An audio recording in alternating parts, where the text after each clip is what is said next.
Hello there, welcome back to Gadabud. Tonight is a special night for me personally because I'm officially done with grad school. I just clicked send on all my final papers. So let's celebrate by starting a new game on Tears of the Kingdom. And cheers to this being the beginning of me getting some of my time back. And maybe I won't be so MIA on YouTube anymore. Let's hope.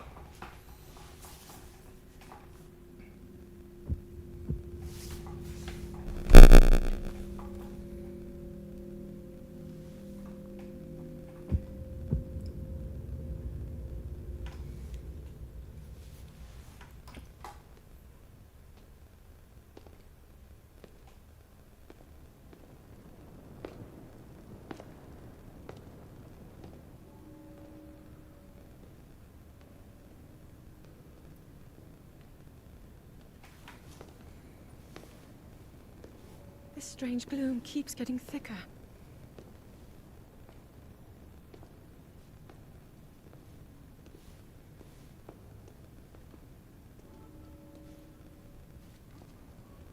We've been descending for a while now. These tunnels are deeper than I thought. What could be down here?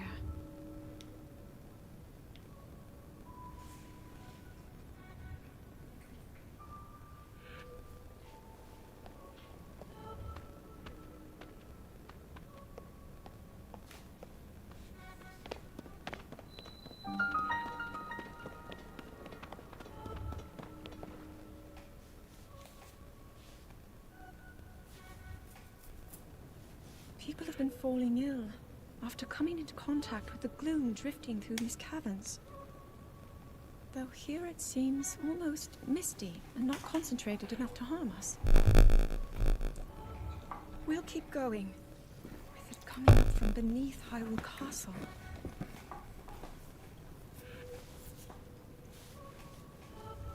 We do not know what waits below, so we need to be ready for anything. But I know I'll be okay with you, Link. Let's go solve this mystery.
You're not hurt, are you, Link?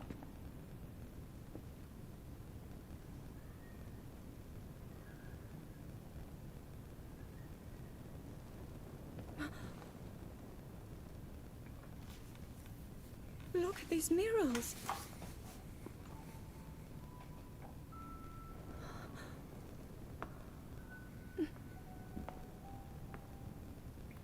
The written histories of the royal family, include stories of a great war fought long ago.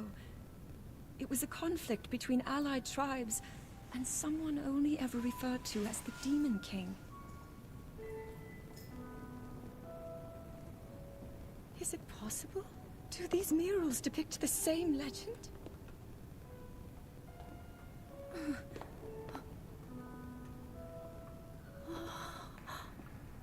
This is similar to the statues we saw earlier, a Zonai. And these figures look like Hylians. This depiction certainly suggests that the Zonai descended from the heavens.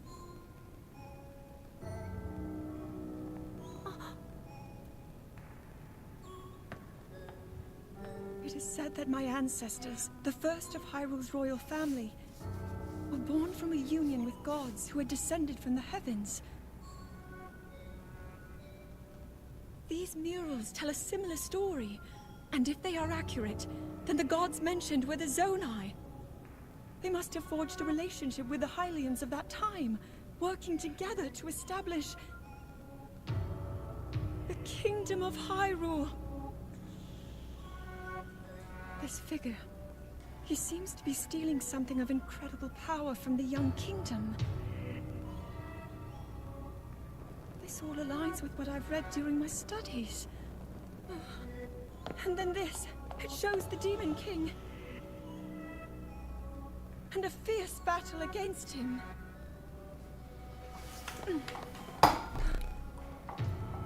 If the creature depicted here really does represent the Demon King, then...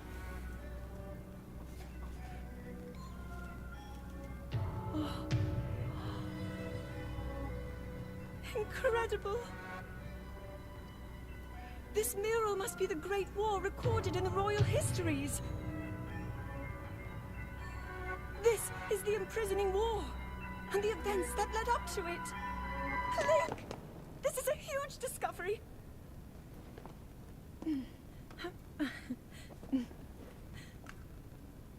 All right then, now to use this invention of Pura's. I'm glad I didn't leave it behind. It's so easy to record. You point it and click. Oh. It looks like the rest of the murals are obscured.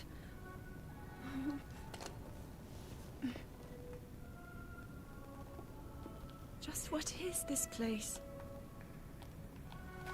Maybe we'll find more answers farther ahead. Link, let's keep moving deeper.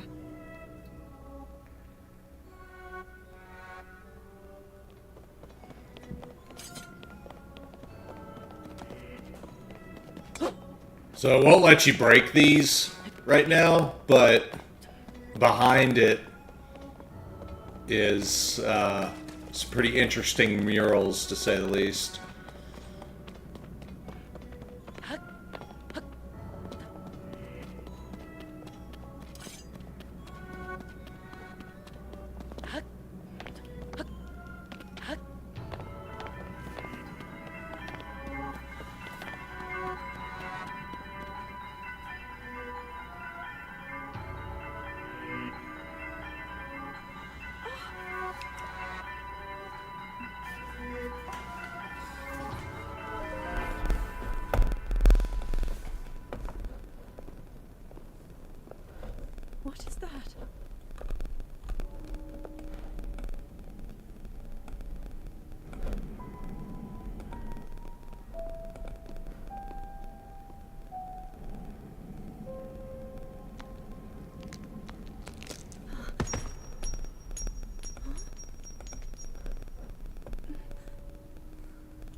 Was that the sword that seals the darkness?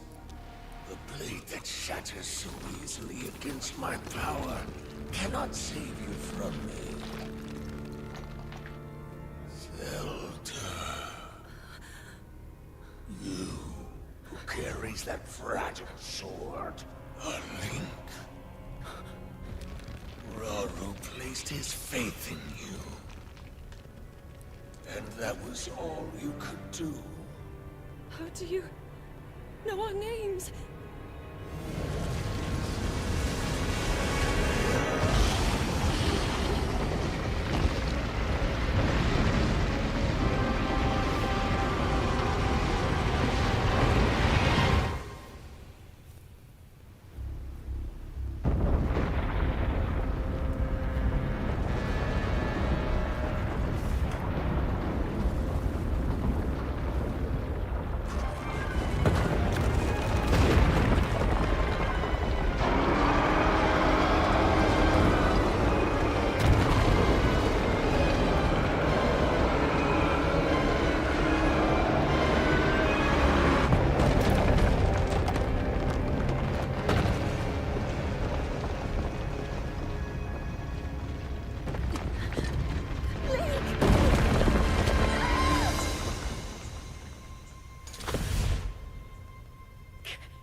I really love that opening sequence. I think it's one of the things that this game does that really elevates it from Breath of the Wild. Wake.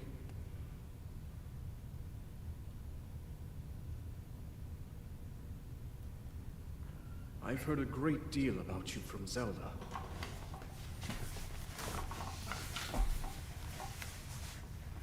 Your wounds were severe. I am relieved to see you escape death.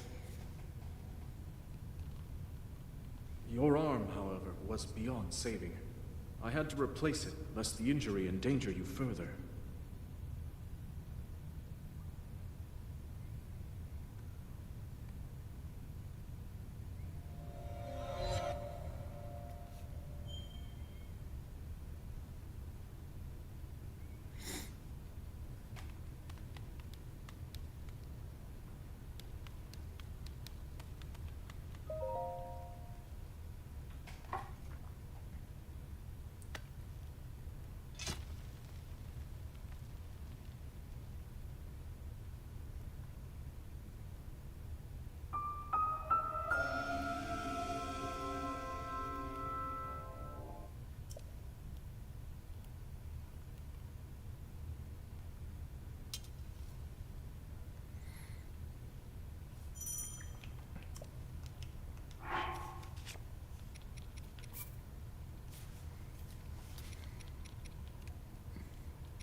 The only settings adjustment I typically do is the highest sensitivity on the look stick. I move fast in that regard.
And I love this part.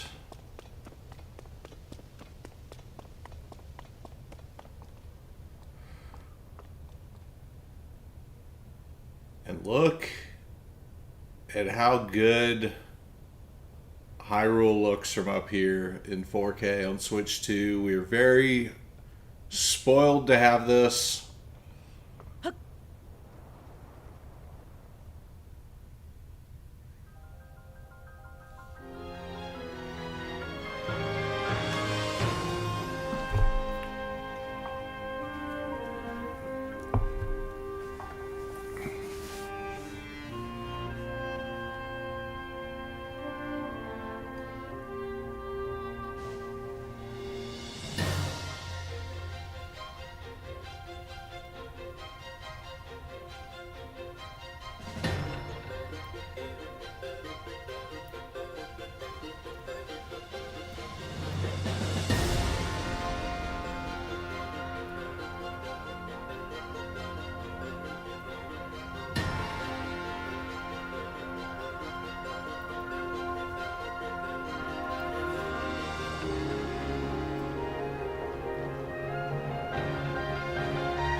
I don't know what it is, but early game, when you're fighting with a tree branch, it feels right.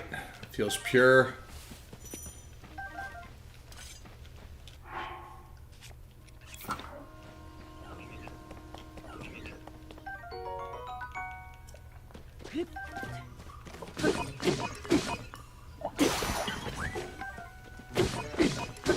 It's not even enough to take out a construct. Basic Soldier 1.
So much like the Great Plateau, this is a terrific spot to get a really good start to your game in regards of Koroks. And the first one is over here somewhere in these little square areas. One of these squares.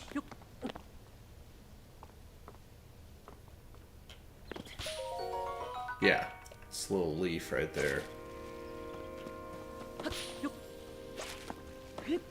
I try to get every Korok on the Great Sky Island.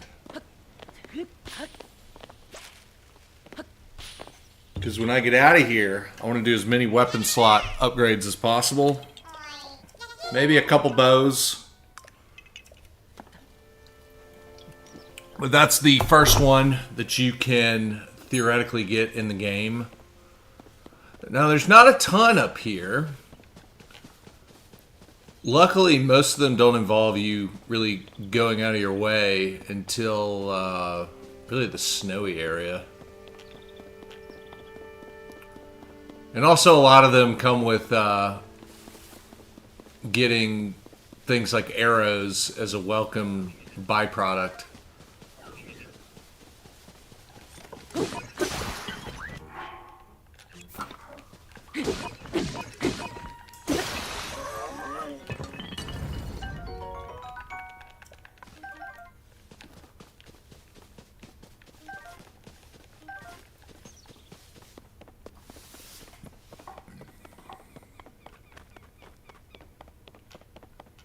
I feel like the fog is way more intense on this version.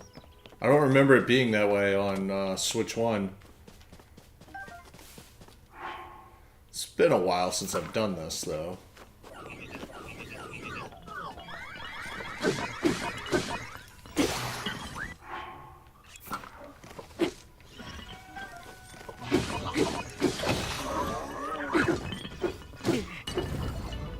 Getting hit. I don't like dealing with polearm guys.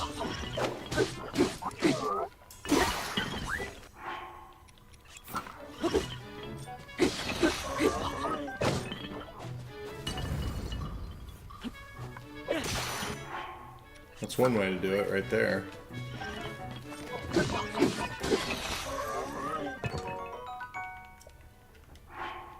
On the flip side, I love using polearms, especially against constructs.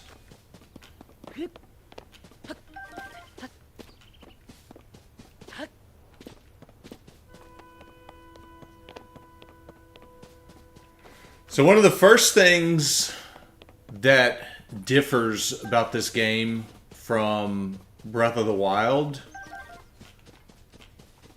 when you look at the three major weapon types, there are one-handed swords, there's great swords that are basically two-handed weapons, and then there's polearms. And in Breath of the Wild, it was very straightforward. The damage you see is what you get on the screen. If it says it's a 50 damage weapon, it's going to do 50 damage. Now, the game in Breath of the Wild did a really good job of balancing things, where you didn't see a bunch of polearms that were just doing ridiculous damage, and that was by design. On this game, any polearm can get fused with the most high damage item in the game, which is the Silver Lionel Horn. And the base damages aren't that different. So when you look at how fast a polearm attacks, oh my gosh. I just got knocked off. That was pathetic.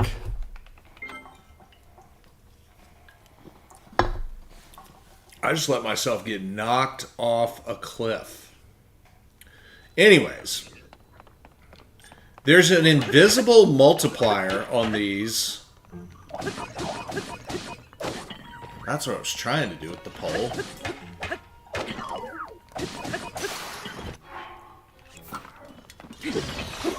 Because of fusion being added, a polearm will say it does 100 damage, but it gets reduced by like 30%. And the game doesn't tell you that. So say you have a 100 damage polearm, it's really doing like 70. There's nothing in the game that indicates this. It was discovered by data miners.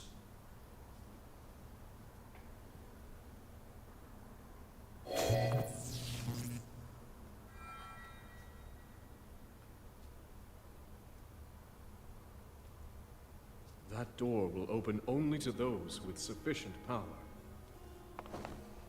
I'm sorry. I did not intend to startle you. It was I that spoke to you earlier. That arm originally belonged to me. I am Raru.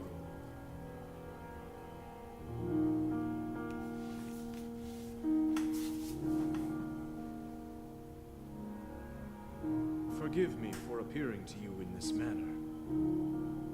Unfortunately, I no longer have a physical form.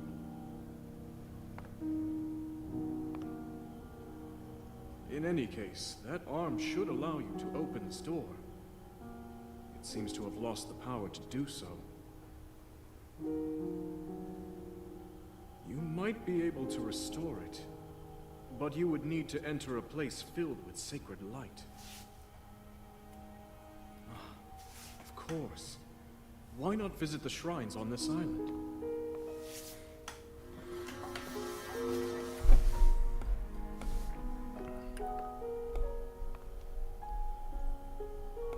The shrines. Yes, I am sure they are the key.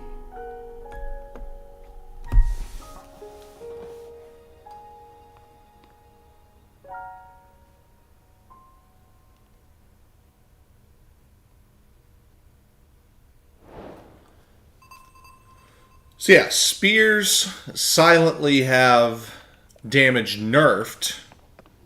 And on the flip side, two-handed greatswords have their damage silently increased by, I think, 5%. Not a lot. So the only thing that does what it says it would do is a one-handed sword like these.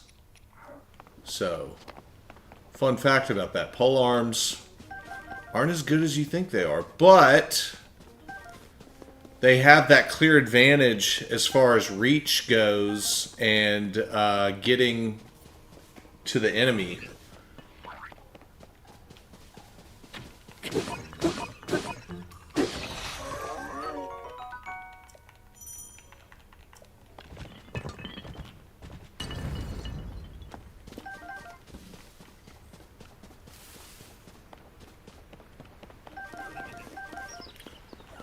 One of the things the Great Sky Island does way better than the Great Plateau ever did was...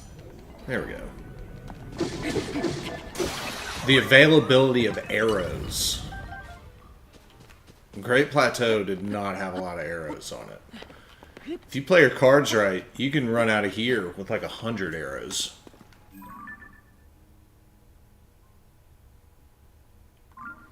Okay, I'm not where I wanted to go. That's not it.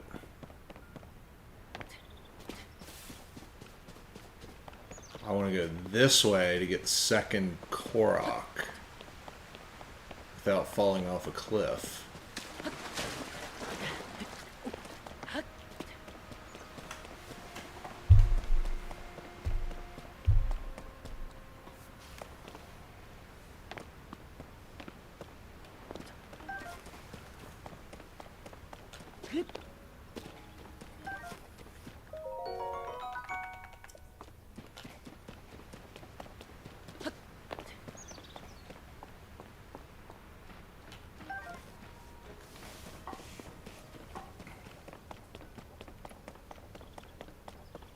So the second Korok's up here on this part of the map. I think it's just running around. Yeah, that's it right there.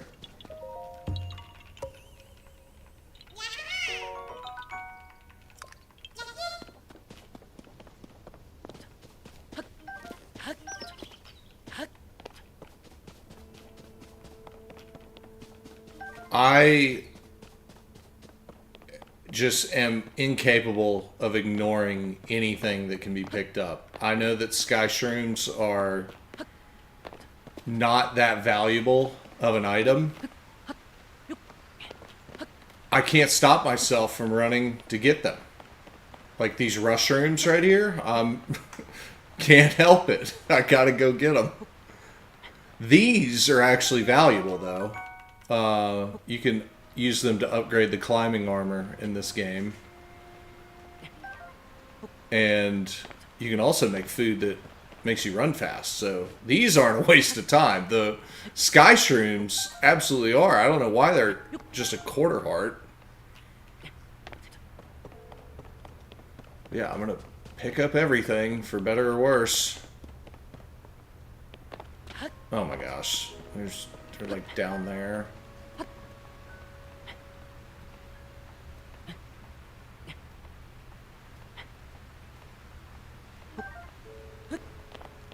There we go.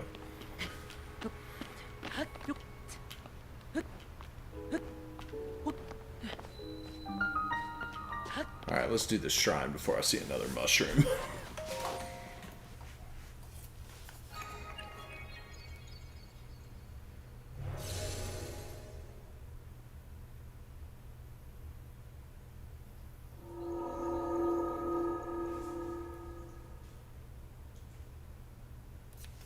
So, in this game, this is the Ultra Hand Shrine. Clearly, Ultra Hand was a mulligan on Magnus's from Breath of the Wild. They're like, why stop at metal? Let's pick up anything.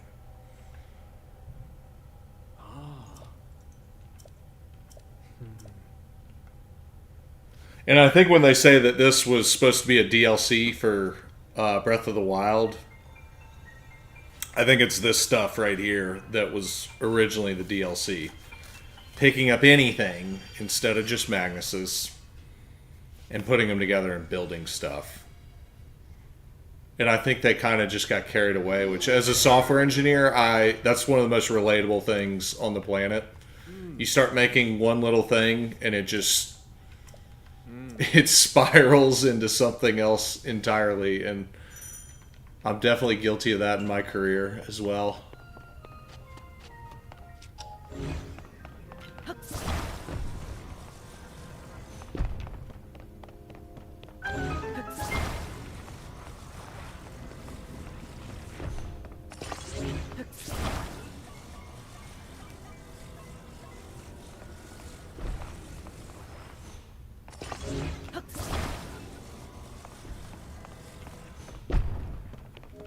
One of the things I can't stand about this game is the treasure chests in shrines. I don't know what it is, but they are just not good. And just like those dumb little sky shrooms out there, I have to come get this opal or amber or whatever it is. Yeah, amber. It's not even an opal, it's an amber. It's a borderline worthless item that I'm just incapable of not going to get.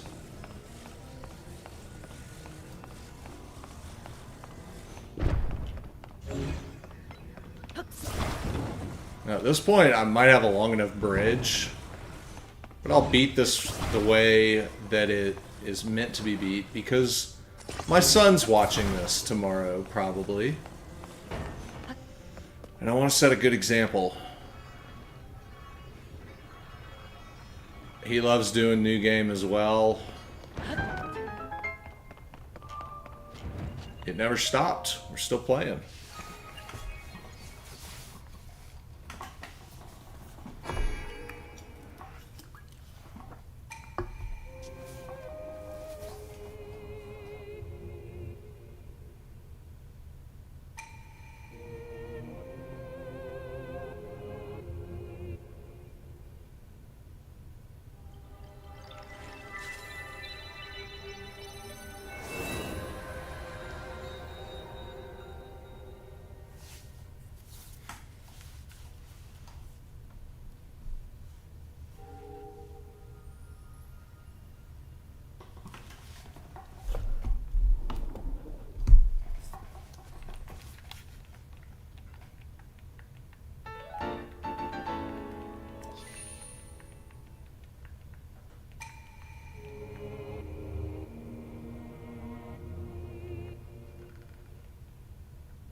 I love the ending of the shrines way better in this game. The Breath of the Wild ones are kind of creepy, if you think about it. Not the best.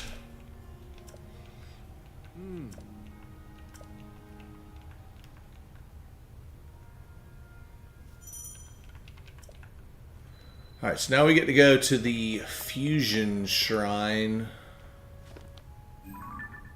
which is right there. And I think we got a clear look at the other one, even though I know where these are. I'll just go ahead and mark them.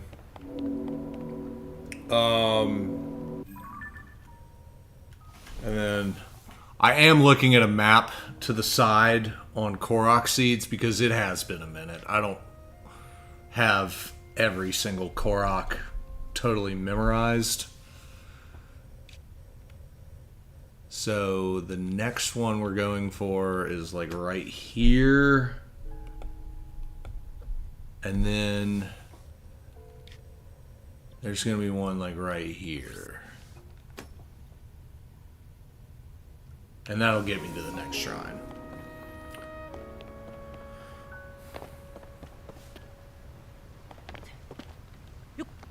In case you're just joining, first off, welcome. I'm glad you're here. I do every Korok possible on the Great Sky Island because once this is all over, you start moving real fast. And it's real easy to just start glossing over Koroks and missing them. So there's no better time than the present to, you know, slow down a little bit, really enjoy the scenery. Because once I get down there and get auto build, I'm going to be going very fast. And I'm just incapable of not playing that way once I can build things. Which, that's one of the reasons that I'm really excited to play this Switch 2 version in particular. I've put a couple of QR codes on my son's saves, and I'm real excited. I've got the Hyrule Engineering subreddit pulled up on that monitor right there, as well as the map. Definitely going to be scanning a lot of QR codes, playing with a lot of different things. We're going to have some fun with that. If you have any QR codes that you like or want to see or want to share, feel free to put those in the comments right now. I would love to hear from all of you. Blake's on here. What's up, Blake? It is awesome on the new Switch. I've watched Ford play this a lot on the new Switch. I haven't done it myself yet, but I wanted to finish my Breath of the Wild stuff and finish all my schoolwork, and I am totally done with grad school now. I'm a MBA diploma should be in the mail right now, coming straight at me. And I think I got straight A's this semester, even though I wanted to just be an absolute piece and get 70s in each class. I want to make my wife and kids proud and actually try. And I'm really proud of myself for doing that. Especially when you got a new Switch, like all sorts of fun stuff that I could be doing other than schoolwork. Don't let yourself leave here without getting at least one of these fish right here. The ancient arowana. Because that's for the Zora tunic.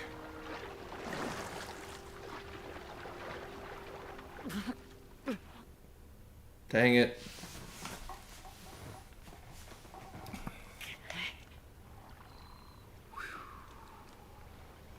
Alright, which way am I going? Let's just go this way. I don't need to be chasing fish. Although there, I think that's where a bunch of arrows are over there. So I might have to backtrack. Yeah, there's a bunch of arrows here. Unlike Breath of the Wild, I'm not required to make any food or take out any of those guys.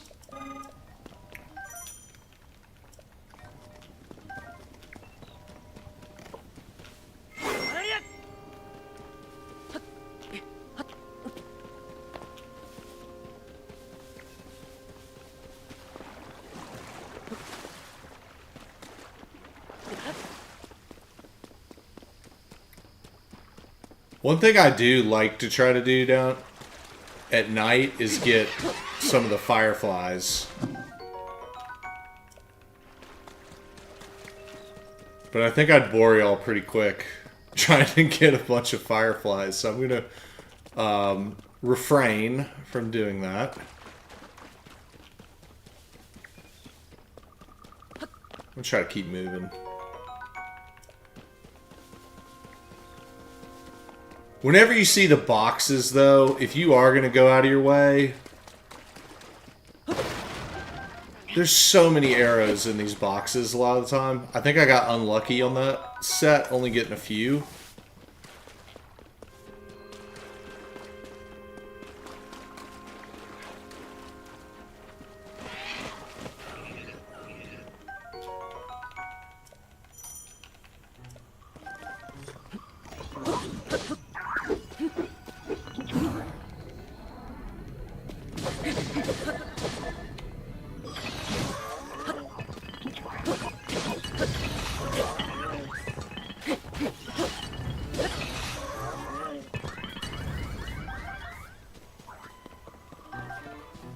Oh, there's still one left somewhere. I'm getting shot at. Oh yeah, up there.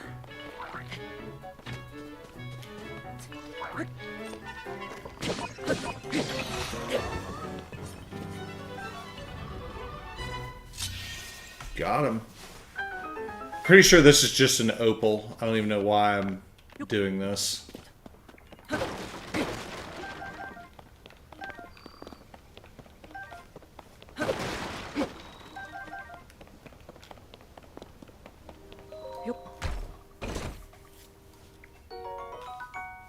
It's exactly what I said it was going to be, an opal.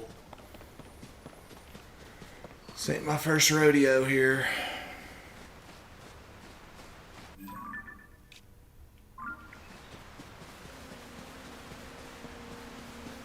There's a Korok right there that I totally missed on the map.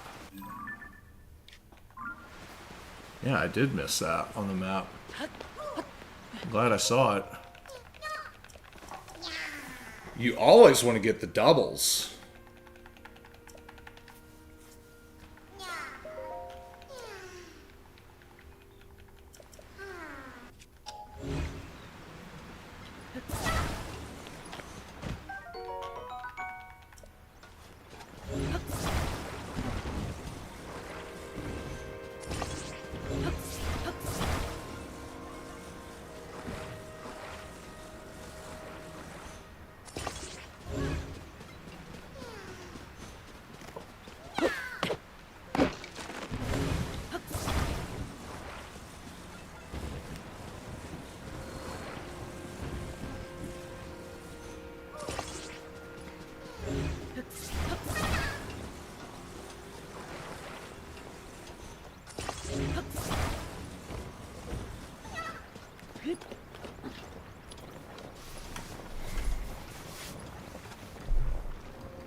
I gotta get at least 10, I think, for the Great Fairy. Great Fairy quest. And then there's also...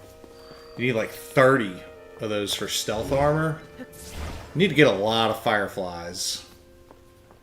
If they're right in front of me, I'm going to grab them. But I'm not going to go out of my way to get the, like, 40, like I mentioned, that you end up needing. I would say 10 is extremely high priority right now, though.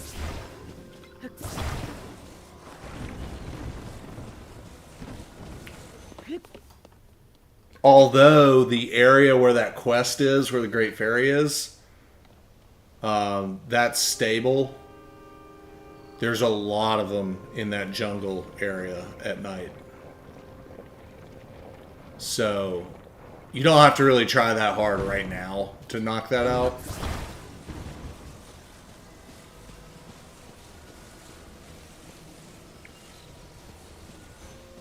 There's a couple more. The sun's they're gonna disappear, I think, at 4 a.m. So I'm gonna stop with these fireflies in about 30 seconds. I can't stand when they're too hard to grab. That drives me crazy.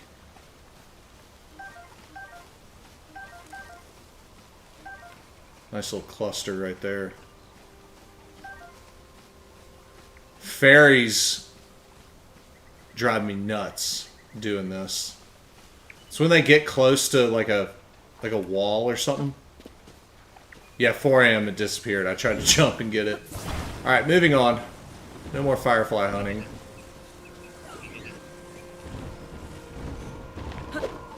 Whoa. This one's being real weird.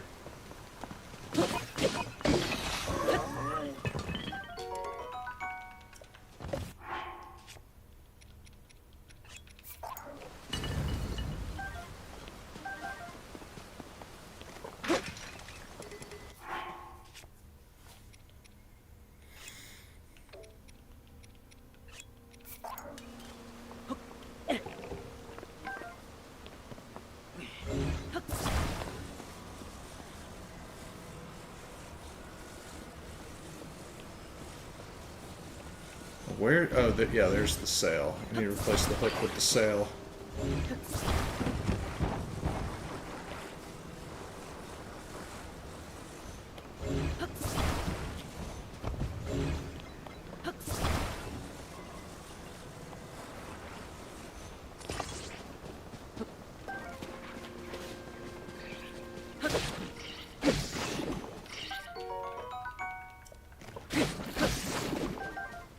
Man, choo-choo jelly's another one of those things where you can never have too much of them. And mainly because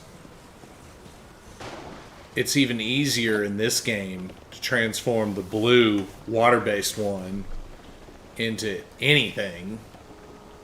And furthermore, with the Zora area stuff and all the sludge, the blue water-based ones are suddenly so valuable in this game.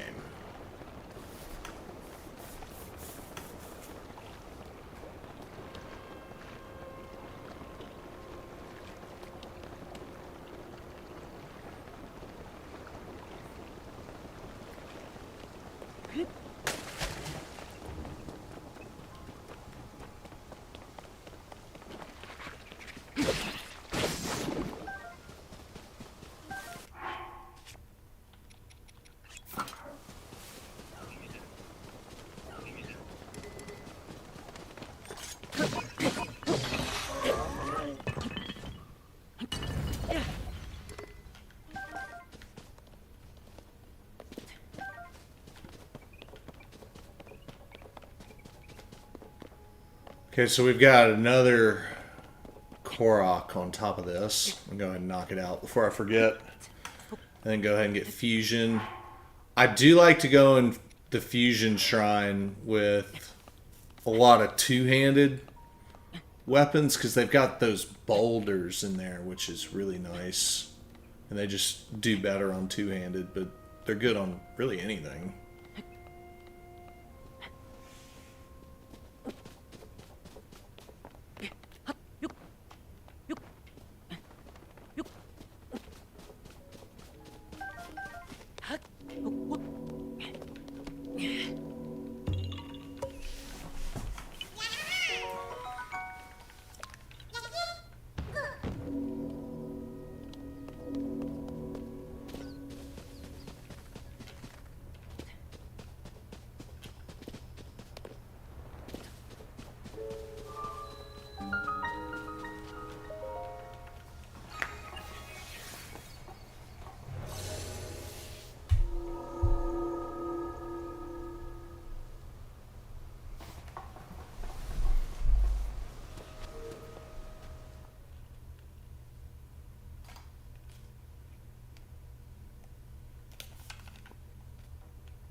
All right.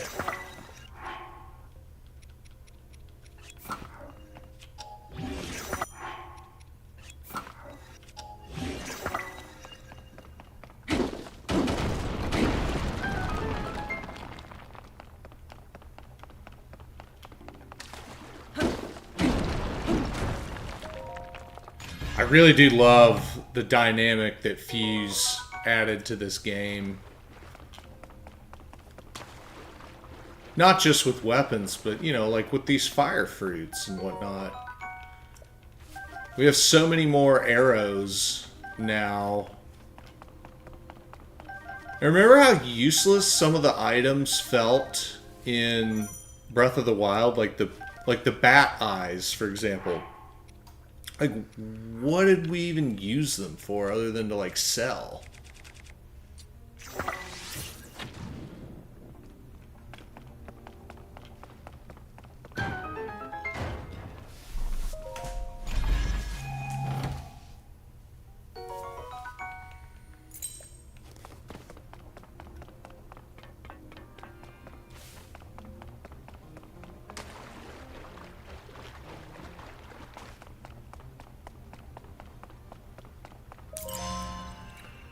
So on this one, you don't want to mess around with this guy coming up. You want to get to full hearts, because if you get hit, you'll at least survive. I mean, nobody's perfect. I'm not perfect. I don't want to get wrecked again in this basic area.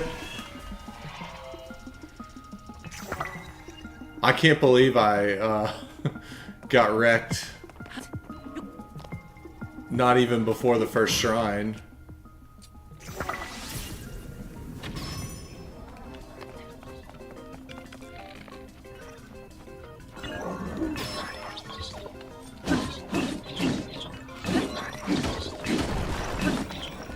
The easiest way to deal with constructs is to keep them stunned. Like that. Get a nice little headshot on...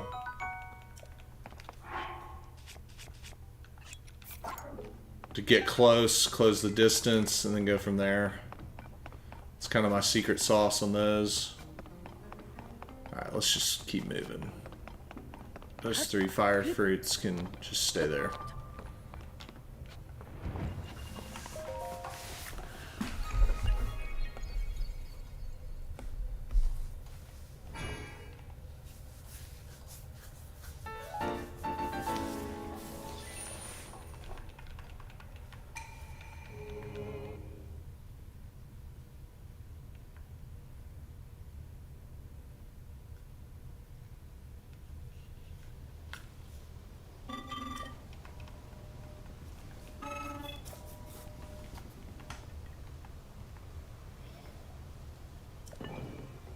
Oh yeah, battery time.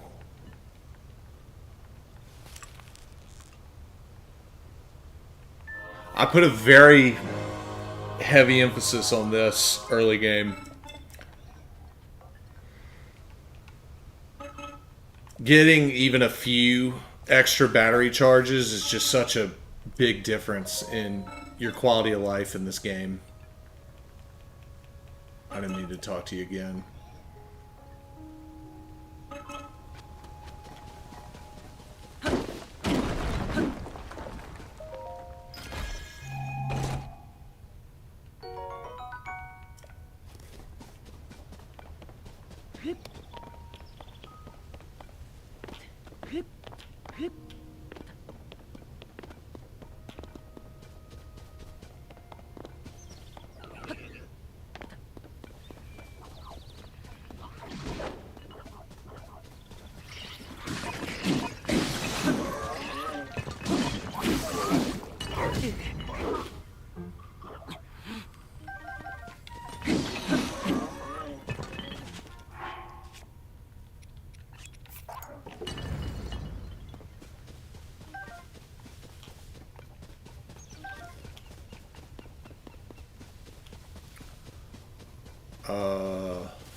Oh yeah, no Captain 1 right there. I'm getting kind of tired of beating these basic constructs. I'm really trying to keep my eye out for Captain 1s. You want to really stockpile those early when you can get them easier.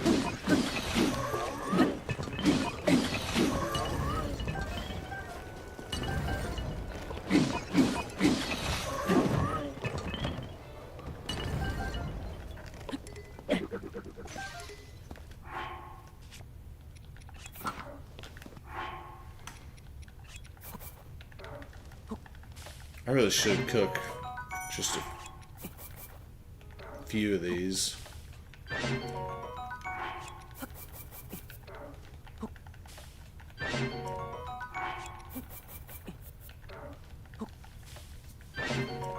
Make those useful. Don't forget Ancient Arowanas here. There's 2 of them right there. Those are probably the easiest 2 you can get, and it's really hard to miss those 2. I'm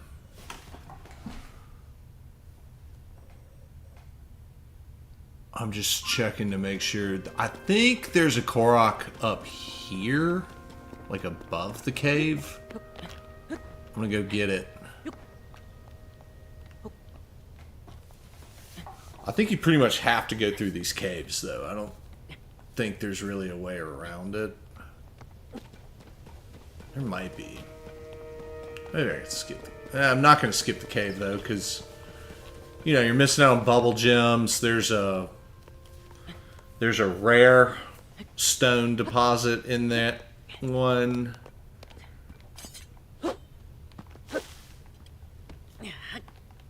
So I am going to go back down and go in it.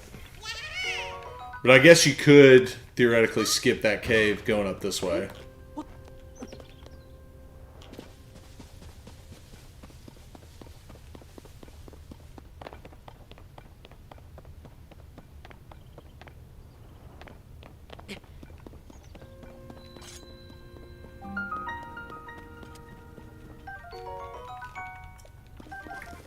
Now, I took the time to get enough bubble gems to get that, like, special armor from Kilton's brother. Let me tell you what. That armor is horrifically bad. Like, it's irredeemably bad. Especially given the effort that it takes to unlock. I was shocked at how much I hated it after I did, like, actual damage tests with it. I can't remember the exact numbers behind it, but it's really bad. And the fact that you can't upgrade it at the Great Fairy just really doesn't help its situation. Sure does look cool, though. Looks unique.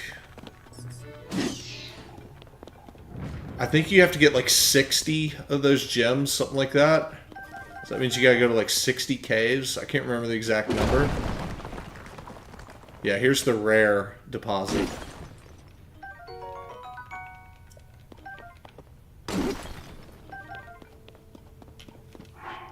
Those early game deposits really do come at a premium.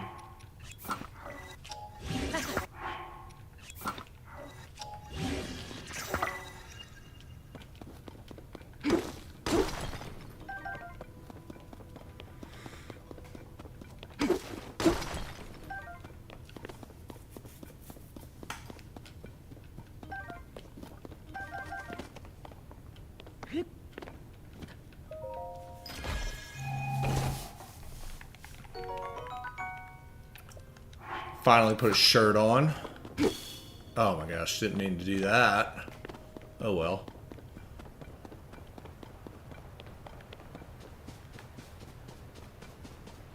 Alright, time to build another boat.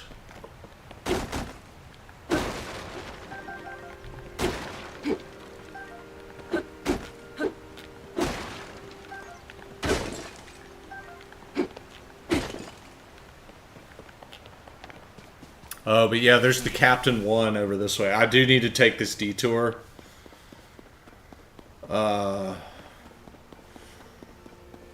This is an annoying Captain 1 to get to. Because you have to deal with these things.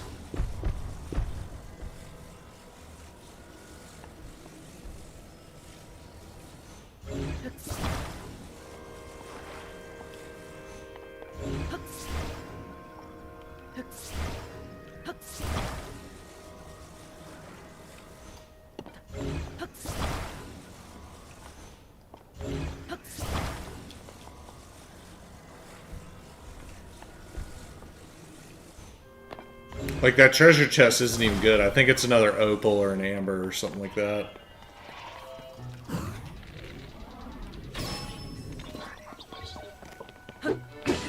When you can interrupt their fusion, it really messes with them big time, and they'll go back to trying to fuse it, and you get just an easy win. But you need Captain 1 horns for upgrading the Zonai armor, and it's an armor that I think definitely you want to put a heavy emphasis on. I don't care about the chest, and I'm not moving these things around to do that chest. I'm gonna just move on. I was there for the horn. Tyler, welcome back, dude. It's good to see you.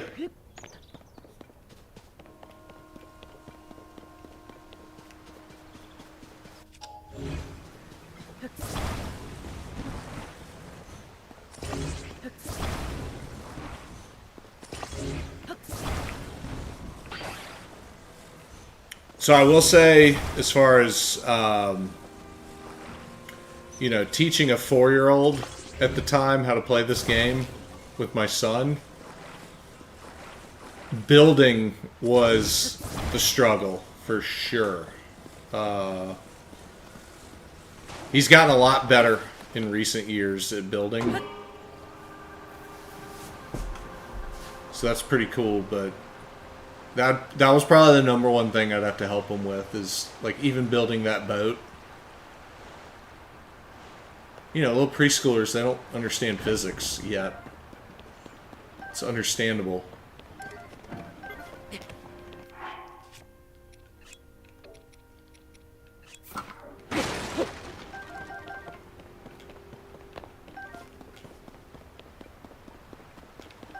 Yeah, more rush rooms right here. I'm gonna leave here with like 15 rush rooms before it's all said and done. This is, I believe, the next Korok spot too. Yeah, there's 2 of them right here. 1 or 2. One of them... Oh gosh, more rush rooms up here.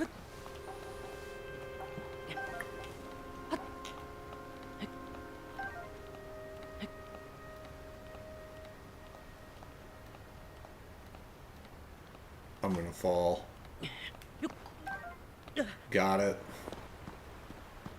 Nice, I didn't take any damage off that fall. I'm gonna go around. I know for sure where one of the Koroks is in this spot. It's, there should be a breakable hole, like right here. So this one's gonna be easy. It's the other one that I'm gonna have to think about for a second.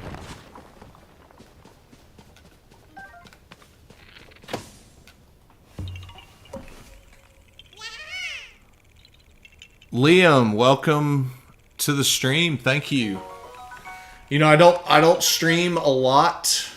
I'm a very busy guy, and keeping with a regular streaming schedule is not something that's really feasible, but every once in a while it's fun to do. It's fun to talk to y'all. Making the how-to videos is what I'm good at, and that's what I like doing, but it's really a kind of a one-sided thing. And it's fun to really just interact with y'all and, let the chat dictate what direction I go in somewhat. I've got kind of a rough game plan of what I want to get done tonight. But this game's a lot of fun. And I made a lot of videos 2 years ago now when it first came out. And that was such a just a good experience. And one of my videos is like my present day like highest performer, the Radiant Armor video. I get more views on that today than anything right now. It just people keep Googling what I have answers for on a lot of these videos, so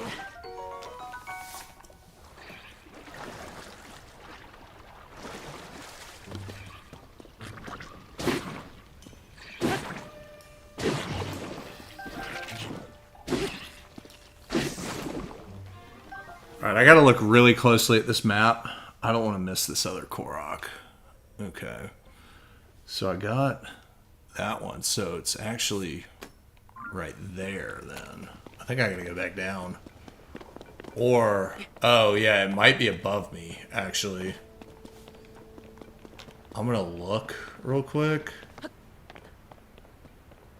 Yeah, that's what's confusing about the Great Sky Island. That Korok is above me, up there, somewhere. So, I didn't miss it.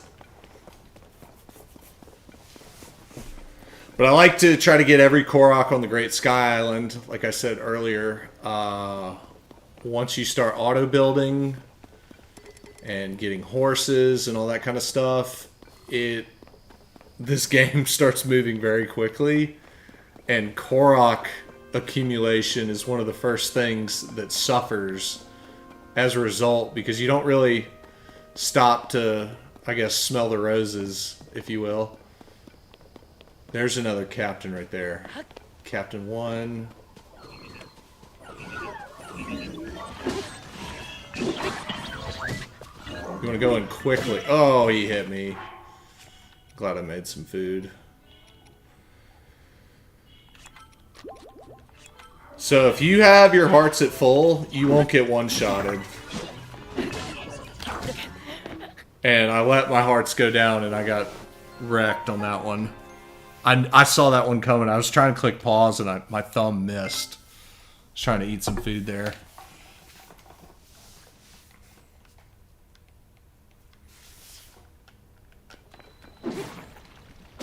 Brought me all the way back here.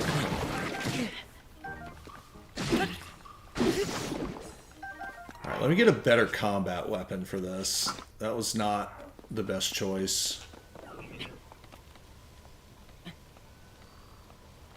I can get a better jump on these guys right here, too.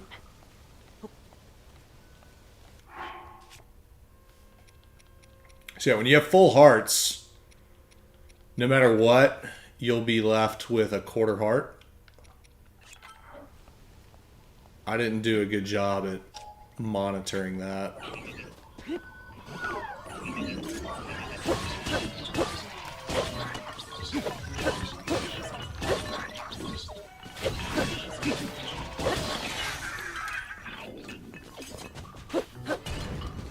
And if the captain hasn't fused yet, you want to go straight for the captain.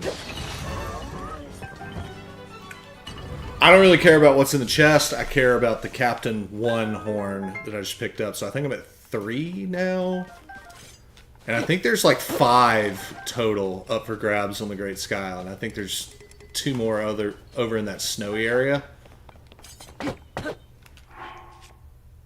And you need 15 total to upgrade your Zonai armor.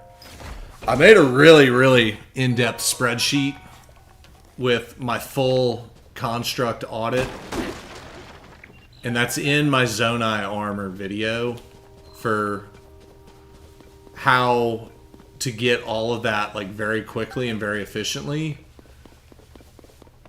I did like multiple saves, and like on one of them I did a new game and like I didn't defeat a single enemy, just so I could run all around to all the different construct camps and see like in their lowest form without any like level scaling involved, like what you can get. And basically you can't get any soldier 4s at all anywhere unless you get some level scaling involved. So the best you can do is 3-star on Zonai armor if you play that way. To get soldier 4s to appear, I can't remember the exact amount, but I believe it involved me beating the Lionel Coliseum. And that quickly scaled some stuff because there's 2 silver Lionels in play there. And that's one way to scale it up quickly. And then I think I had to beat like a Gleeok or 2. Something like that. And then all of a sudden a lot of those soldier, or those Captain 1s, those scale up a lot too. And like there's this sweet spot where you'll have Captain 3s, but you won't have Captain 4s yet. Like as cool as Captain 4s are to fuse on your weapons, they're not needed for Great Fairy upgrades.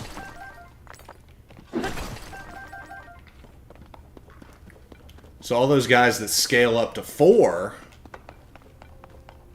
you can get the 3s otherwise, which there's only 6 of them, 5 or 6 of them that don't scale up. So if you scale up too quickly, you're a little, I guess, time gated in how quickly you can finish that armor set. That's what I'm getting at there. Well, it's a lot to follow, but I really go over that in depth in the Zonai armor video. That was one of my very high research efforts on this.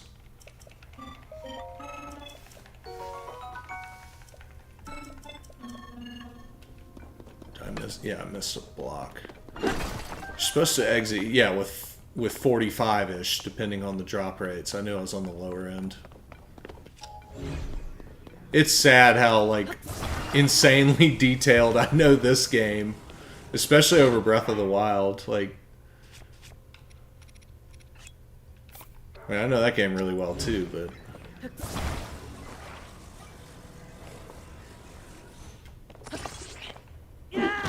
oh my gosh.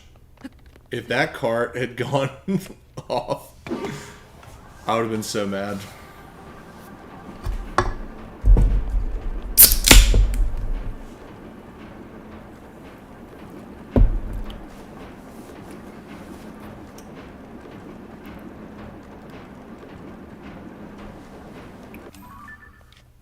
Okay, quick look at, yeah, we got the double Korok seed right up here.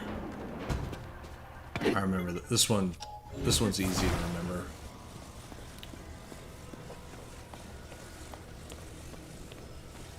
I don't like wasting Zonai charges on that one right there because it doesn't have the glider in it. It does have fans, and if you want to put a heavy emphasis on fans, this is one of the best ones because it's one of the few in the game that only dispense 3.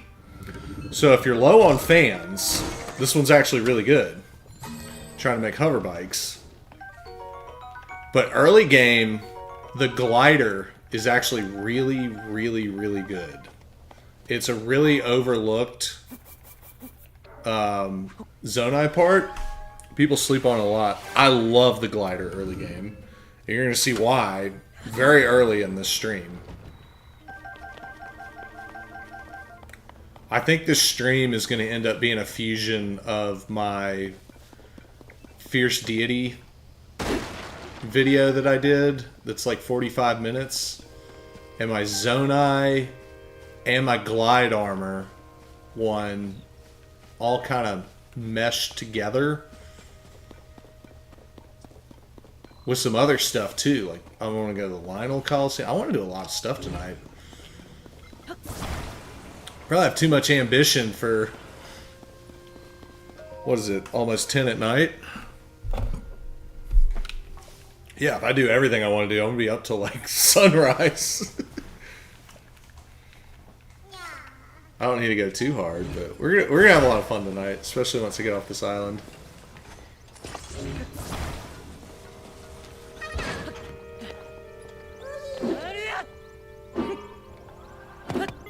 Oops.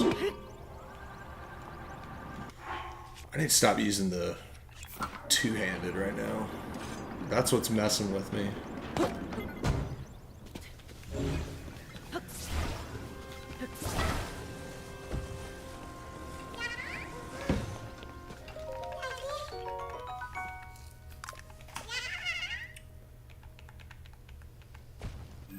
Okay, so I'm gonna sit here and mark roughly the snow area Koroks. I'm definitely looking at a map right now. I don't have all the Koroks memorized. Okay, so this one's like right here. I know that that's the shrine. I don't need that pin. There's one right there. And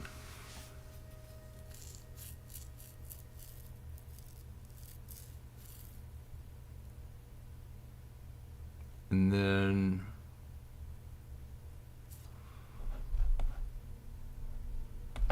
yeah, I don't need to mark the other ones. I won't miss those. There's 3 more outside of that, but they're up high over here, and then it's right there, the ascend one.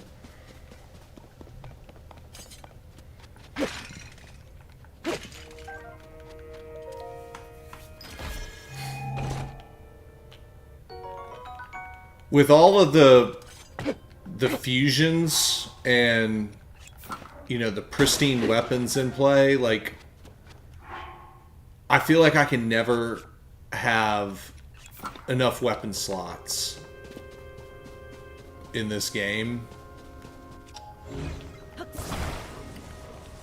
And really early on, you know, if you think about it, if you're gonna hunt Koroks and you're gonna go to all that effort, why would you wait to do it when you've already beaten like most of the core like story? You know what I'm saying? Like, knock that stuff out early. All of that grindy stuff that like makes your life better, like Zonai batteries and that kind of stuff, like, you're so much better off doing it ASAP.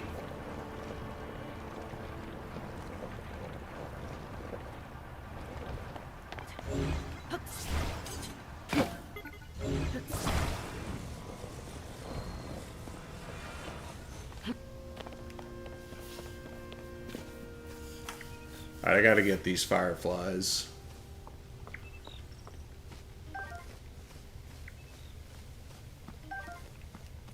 How many am I at? Oh, cool. I do have enough for that Great Fairy quest now.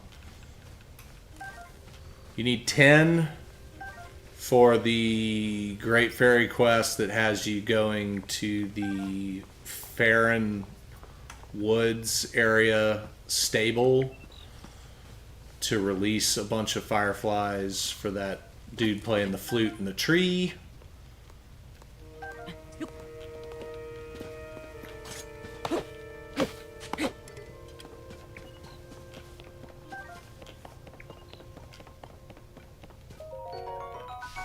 So got that covered. The other collectible for Great Fairies that you kind of need to pay attention to, but not really, are courser bee honey. If you do them in the right order, you don't need to pay attention. But if you do it out of order, you'll need 3. But luckily they're not hard to find. Oh, there's water right there. And you need to get out of here with at least 1 ancient arowana for the Zora tunic, so that you can swim up waterfalls.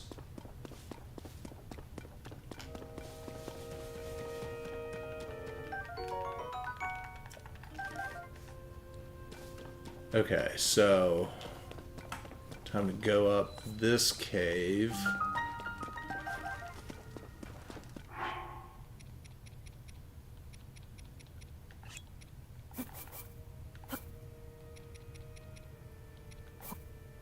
I'm going to cook one of these for now. Yeah, that's plenty of time for me to do what I need to do up there. Famous last words, right?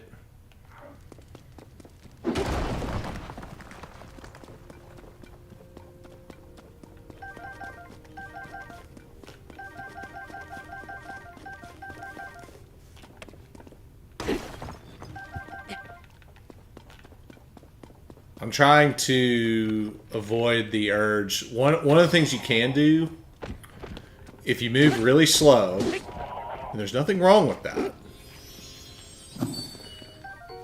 you can fuse a ruby to one of these primitive weapons, and it acts like insulated clothing that protects you from cold weather. I'm not going to do it. I'm going to try to make do with that 10-minute timer I gave myself on cooking the chili peppers. And then there's a second cave that's similar to this one where you'll be able to get more peppers as well. So this isn't your only ones, but I don't like in this game, like, okay, here's more peppers right there, like I said.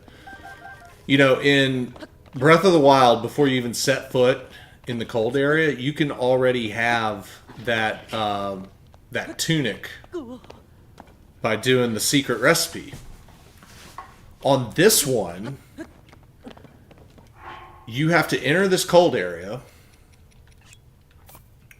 and you don't get the option of doing the clothing first, because that comes after you finish that shrine up there. So it's like, you know, if you don't know what you're doing, this is a little less beginner friendly than Breath of the Wild is. Now, granted, the Breath of the Wild thing, like, you wouldn't know that clothing item was an option unless somebody told you. So, little asterisk on that, but it's an option, so.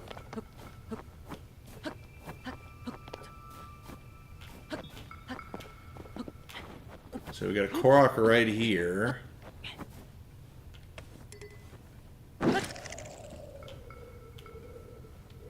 Wait, don't you like have to... Do I have to catch it? I'm trying to remember.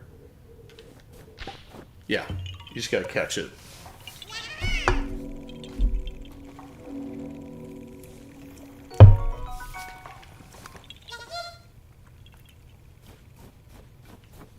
So I don't like backtracking. So when I look at like these Korok options, I'm trying to knock them out and do that shrine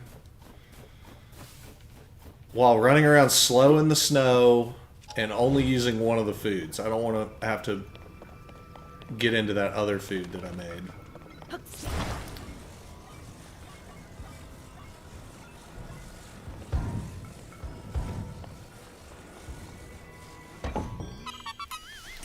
There's Korok number 2 in the snow area. So those are two like really easy ones. This snow area is like multi-tiered. I can't remember if... I'm pretty sure one of these is kind of down low.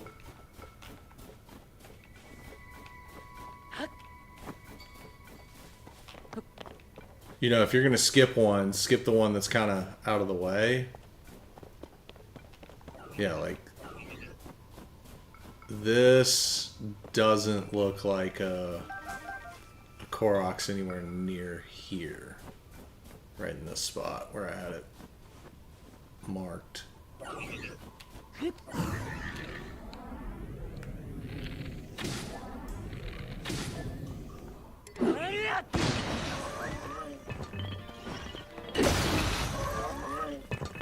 That was beautiful right there.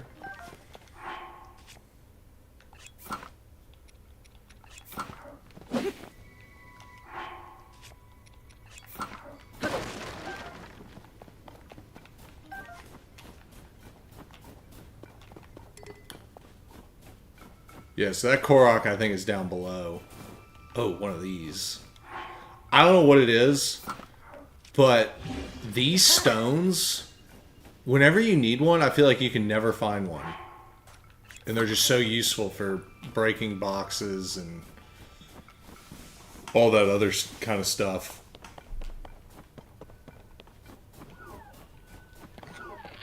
There's Captain 1, number 4.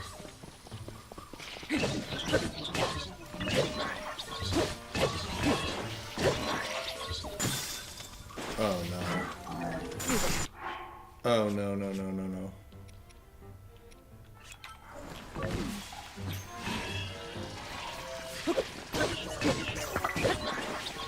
He put a chili pepper on his sword. Alright, don't try to beat those guys with a sword swing. You want to get those with arrows. Because if you hit them up close, you get frozen. And that goes poorly. Yeah, you know what? I am going to...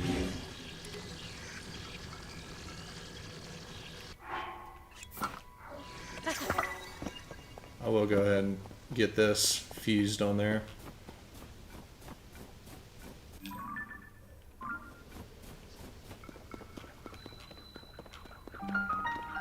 Yeah, I had that map marked for a Korok seed. I'm pretty sure it's like below me. And if it's not, and I just totally missed it, you know, it is what it is. It's one Korok. It's not the end of the world.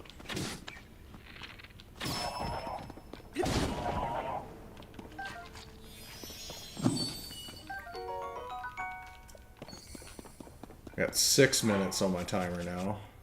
So still in pretty good shape.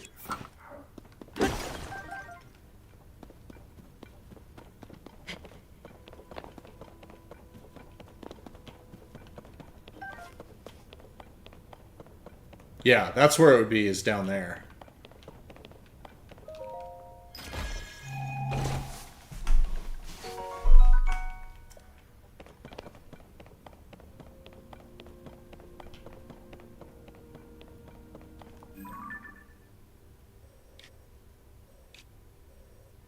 Like, as tempting as it is to go down, I don't think I can survive the fall, honestly.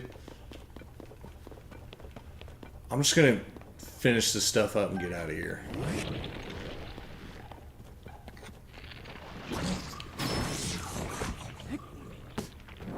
What a terrible spot for it to...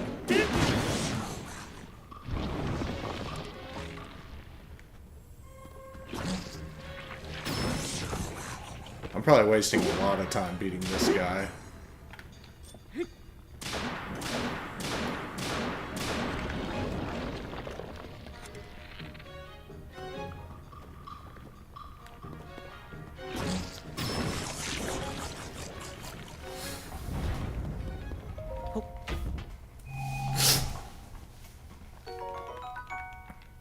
All that for an opal? Why? I don't even know why I did that. I'm not doing another one. I'm just getting out of here. I need to stop wasting time and get to the fun stuff. Stop being in a... I'm just an obsessive, like, 100%er on all these games I play. I'm just... Like, it's going to drive me crazy to leave that thing there unbeaten. And that treasure chest, I'm pretty sure, has another opal in it that I don't need. I would still go there and beat it if I wasn't live right now.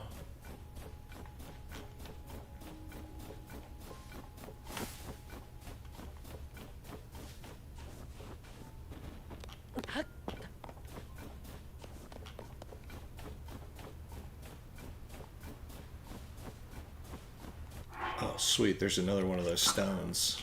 Nice.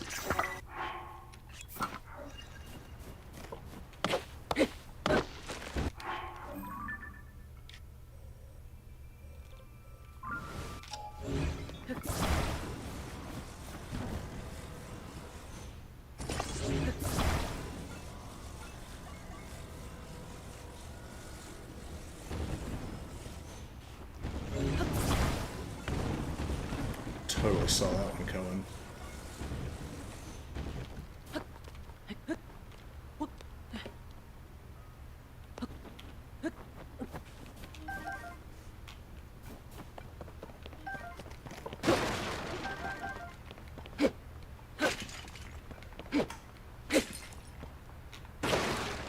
I'm gonna have to start hustling here pretty soon. Alright, let's knock this thing out and get a send.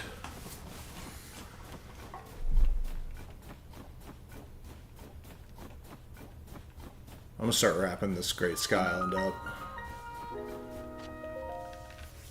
So there's one Captain 1 and a Korok seed down there that I did not go get. They're so much easier to get to when you have the paraglider and some warm pants.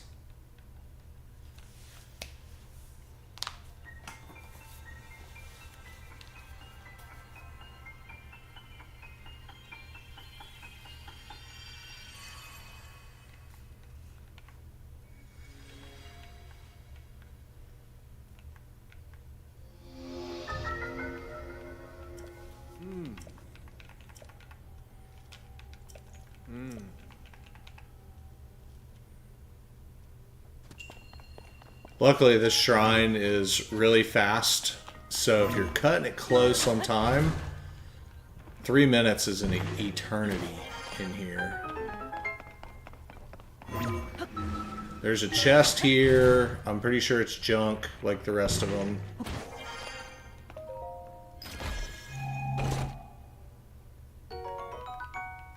That's actually... I'd rather have that than an amber. Like the first shrine has.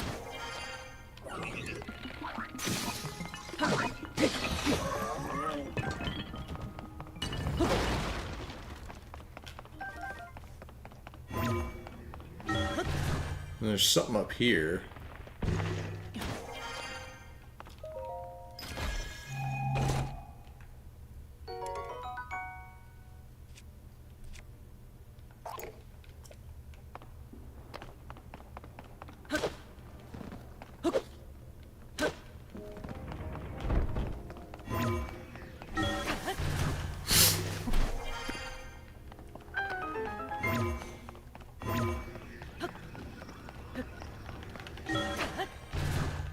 Make it fast enough?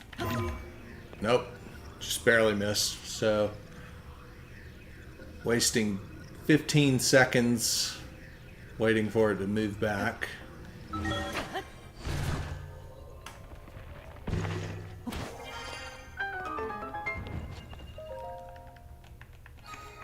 I've watched speedruns of Tears of the Kingdom, by the way. I have no idea how those guys are doing that thing where they just are floating through the air, going around. Like, I saw how to properly speedrun this shrine. I'm just like, what? It probably got patched. I'm pretty sure they're playing on the original, like, release night version of this game. But it's fascinating. If you're speedrunning this thing, you actually go get Ascend first. And the way that you do that is you can get gliders before you do like that initial first dive. And then you can bring out gliders and glide all the way to the part where you get the Purapad initially, and as long as your feet stay on the glider, and you haven't touched the ground, then you can eventually, like, you can make it all the way to the Temple of Time without touching the ground on a glider. And then you can, like, go in the water and drown on purpose. And then you get warped back up to that initial spot because your feet never technically touch the ground. It's fascinating. It's like those, like, very, very, like, exact details. Those are the kind of things I love in gaming. Okay, so there is a Korok. I think it's above me right here. Oh yeah, and I can ascend now. Ascend makes this stuff so much faster.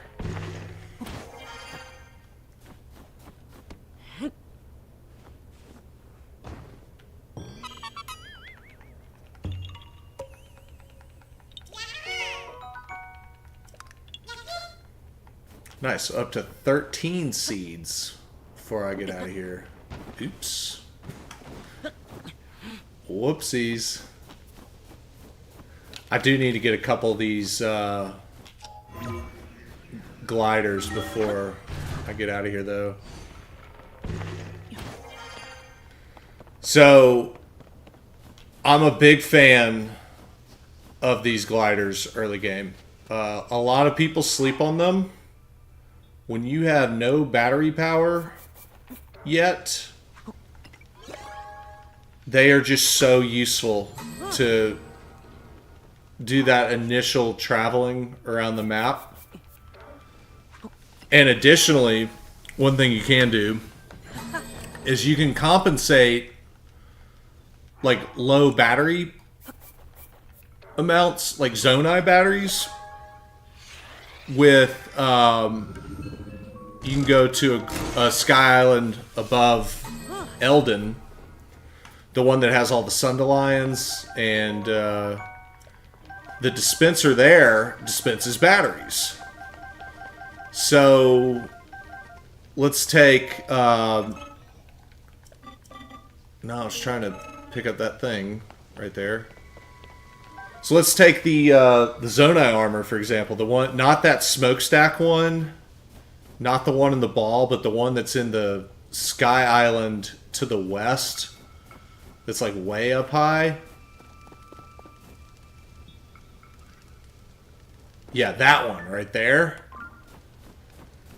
My ideal early way to get up there is using a glider. You, if you put 4 fans on a glider, and 2 of them, you put like a hover bike. So like you attach a hover bike right here on the back, and then put a fan here, a fan here. You got a 4 fan. You can put like 6 to 8 batteries on here, and you can fly almost all the way up to that island and get close enough to where when the plane disappears and everything falls apart, then you're just on a hover bike and you're at full battery at that point. So I'm going to show y'all exactly what I'm talking about when I get to that point. But I love these things. And then they get useless pretty quickly, but for a while they are the real MVP. Don't sleep on them.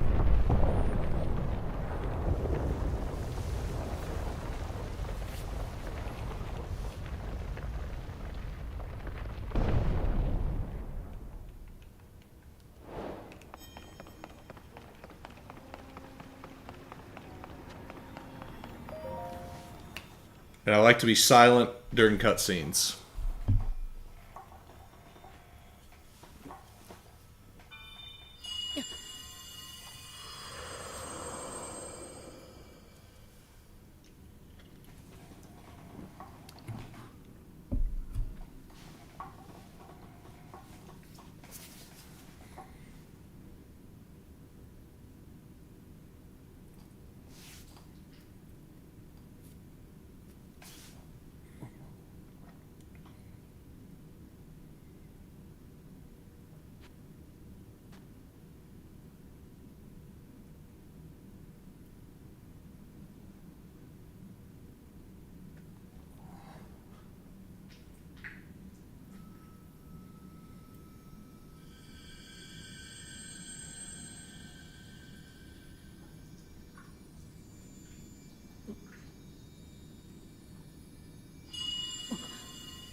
Don't mind me, just was setting up Zelda notes during that cutscene.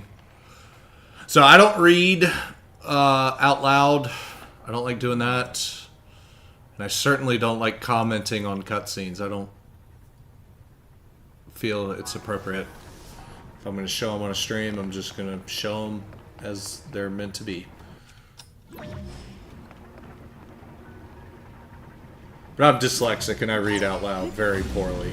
So I have no interest in doing that.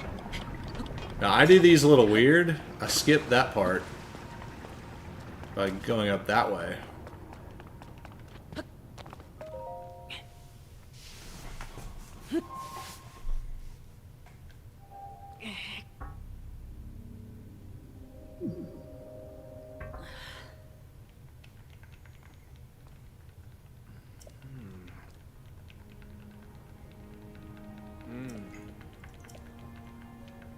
So I'm not going to lie, it really annoys me that you're forced to take a heart.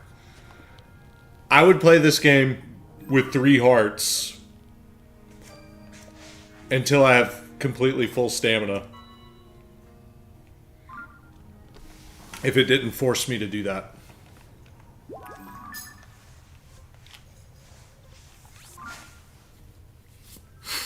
So now we can fast travel.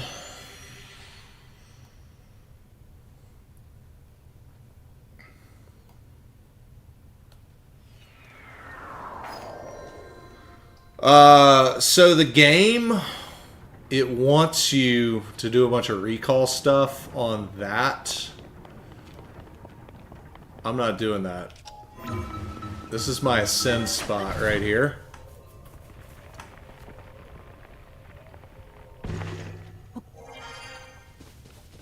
Not only do I skip all that recall stuff, but guess where it takes me? Right by a Korok.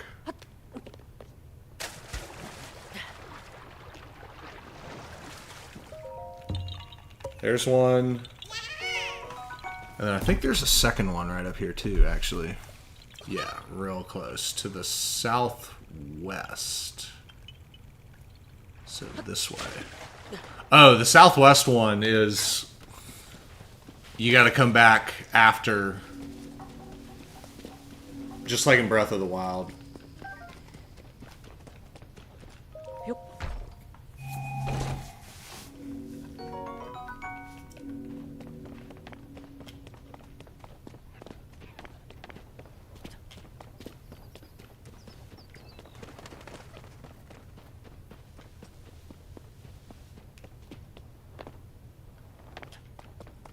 Yeah, this is how I get to the shrine.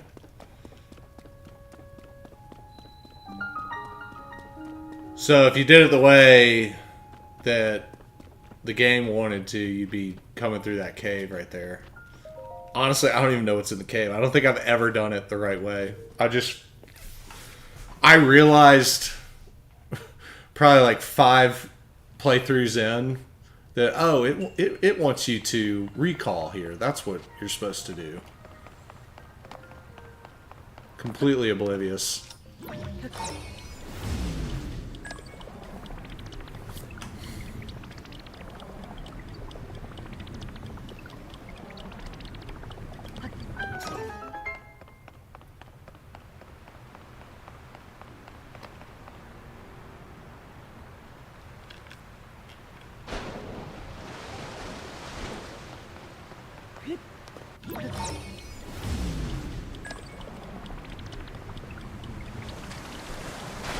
I'm always terrified I'm going to get knocked off the boat, and I never do. Another junk treasure chest. I'm just going to get out of here.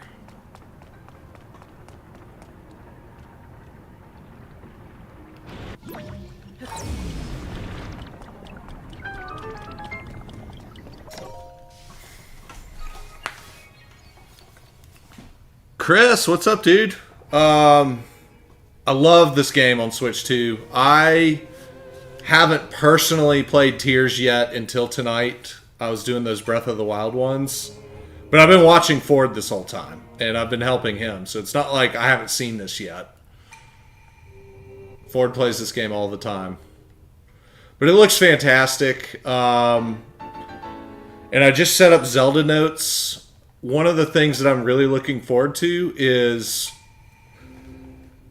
within the next hour, I'm going to have a perfect hover bike. And instead of me spending 30 minutes on a stream trying to get the hover bike right or flying a crooked one, I'm going to instantly have one. Like, I've been there, done that. I can make it. I don't want to do it again. Like, no, none of us want to sit there and make the hover bike for like the 10th time. And I can't tell you how many times I had to do that for Ford, and then he would delete it in his auto build and then get sad because he can't find it, and then I have to make it again and again and again because I had a little 4-year-old playing Zelda. I think that's a Korok. Yeah. I'm gonna skip it. Yeah, I'm not gonna go detour for that one. At least right now. I am going to get the Ascend Korok right down here, though.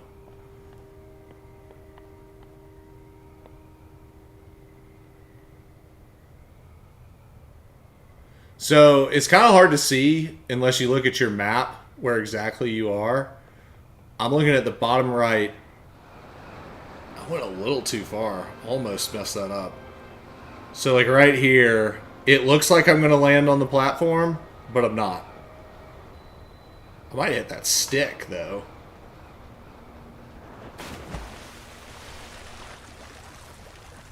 So yeah, where's the... Yeah, there's the Korok spot right there.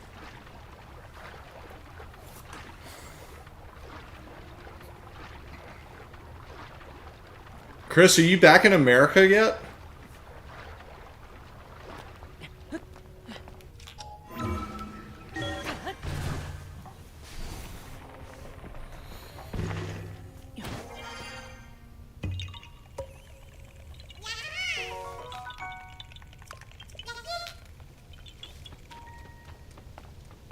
Yeah, 15's pretty good.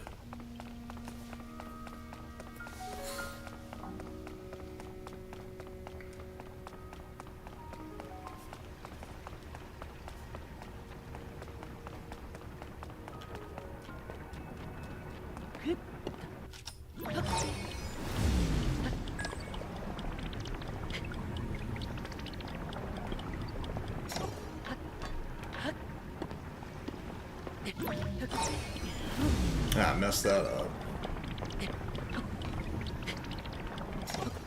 There we go.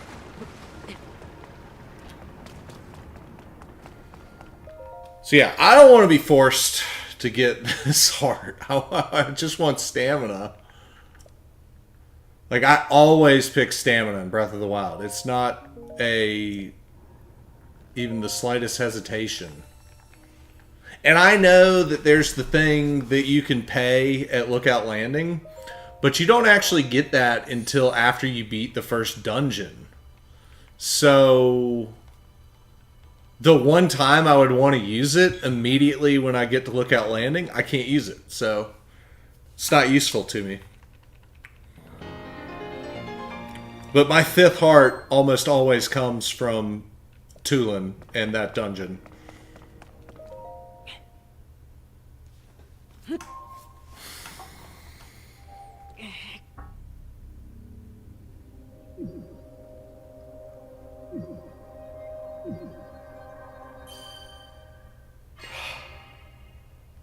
Even though I know I'm going to make it, I'm always so worried every time.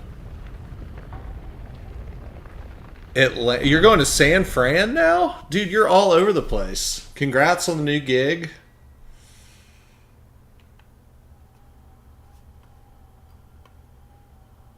That's pretty sweet. Ah, good. I see you have managed to open the door. You haven't fully recovered yet, but that is to be expected. We're almost beyond saving. By visiting the shrines and receiving their blessings, you have mitigated some of the corruption's effects.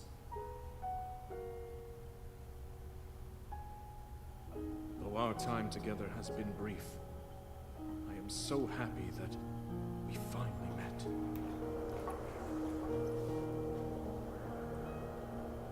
You are exactly as Zelda said.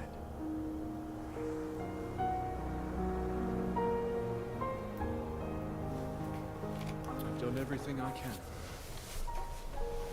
her. Now it is up to you.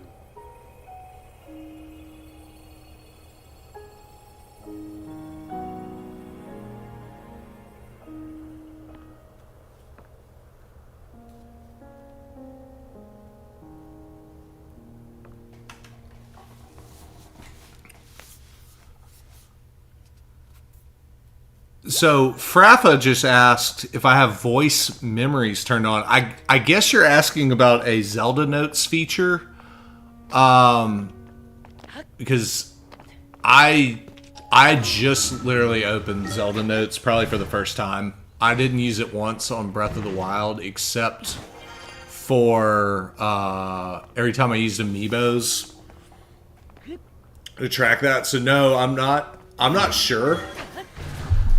And furthermore, I have my phone on mute right now because I got this thing going. So I'll mess around with Zelda Notes later.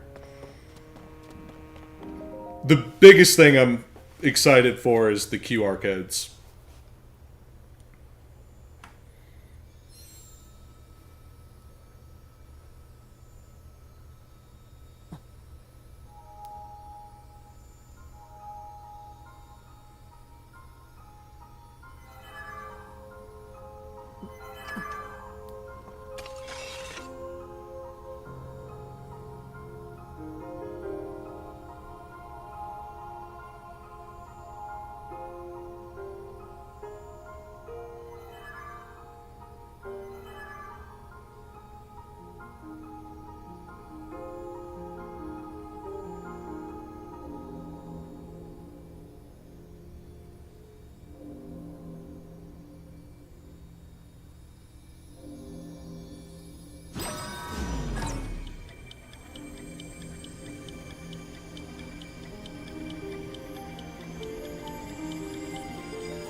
Link!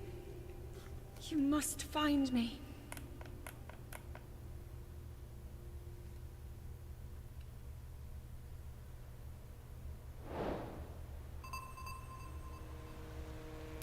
Alright, so chat, pop quiz.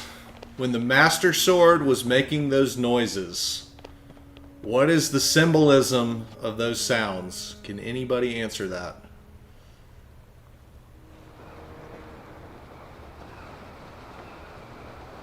Because I love hearing them. And I remember on release night being so confused after watching that sequence. I was like, what just happened? I was so confused.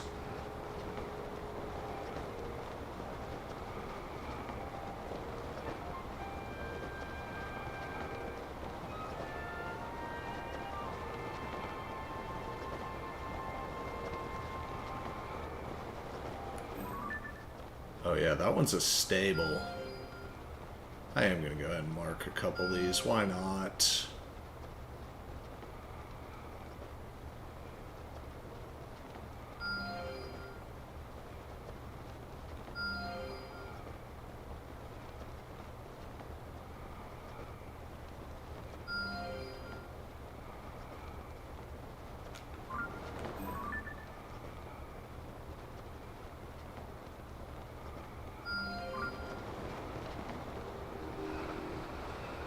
Oh, I was going to hit the pavement right there.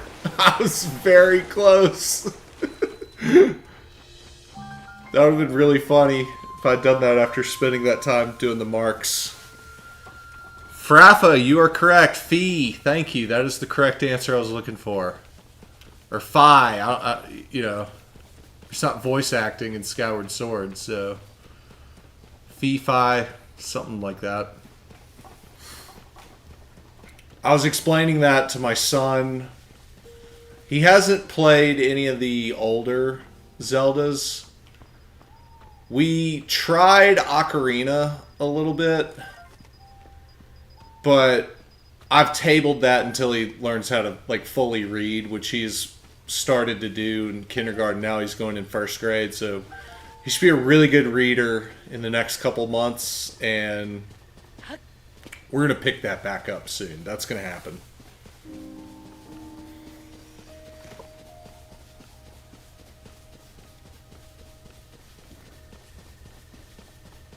And then my middle son, Bo, he's about to turn 4.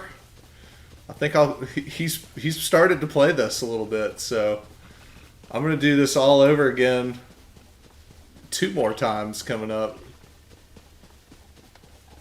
Between Bo and my 4-month-old.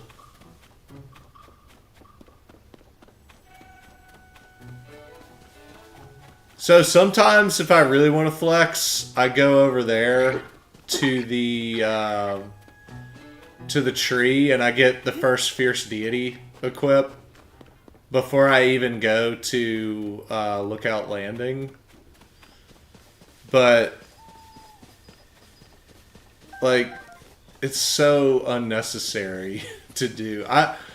You know what I should do? I should go tag this shrine, though.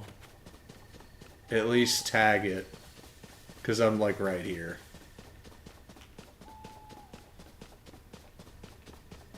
Because I will be coming back to this spot very, very soon.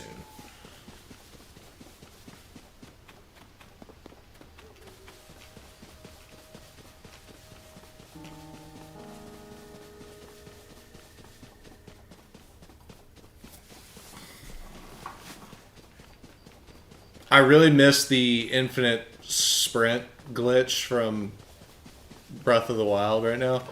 I know I see speedrunners do like this. I don't really know what it is. I'll show y'all my favorite trick for moving fast in this game, though. Can't do it quite yet.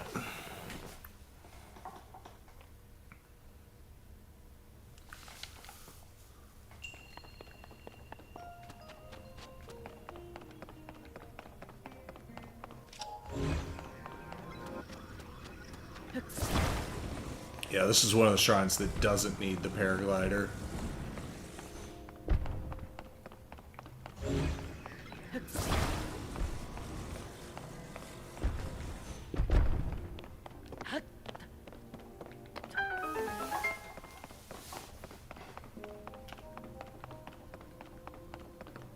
Oops, wrong side. Yeah, this one's a quickie.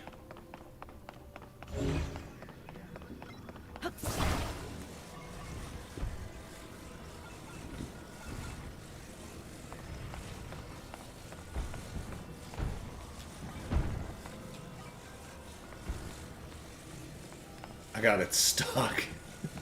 There we go.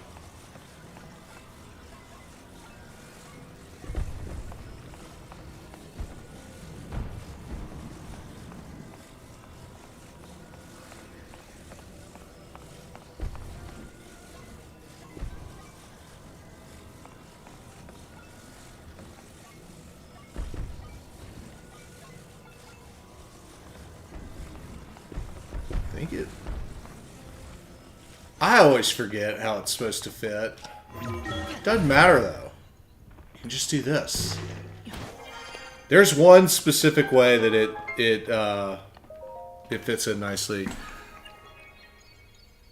Gaming AI guy. When am I going to stream Split Fiction? I need to try it. Is that you, Warren?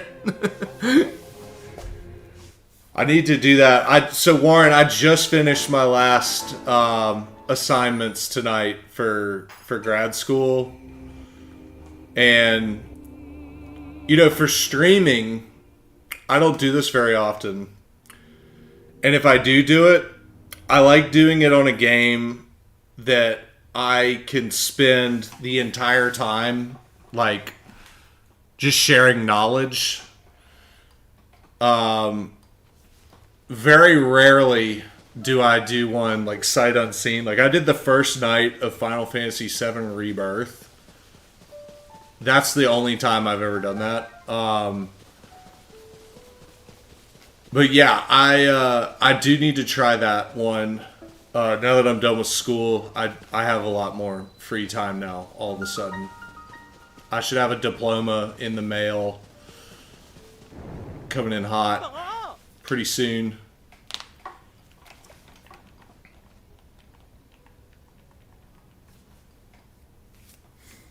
When are you going to put Gus in College Football 25? That's what the people really want to know. Or 26. That's what the people really want to know. Our mascot and the late, great Freedom, we need it. We need it bad.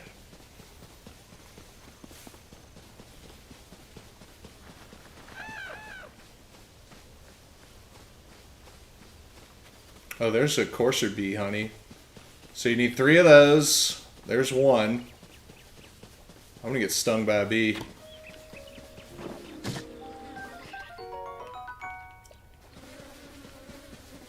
Leave me alone. Okay, so one of the things I do like doing first is getting one of these horses. And you can oftentimes find a horse that's a solid color, and they will... If you get one that's a fully solid color, then it typically has better stats. I don't see one in this bunch, though. No, a bunch of my friends picked up College Football 26, and they said Gus isn't in it again, and everybody's really sad about it. We've got one of the most lovable mascots in all of college football. He's got to be in this. Like... And then we just had Freedom, our live bald eagle. He passed away this summer. Like, if EA Sports put Freedom in college football, that would, like, you would have grown men like me sobbing playing PlayStation if we could see Freedom's flight on a PlayStation. Like, you don't realize the impact that would have on us right now. We're in a delicate spot right now, emotionally. So, I need you to be a hero for us.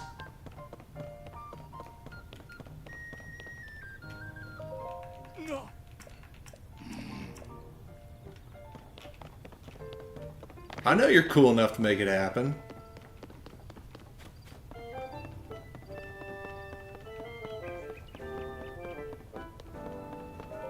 What? Oh.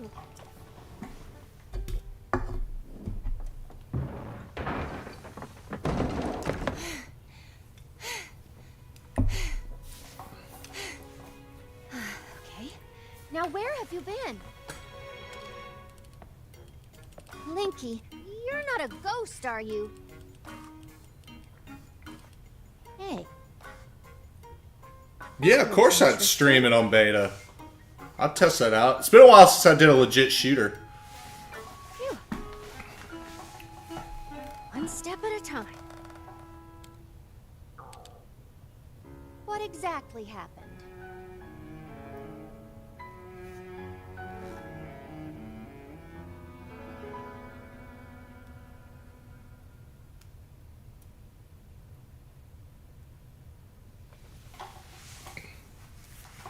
So when you and Princess Zelda go beneath Hyrule Castle, you discover a mysterious mummy which suddenly reanimates. Then Zelda falls into a fissure and vanishes. That must have been when the castle rose and the ruins fell. Then, later, you wake up on a sky island, saved by the arm that was stuck to the mummy. You get the Purapad from an unusual creature, and learn that your new arm belonged to someone named Rauru. The Master Sword disappears. You hear the princess's voice, and find your way here.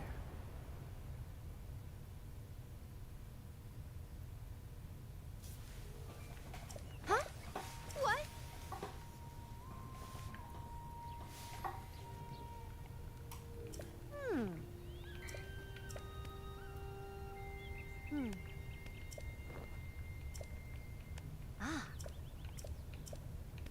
Alright, I can talk again. Cutscene's over. Yes.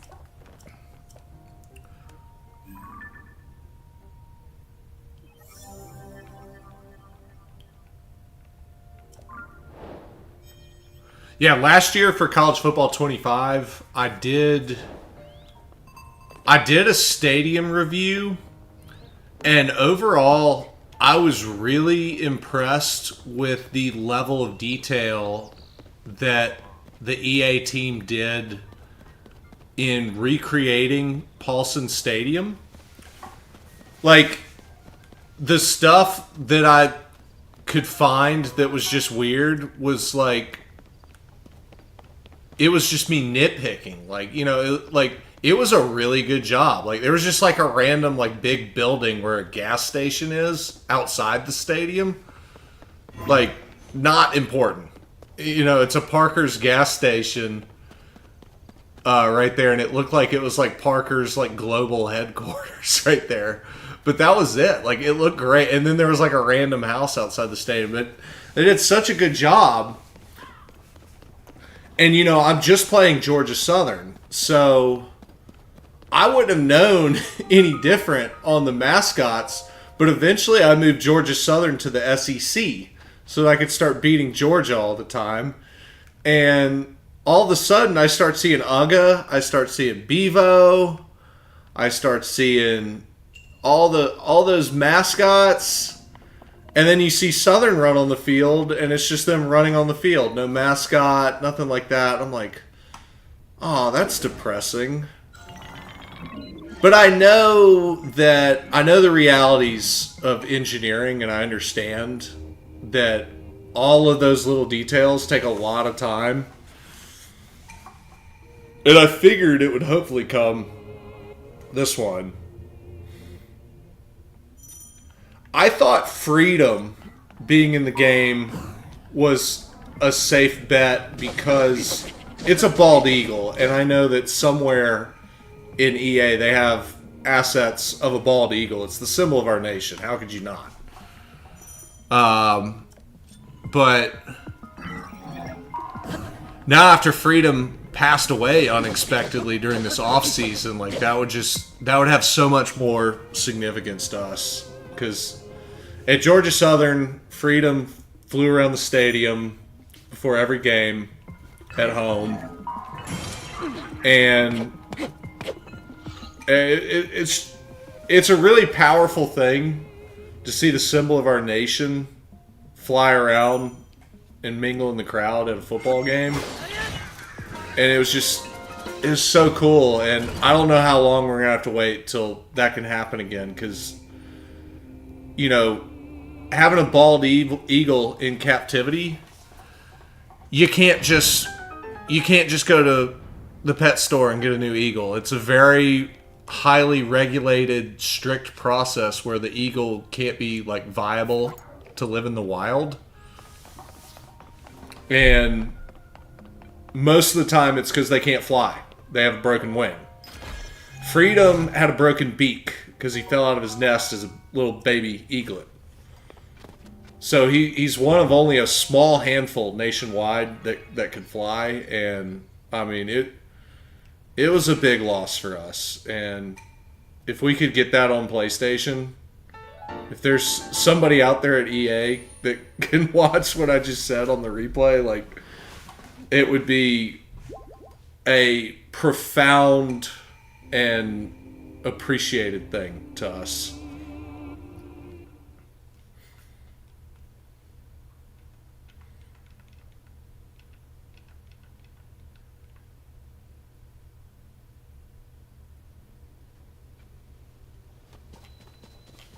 Alright, let's go to the castle and get this paraglider.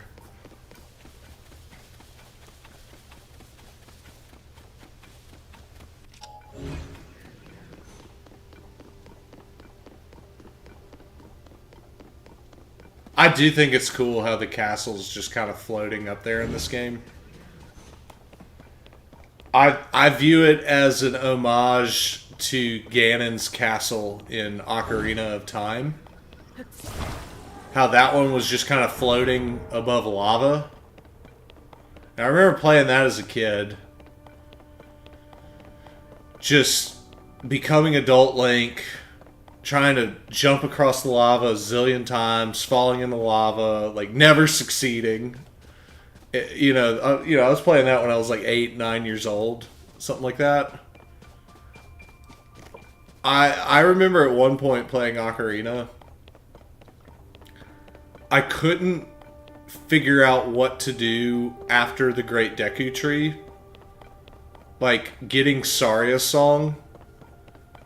It took me months. Like, we didn't have YouTube back then. None of that stuff.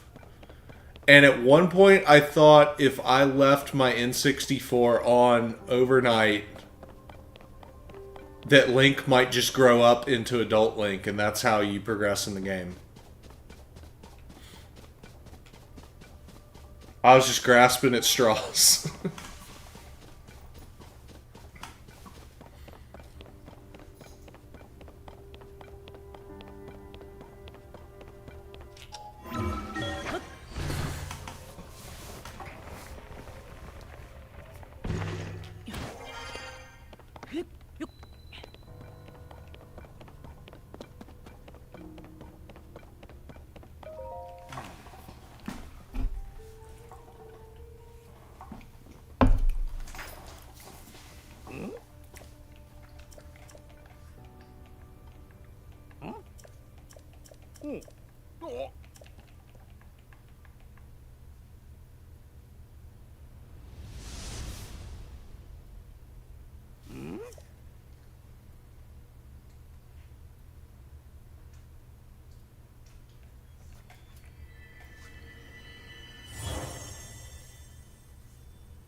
Nice, Tyler. How much did that put you back?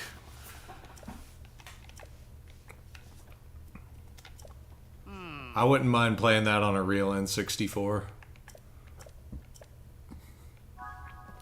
The problem with the old N64s is the controllers. They're all, like, the joysticks are all messed up on all of them.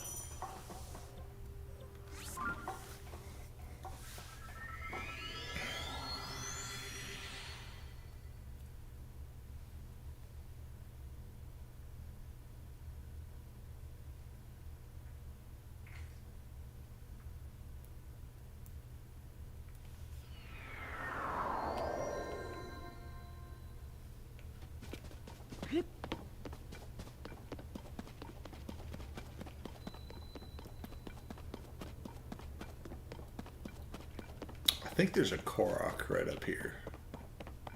I think. Yeah.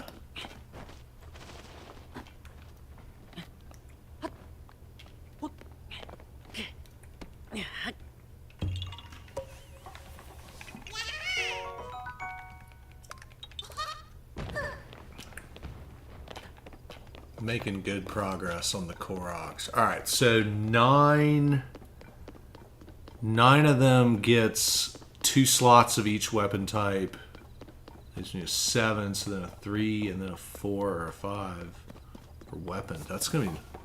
I need to get like 2 more Koroks to for sure get some more upgrades, so I'm in good shape in that regard. Oh, just 100? Nice. I thought it'd be way more than that. I've got one of those old school Pikachu N64s that we just randomly bought like at the end of the N64 life cycle. I had no idea that that would end up being like a rare, valuable N64, but we like barely used it. So it's in like really good condition back there in my tech closet.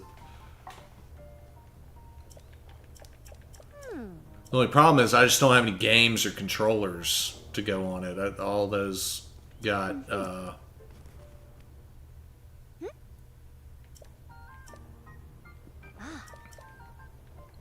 disappeared over the years.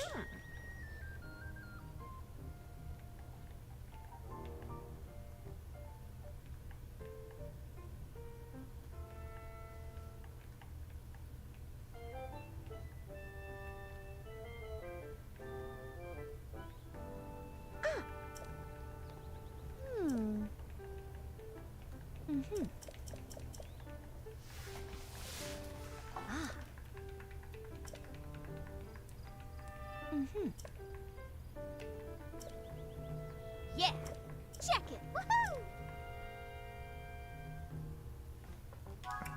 Okay. The first Skyview Tower. If you really want to be an overachiever here, you cook some stamina food. And you can actually have your first time out of the tower. You could stamina food your way into the castle. I don't like to do that, and I'm going to show you why. I'd rather head west initially. I used to go straight into the castle. I don't do that anymore. We're going to go west to New Seren and hit that Skyview Tower.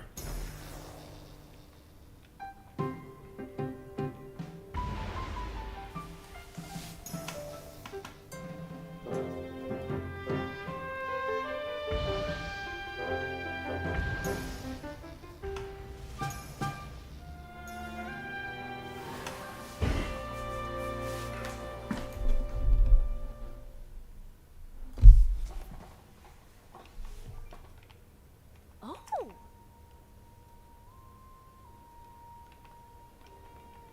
Yeah.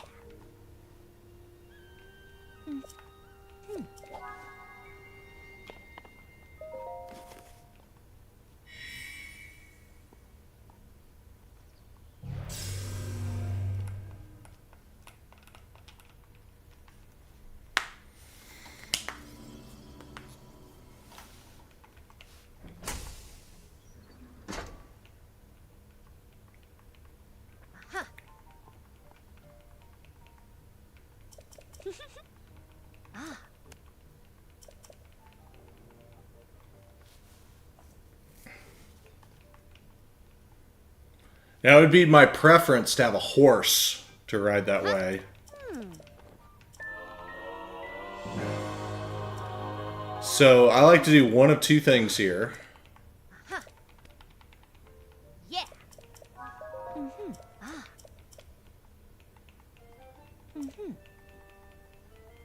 Yeah. I like to either go south back to where those horses were and try to land on one, or just glide to the west. But with only one stamina wheel and no glide armor, you're not going to get very far either way.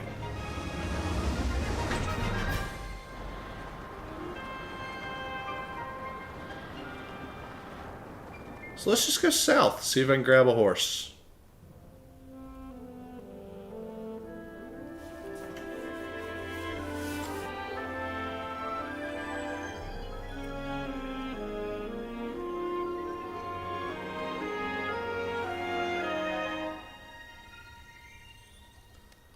Now you might be thinking, oh, why don't you just use your horse from Breath of the Wild?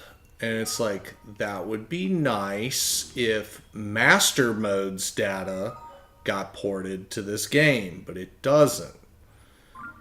And I pretty much only play Breath of the Wild on Master Mode, so my Tears saves never get that stuff ported over. Which is a little bit of a bummer. Especially the photograph in your Hateno house. It's not there on my Tears game pretty much every time.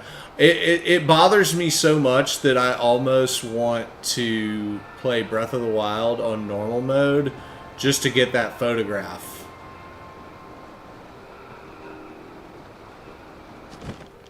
Alright, you see this one right here? That's what I'm looking for.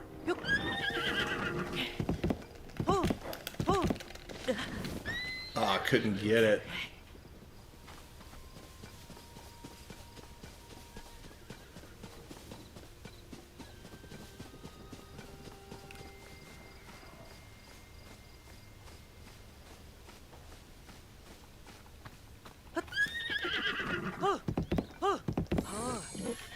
Alright, let's give this horse a try.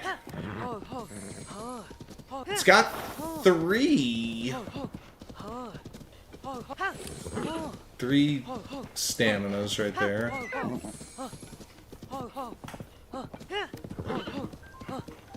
I could just get Epona, but the problem with Epona is you can't tow anything with Epona. And you do actually need a horse that can tow.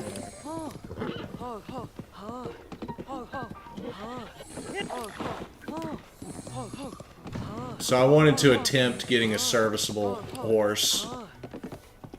Chat, what should we name this horse? Somebody name this horse for me.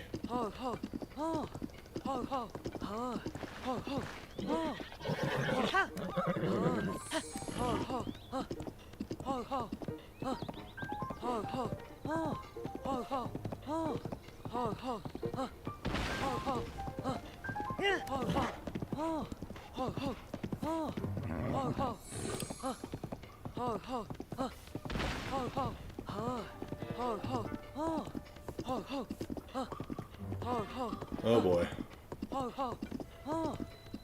I'm coming back for you, because I got a horse right now that doesn't have a saddle.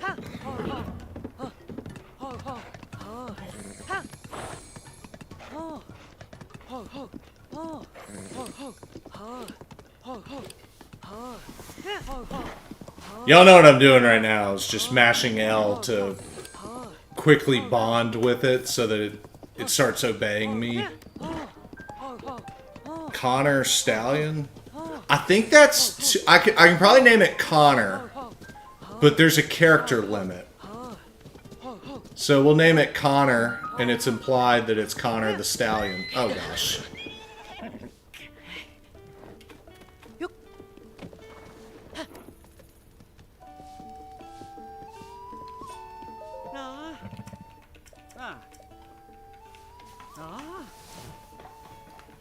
I already know.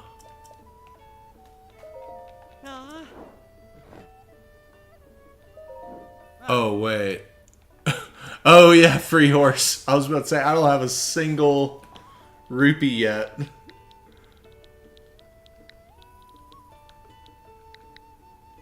Alright, Connor with an ER or an O? Alright, let's do OR. You spelled it OR, so that's what I'm going with. Yeah, you have 9 characters total.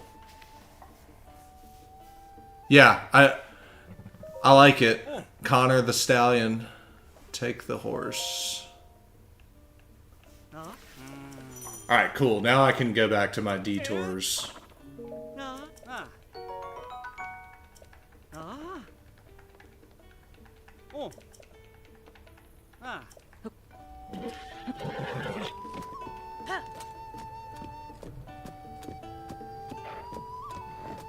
There's Impa right there, but I'm gonna save that for later.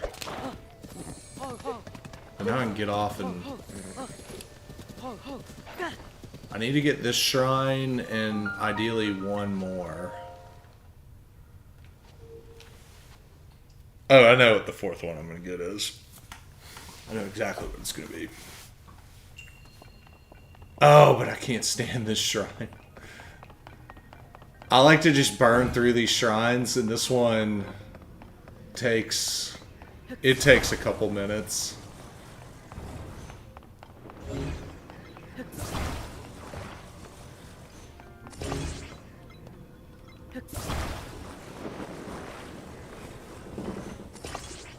You don't actually have to put the candle inside the circle. It just needs to be... Oh, no. Oh, gosh. This is why I can't stand this shrine. Stuff like that happens.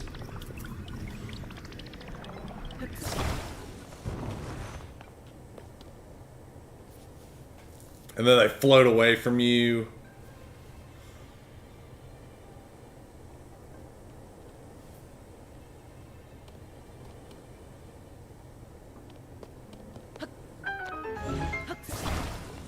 You want to quickly get this so it can hit the switch.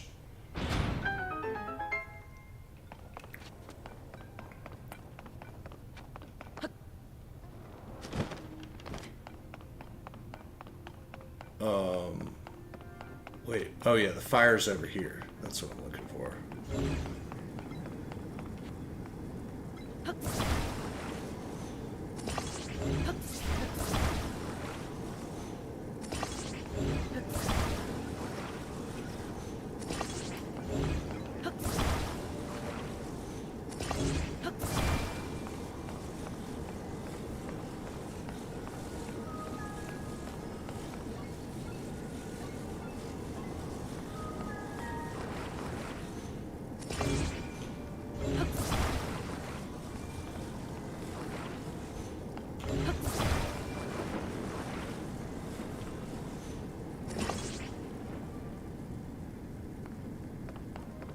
It needs one more to lift.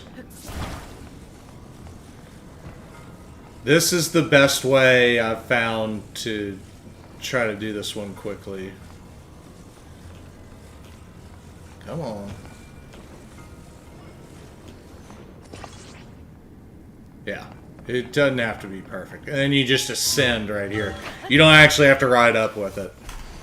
That was one of the mistakes that I was making in earlier attempts of this shrine.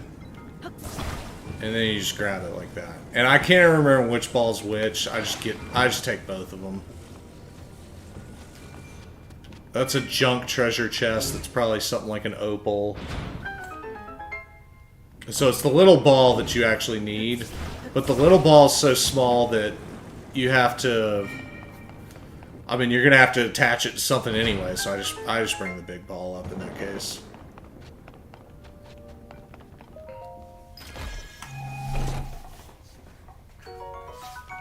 It's always an opal.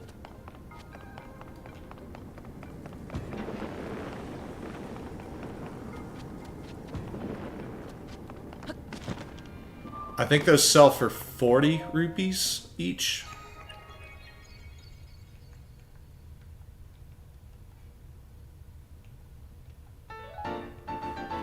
I wonder if opals on Switch 2 can force the blood moon in that spot. That's something I need to test. So opal, one of the most noteworthy uses of it is if you get like a triple shot bow and you go in this one random cave in like the canyon area near the Hebra snowfields.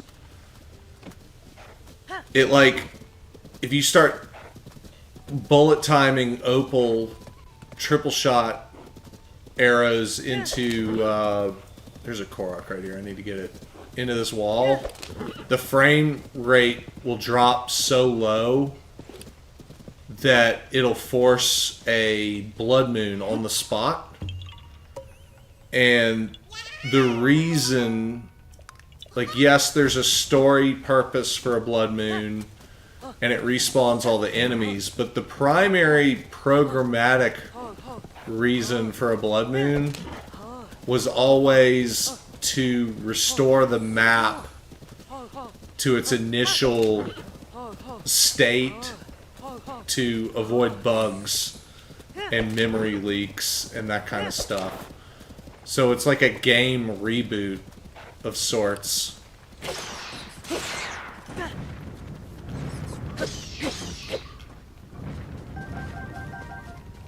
And when you drop the frame rate, that's why it kicks in like that.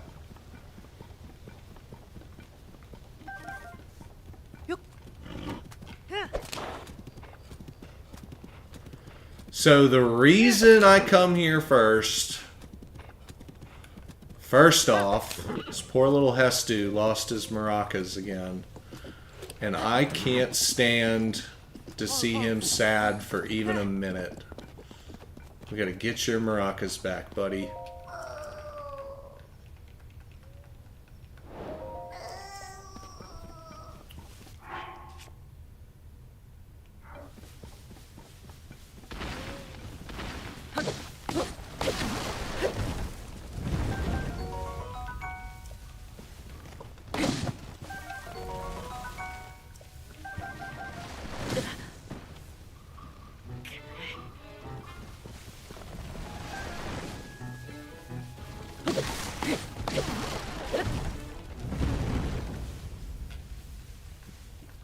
Give me an opportunity to get those lizards, please. That annoys me.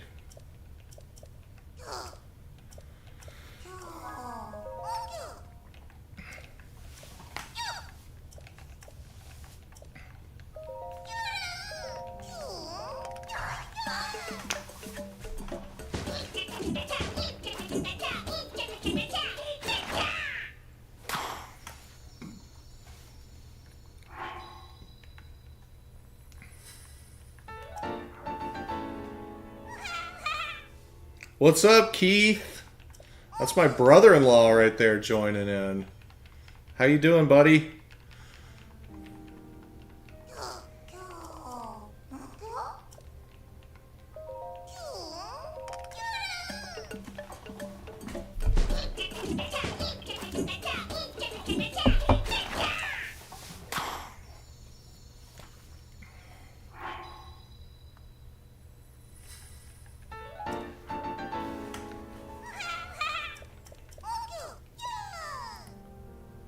So Hestu goes back to Lookout Landing. So unlike Breath of the Wild, where you really have to just go... The lizards are still there. I'm going to get the lizards. I was so mad thinking I wasn't going to get these lizards, but now I am. They didn't budge. Through that cutscene, somehow they didn't get scared off. I don't know why that makes me so happy right now, but it does. I do need some cash money. Do I have a spear? Yes, I do. I have a spear. So I just try to... Oh! I got some. There we go. There's some money. That works. Alright, I'm no longer bankrupt.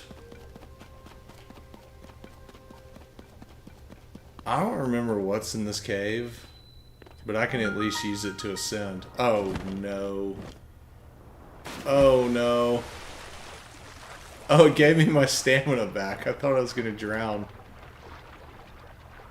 I thought I messed that up.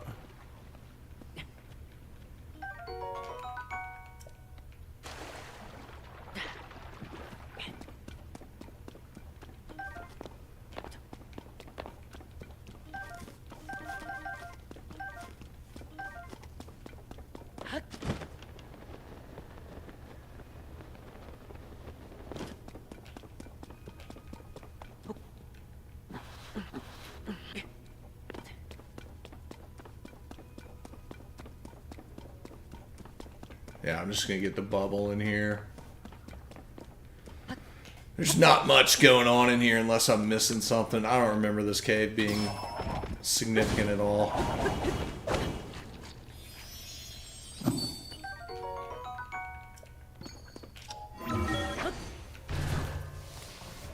Just a quick way to move up the mountain.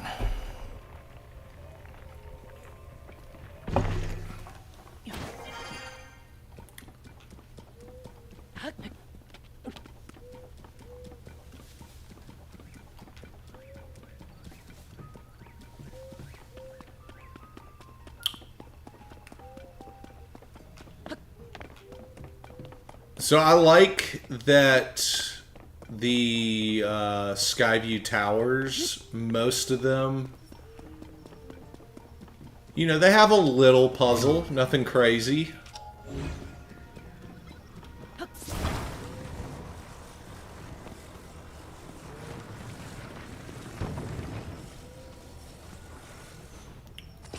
This one's simple. You don't have to build a bridge, but that little ascend spot is a little too far for Ultra Hand to reach. So you just need to fuse it into another board. And then it becomes reachable. And this one's simple. But I come to this Skyview Tower first for Hestu. I want those weapon slots.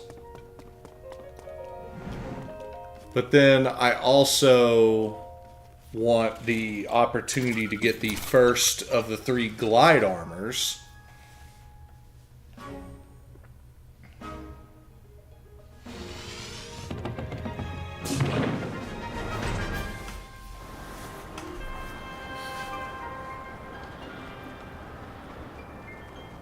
So it's right there.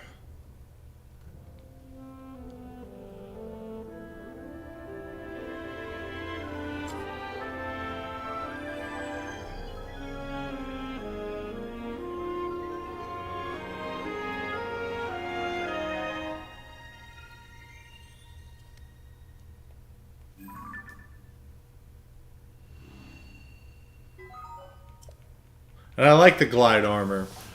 Not only is it probably my most worn armor in this game, if we're being honest. Not only, but when I started making these Zelda videos, my glide armor video was like the first one that people actually watched. And that made me really happy.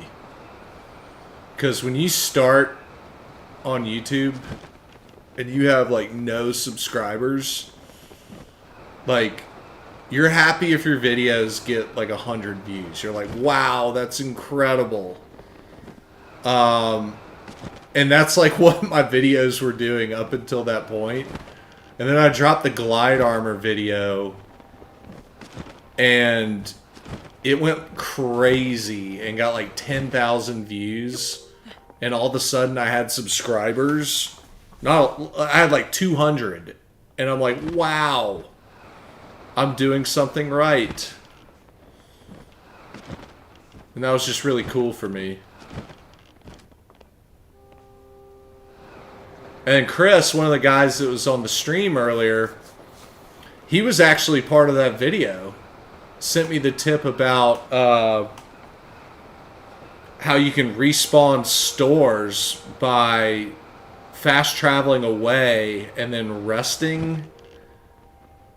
So I would set a travel medallion in Hateno. I'd buy the Arakuda parts in Kakariko Village, fast travel away to the free bed in Hateno, and then just ping pong back and forth and get all those Arakuda parts. And that's how simple it was, and that's what the people were watching the video for, was to find out how to get fast Arakuda parts. There is no good like Arakuda farming location. You only get at most like 4 at a time, tops. And the time that it would take to go to all the decent camps it's just faster to do the stores and buy it, throw rupees at it. And that's one of the things where 2 years later, I still stand by that assessment wholeheartedly.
There's my 4th shrine.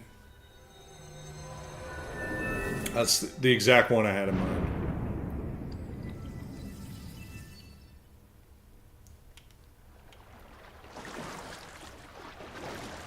That first stamina upgrade is the most significant and consequential.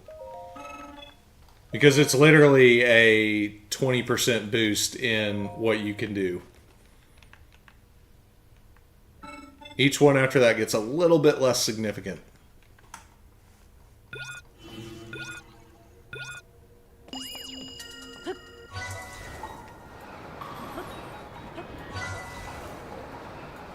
So you have to do it again and quickly. I can't remember the exact like target time.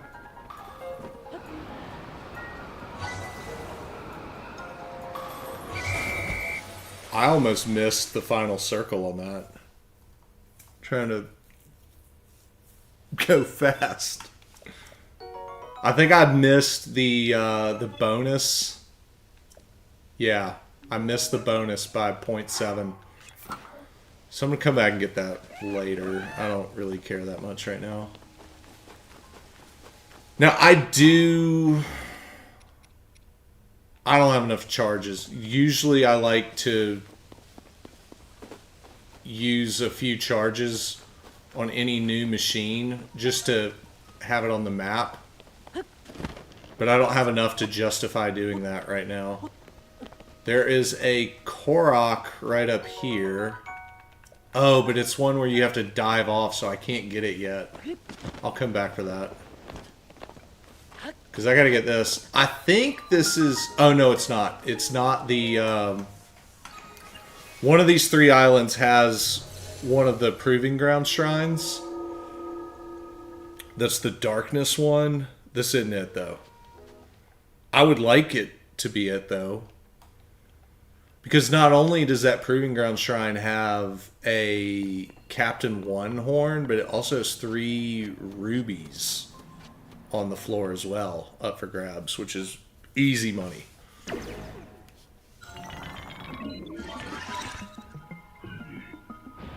This is the archery one.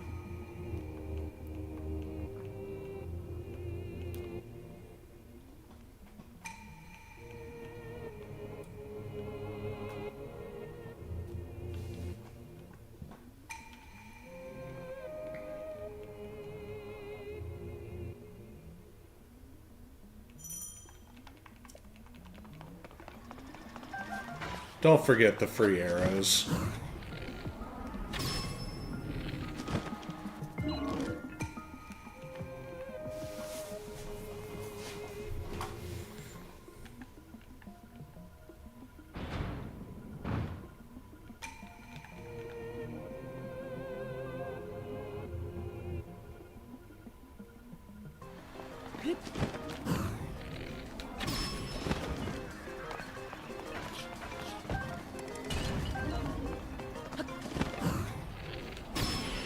It's annoying that these are both Captain, all 3 of them They don't give you the horn.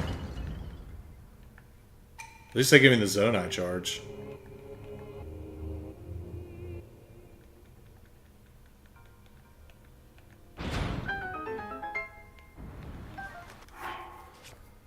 I do like that I'm starting to accumulate some Zonai swords, though.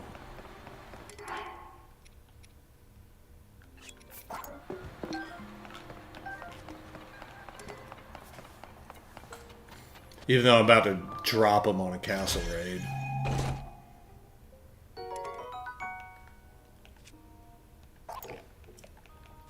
I'm about to drop a lot of these things.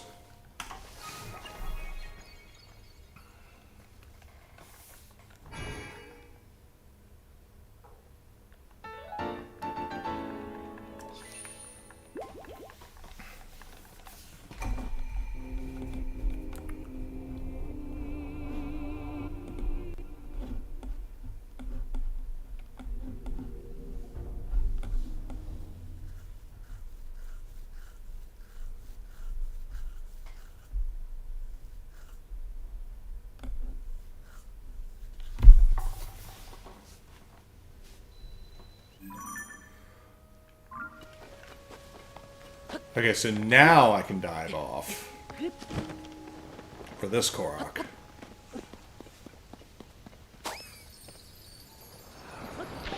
And you just have to catch it.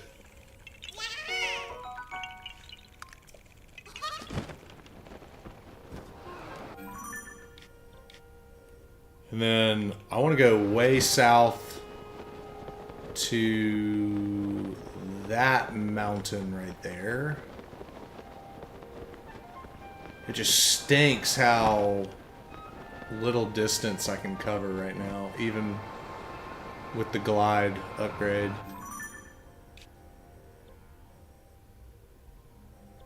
I need to just go to my horse. So, one of the best things that you can do early game is to go to Satori Mountain, get that shrine, because of the apple orchard that's right there. And I think that that's what I'm going to do next. It's a very short horse ride from here to that mountain right there. So I'm just going to knock it out and get it done. Wait a second. Alright, my horse is coming. I'm not going to get distracted with another horse.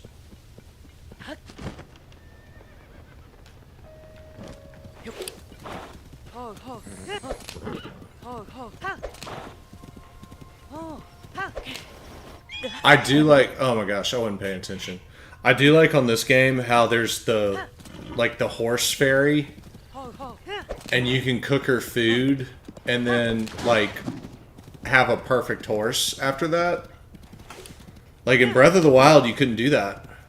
And getting a perfect horse in that game, it would take you days of catching horses, getting them evaluated, seeing if they're the one, and almost every time they're not.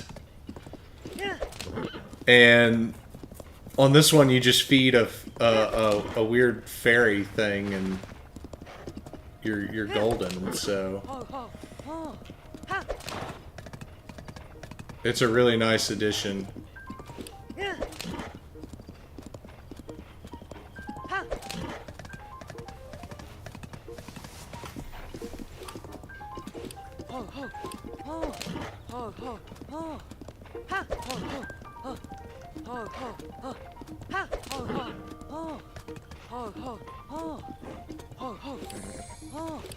Why is my horse moving so slow right now?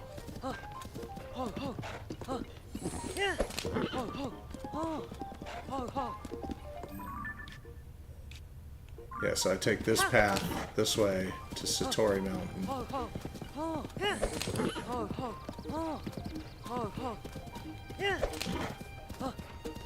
That's exactly where we're going, right there.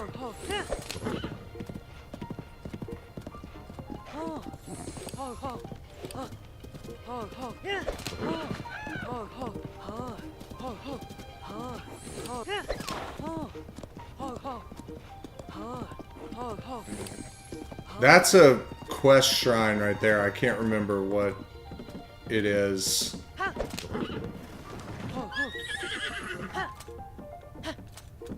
I'll look at that later.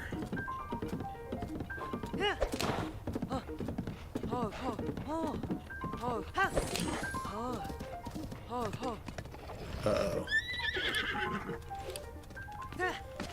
Alright, close enough.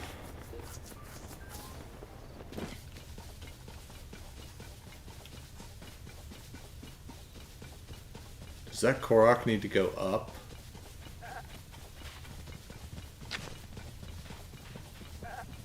If it needs to go up, I'll take it. I'll carry it up the hill if I have to. Yes! There's probably something for me to build right here to facilitate this.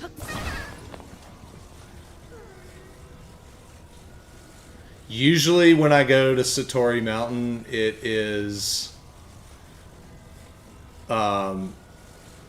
diving and gliding there. I think this is the first time I've done the horse ride.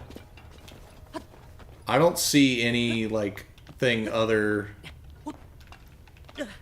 I couldn't even see myself there.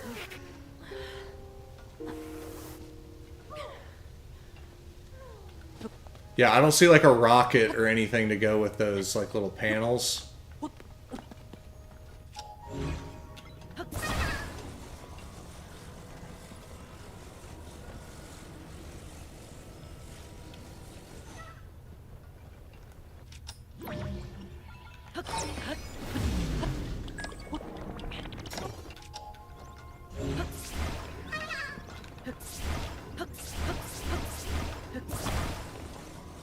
That was slick right there. Y'all saw that? There we go.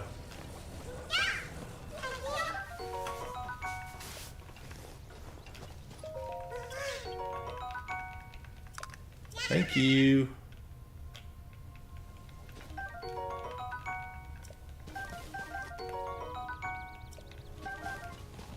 This is a nice Saflina spot right here, an herb spot. Ooh, there's a lot of nice things right here. We got swift carrots.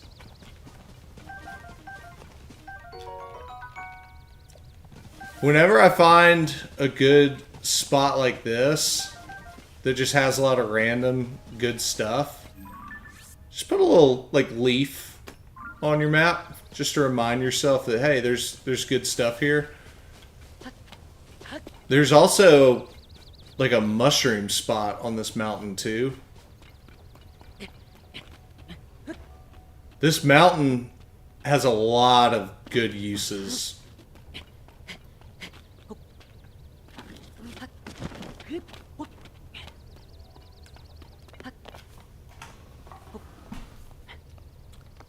Who do you think they're going to cast for the live action Donkey Kong game? That's a good question. I think you'd make a good Donkey Kong, Lauren. I think you've got big hulking body. You make gorilla noises very frequently. I think you'd make a great one.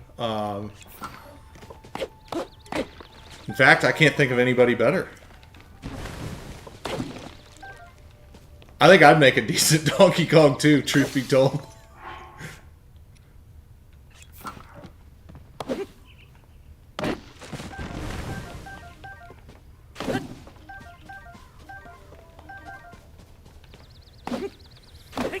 Yeah, but this is why we come to Satori Mountain.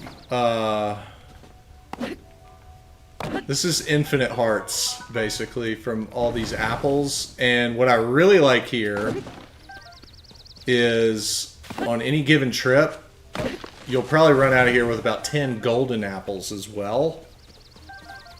And I will save the golden apples exclusively to cook with Sundelions for always high quality depths food. Like, yeah, you can get the Blood Moon and high quality it that way, but a lot of times with depths food, I can't always wait for a blood moon, and that's just, you know, with everything else, you can dragon horn to 30-minute the food that you're making. But on the depths food, I wonder what would happen with a dragon horn, actually. I don't think I've ever tested that. Anyways. The golden apple will high quality it, and it already has a bunch of hearts on it anyways to combine with the Sundelion. So it synergizes really well, in my opinion.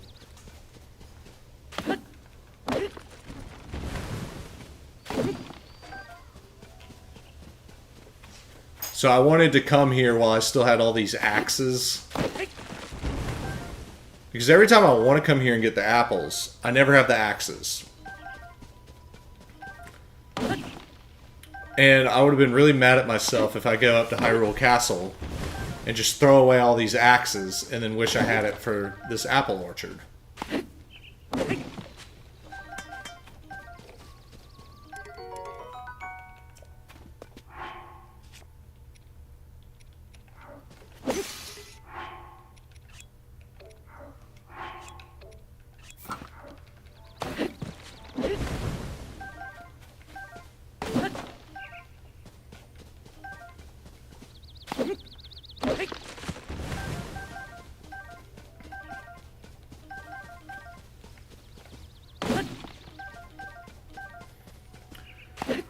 But yeah, like I said back on the Great Sky Island, if you have full hearts, you are blocked from getting one-shotted.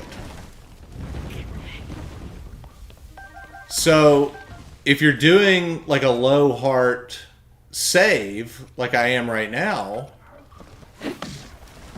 you just need to cook a bunch of food that does 4 or 5 hearts. And every time you get hit, you can heal yourself with that food, and then you're golden. And I love the sturdy, thick sticks, by the way. It's like the best, outside of the Zonai weapons, it's the best weapon that you can get that's not pristine in the depths. It's got good durability. It's two-handed, 7 base damage. I'm a big fan of that weapon. So when I see the trees start attacking me, I get excited because I'm like, I'm gonna get a stick.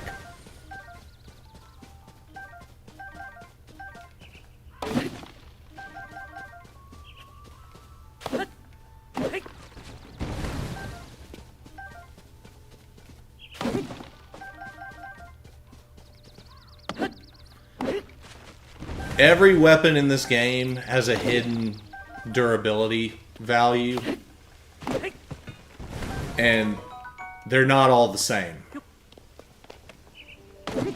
I don't remember what half of them are, but you just know, like, Royal Guard, for example, breaks more quickly. It's got the highest damage, just doesn't last you as long. But like these sticks, aside from Tree Branch, like these things, they last a little longer than a lot of the like not pristine versions of weapons that you'll find all around the game.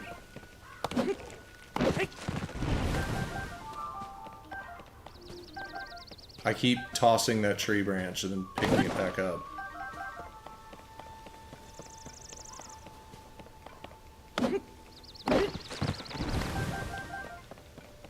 So all these apples will last me a very long time.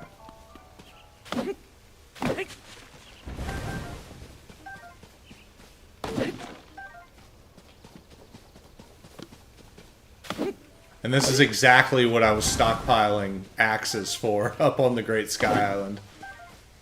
This is exactly what I had in mind. Just coming to chop down all these trees.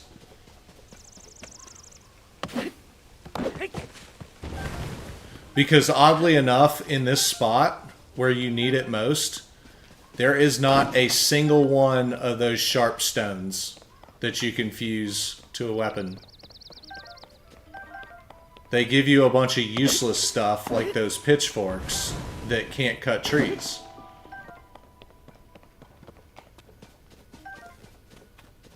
Like, you can pick up the pitchfork and start knocking apples off. You can fuse this rock, but it's not a sharp rock. That's not a sharp rock. There's just not sharp rocks here, so... Oh yeah, down here... I don't have any shock stuff yet, but if I did... You can also get a bunch of meat and food by shooting a shock arrow into that water and frying everything.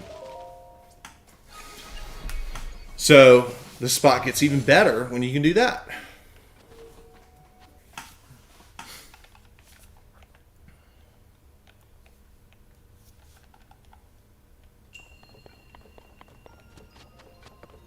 And as always, don't forget to get the shrine. It'd be so easy to chop down 24 trees and get like 100 apples, only to forget this part.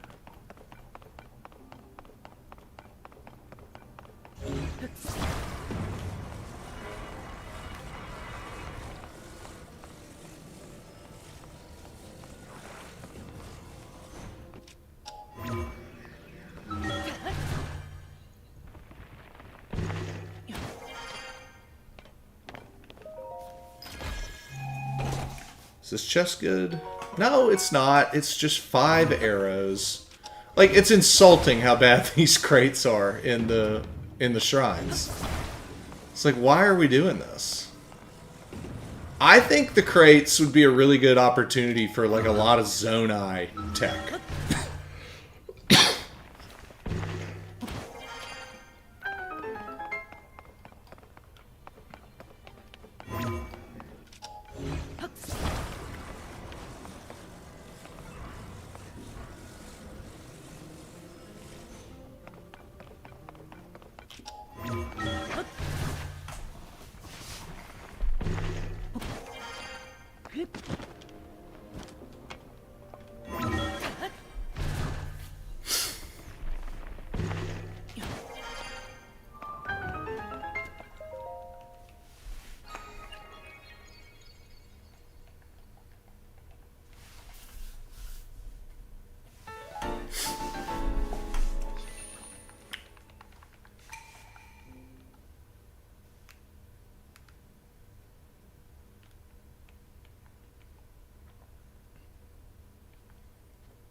Oh yeah, and the trees all respawn instantly, but the apples do not.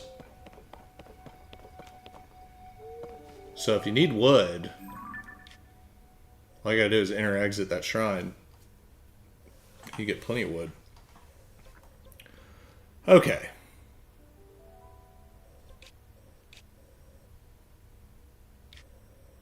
Let's just go ahead back to Lookout Landing for now.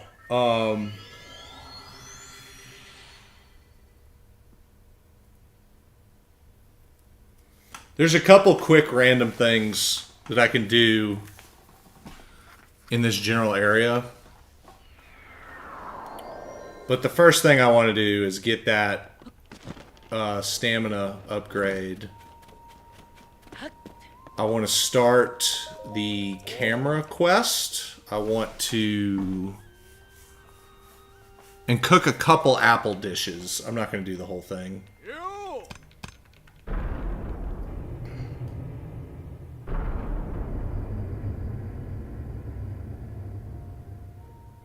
I'm glad that you don't have to do this every time you want to go down in the emergency shelter.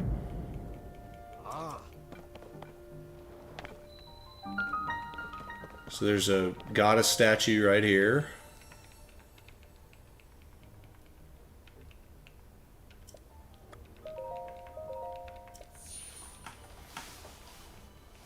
I'm going to get all 3 stamina wheels before I voluntarily get another heart.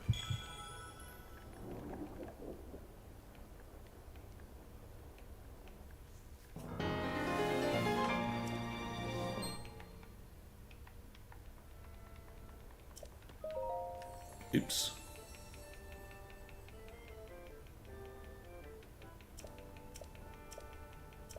I hate when I accidentally press A on something.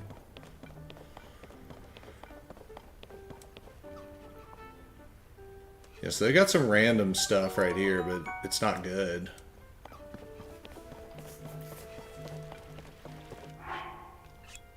$176 apples.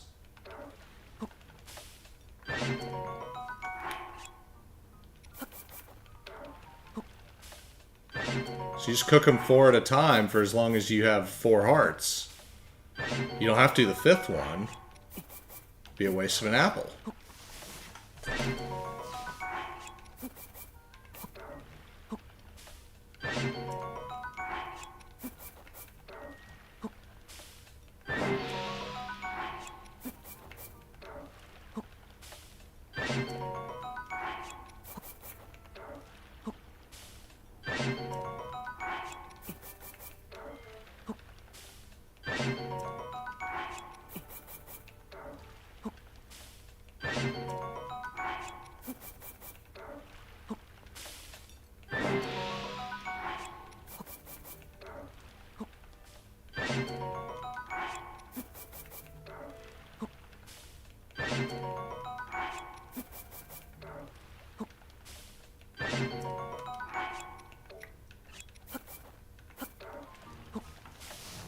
Alright, I'll take it down to 100 and then cut it out with these apples.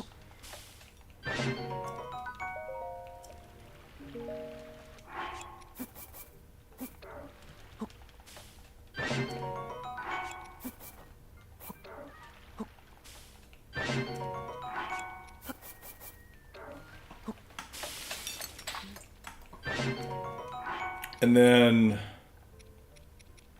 Oh, this is nice.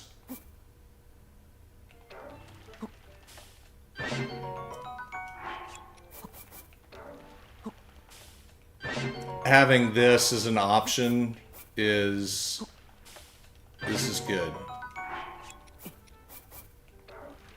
I only cook like 3 at a time when I have really low stamina. Cooking all 5 would be overkill. That's good. So a little bit of stamina, a little bit of basic heart food.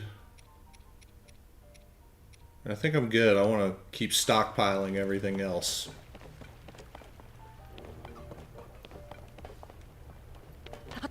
Alright, so done here in the emergency shelter. Now I just need to start this quest with Robbie. Well, you gotta go up to Pura first to report success on blasting out of that tower.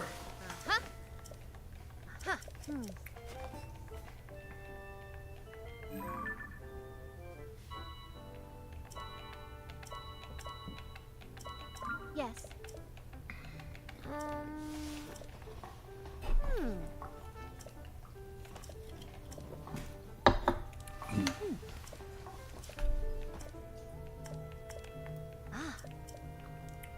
Yeah. Now, the game really wants you to go to Rito Village first. And this time around, I agree with the game. Tulin is the best sage by far. But I'm not going there just yet. Oh yeah, Hestu's back. Don't want to forget that.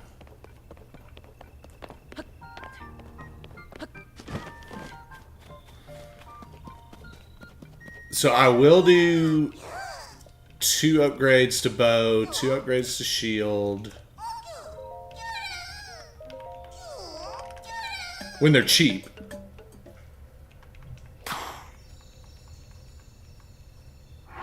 And then I'm going to go heavy on weapons.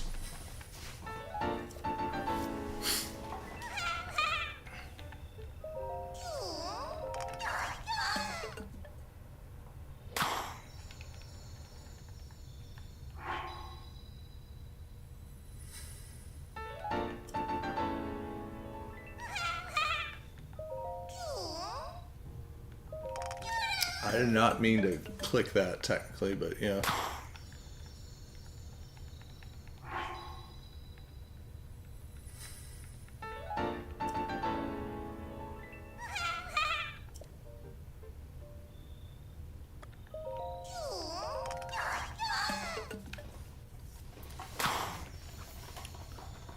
So, in Breath of the Wild, I would just completely ignore shield upgrades. But the reality is, on this game, you can fuse really nice things to shields now, like rockets. So all of a sudden, I kind of like shield space now. Like all of a sudden, I start caring that I can get more shields.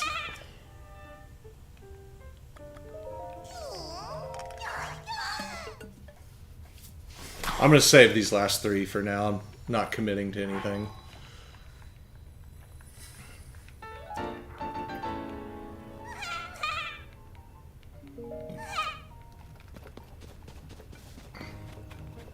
Okay, so now we go talk to Goggles.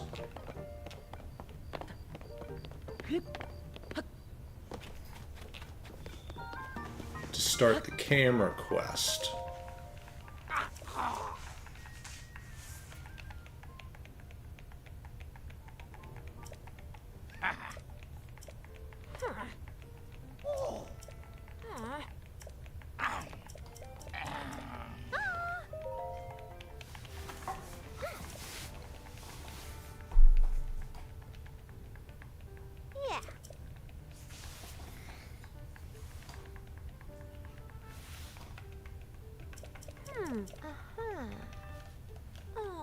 I really wish I could skip these.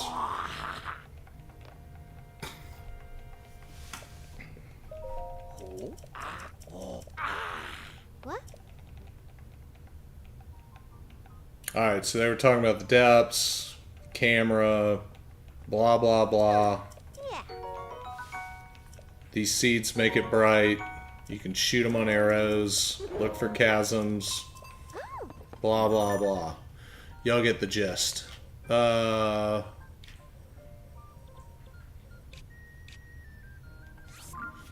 I'm done here for now. I'm going back to this stable.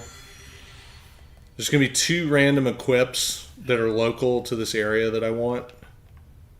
The first one...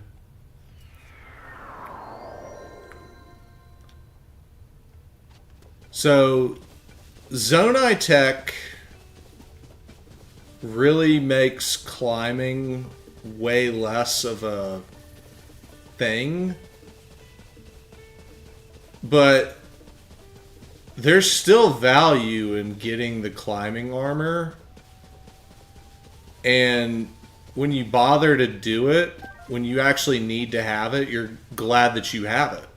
So, of course I'm going to go here to this cave to get the first one. I mean, it's literally right here. It's so easy. So, and I think this is one of the ones that I should probably save my game before I try to do any shenanigans like this, but I'm pretty sure bats fly out of this one. So I want to have a bomb ready to go. I might regret doing this though.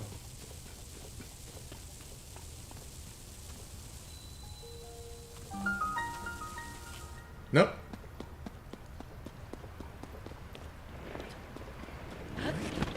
Okay, so what you're supposed to do here is... I'll just do it. Just beat the like.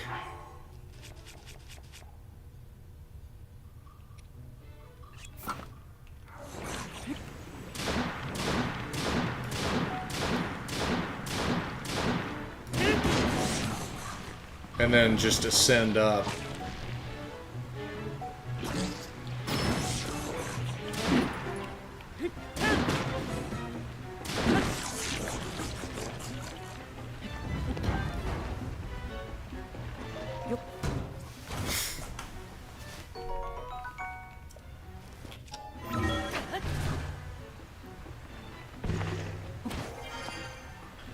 Yeah, but you can just run up that wall. You don't actually have to beat that.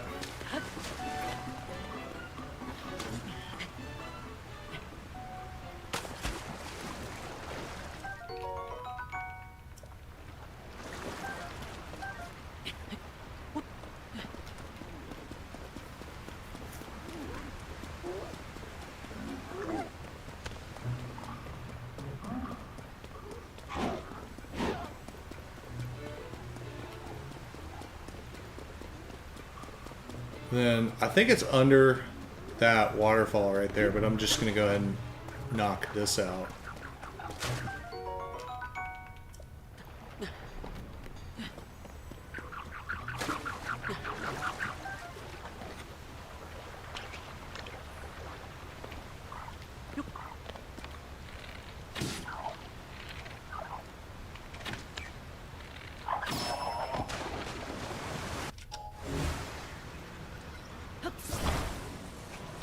Oh, that didn't finish it off. Oops.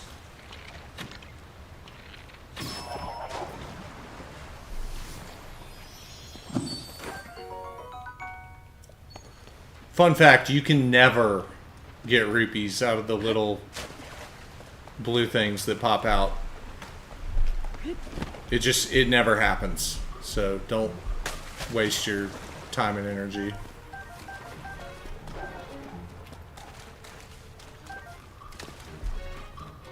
So yeah, we got a climbing piece right here.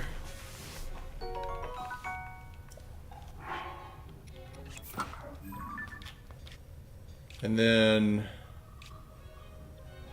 right here, I want to go to that because it's Fierce Deity Link. So I can get some Fierce Deity armor early as well. That's my favorite armor set in the game.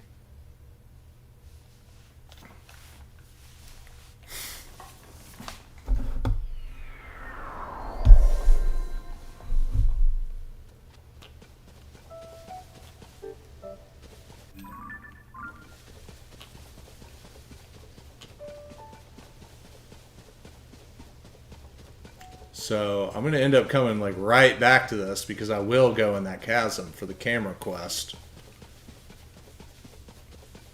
But I just want Fierce Deity first. It's annoying that the other two Fierce Deity pieces are like way far off. So I do put a heavy emphasis on going to Akela early in the game. There's a lot of good stuff in Akela. Fierce Deity isn't the only thing that's good there.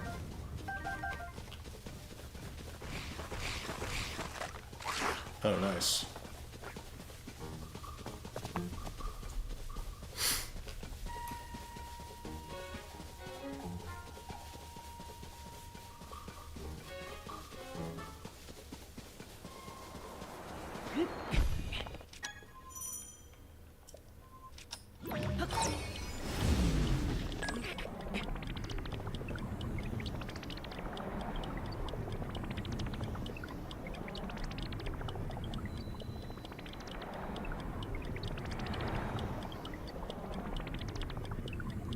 Oh, there's a treasure chest. That is a very helpful item.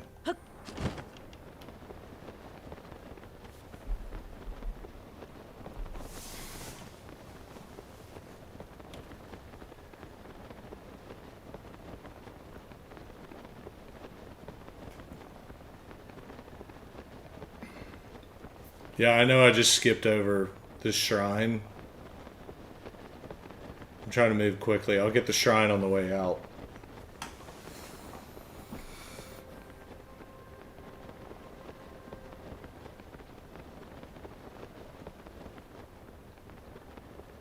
And yeah, for speed, I am going to go ahead and eat this food right here.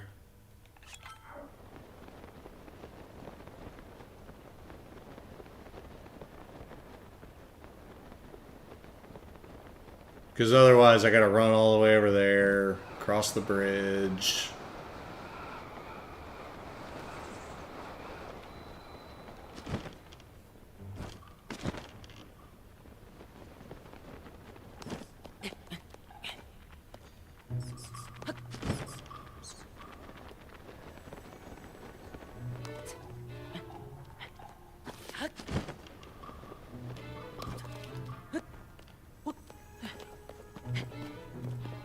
The bubble in here is supposed to be up high, I think.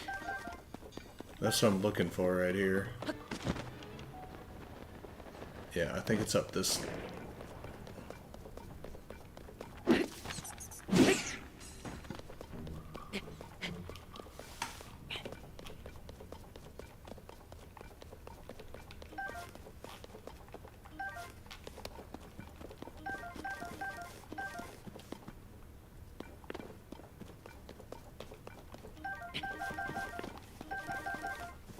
Alright, maybe it's not up high.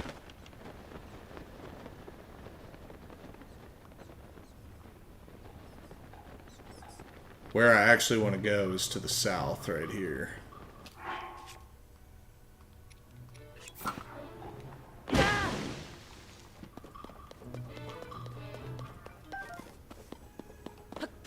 See why I went ahead and grabbed that one climbing piece, though? I mean, I'm going to be doing a little bit of it here.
That's what I came here for.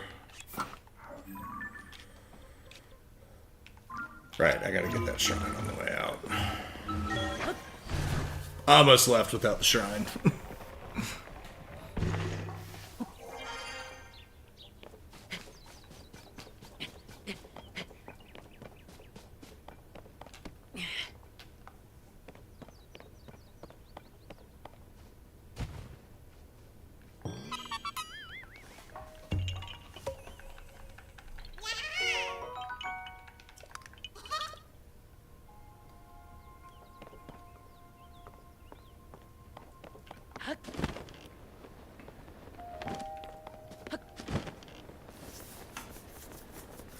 There's another Korok close by, but I'm going to try to keep this moving fast, so that means I'm only getting obvious and very immediate Koroks.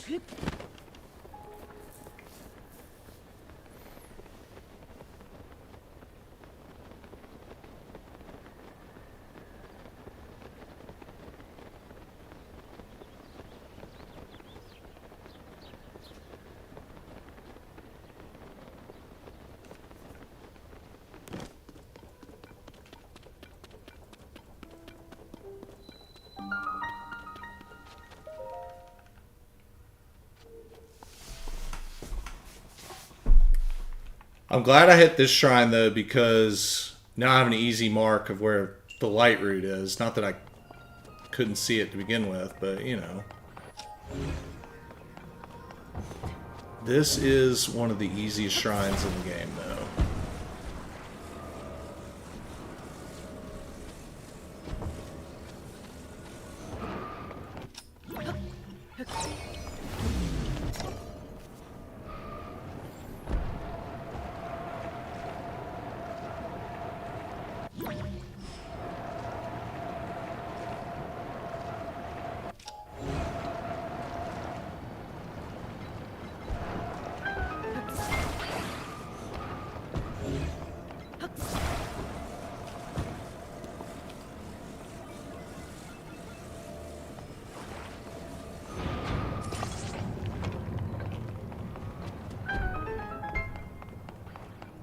That's funny.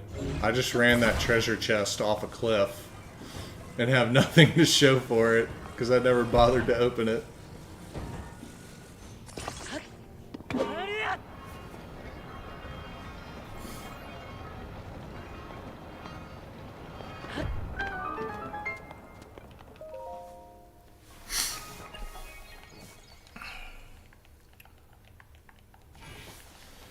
Okay, so wrapping up the surface level activities, the couple of key things to recap: that Fierce Deity equip, you've got the climbing shirt right over there, you've got Hestu, You want to hit shrines as you get to them. Got the apple orchard for food. I found a horse right here. You can find horse right where it says lookout. And then ride it to New Seren Stable. Hestu was there. That's kind of at a high level. My basic, I just got on the ground checklist. Let me get started. Sometimes I will literally go straight into the depths. There's certainly an argument for that too. But I'm jumping in now.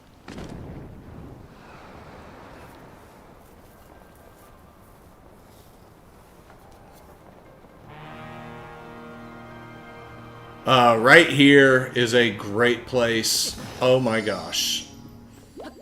I wasted a fairy. As I was saying, right here is a great place to get some of these fireflies. You need a bunch of them for the Great Fairy for the minor gear. And I'm not gonna lie, like, that set's actually not that good. I just upgrade everything. I guess it's my toxic trait. Like, I 4-starred on when I was making all those videos. I made 4-star armor videos for some of the most trivial armor sets, just because I'm an obsessive completionist on like everything.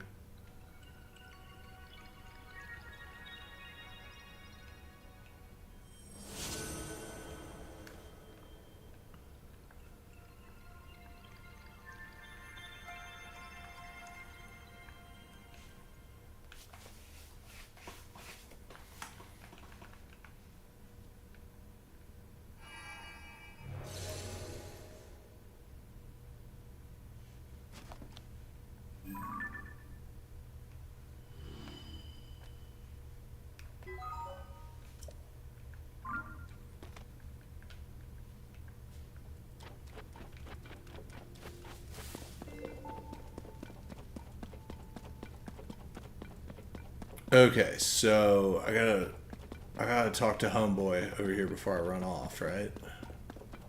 Or no, I don't have to talk to anybody right here. I just need to go to that light route and yeah, there's more of those fireflies.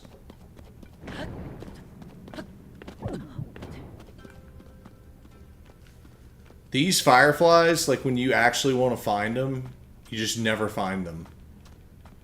And a lot of the places where they appear are in the groves, the various grove areas.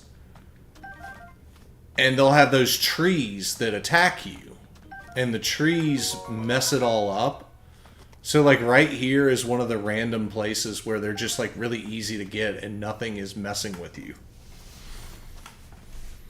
So that's why I like to take advantage of just right here to grab them.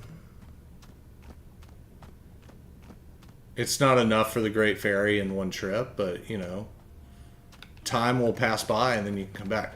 So, right around here, though, there are skeleton horses, I think, right here. I think a little bit this way. If I don't see him, I'm just going to press on and deal with it. But there are skeleton horses, like, right over there. But at this point, I'm already well on my way, so... If you want to be an overachiever and get some Zonite...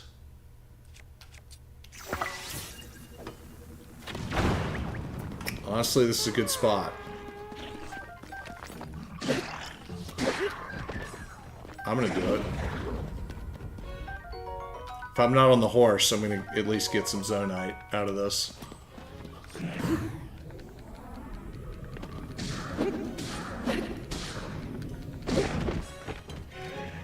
Nice little ragdoll action right there.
Oh, there's more fireflies right there.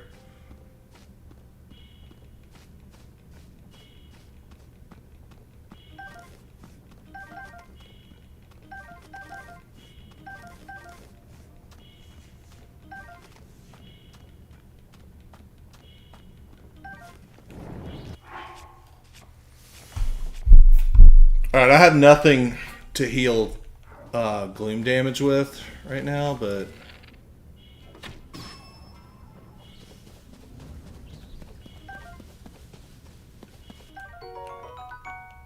You know what? Let's just go for it.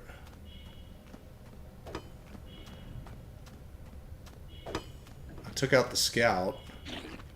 Oh, dude, really?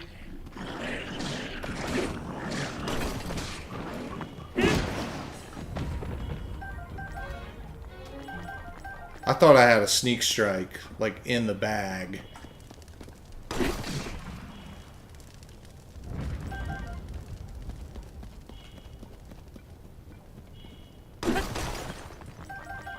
Yeah, that went well.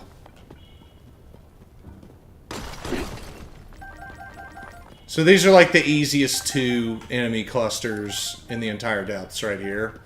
So like if you're gonna get Zonite from like clearing one of these sections out, there's literally no better spot than right here. So you're doing yourself a favor by just knocking that out if you're not on the horse. If you get a horse, just go fast to the light route.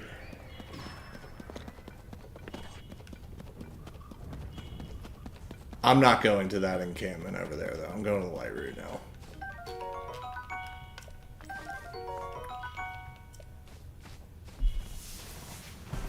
So yeah, a little bit of a respectable stock of Zonai parts now.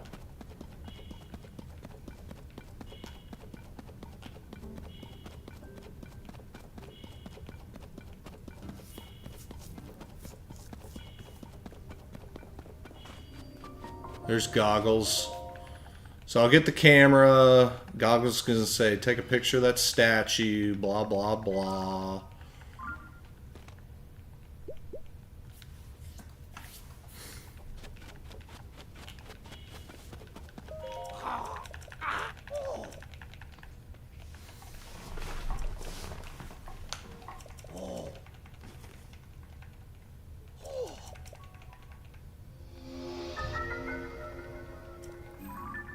And then like, oh, there's another missing square. I wonder what that is.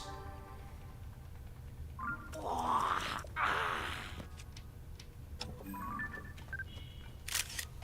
wonder what other ability you can get in this game. Well, I'm about to show you.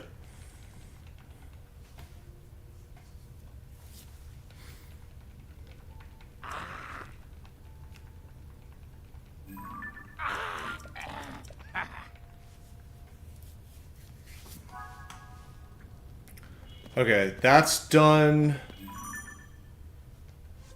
There's one random thing right here, though.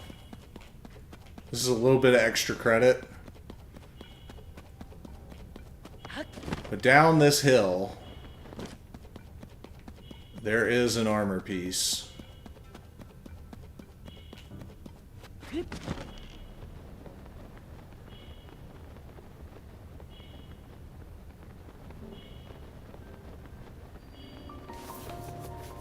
Daphnis Canyon Mine.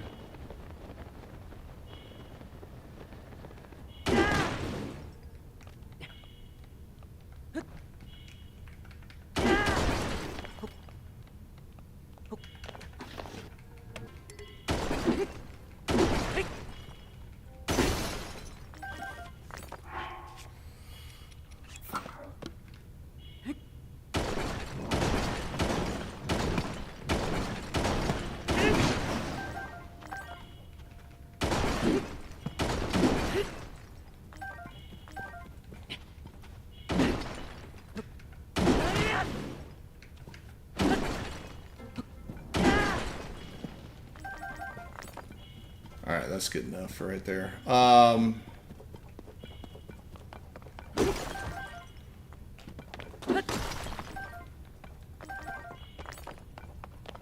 I wish getting Zonite wasn't such a like time-consuming thing, but it is, and it is what it is.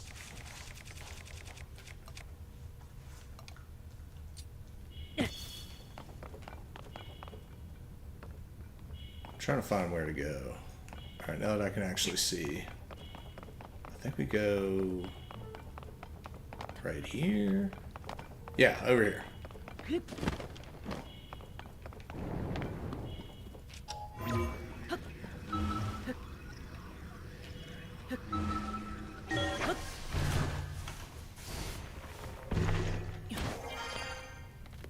So this is just a minor detour. This armor piece is hardly game-breaking this early in the game, but it's right there, you know. Too bad it's a shirt. You know, we're overloaded on shirts. I was hoping it was the helmet. Couldn't remember which one it was. So, oh well.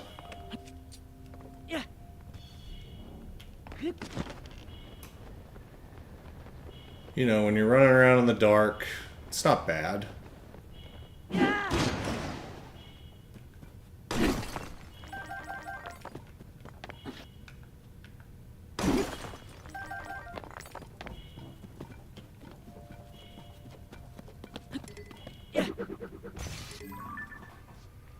Okay, next stop.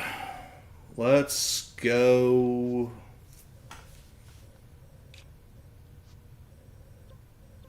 Let's go here. Actually here, because there's a Korok.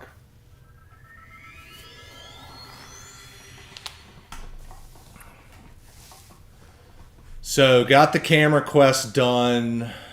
I don't think you actually have to start the camera quest to do what I'm about to do next. But what I don't want to do is go all the way to that place and then realize I have to backtrack. Yeah, there's the Korok now.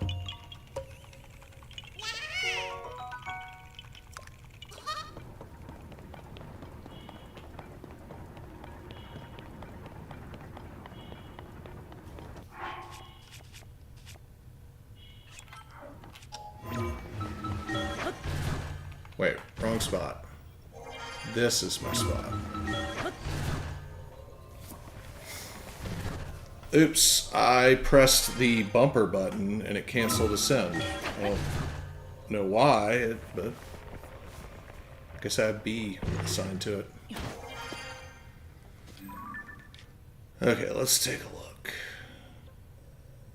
I think it's the west side. So whenever I want to get somewhere quickly, early game, I just keep coming back to this spot. Every time.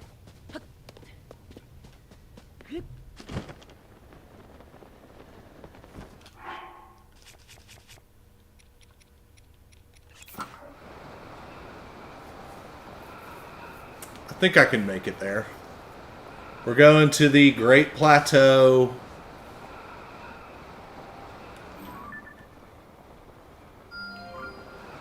Right to that spot, but in the depths. I want auto build as quickly as possible.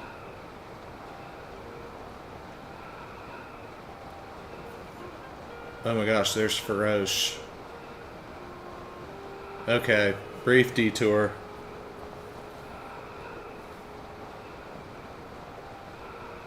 One of my rules of early game, especially given the 10-minute timer, if you see a dragon, just go ahead and get the dragon part.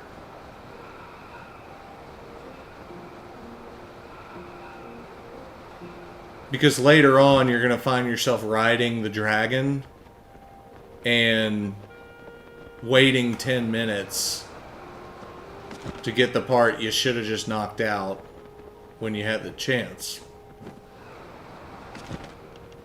You gotta be real careful with Feroce, though. So, yeah, I want to get greedy and get these things, too. Because I don't have anything shock right now. So I get scales first for Fierce Deity armor. And then these things are just... I love these. The Feroce spikes.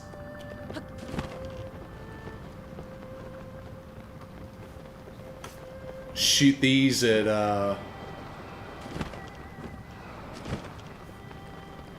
water and use to disarm. They're just so useful.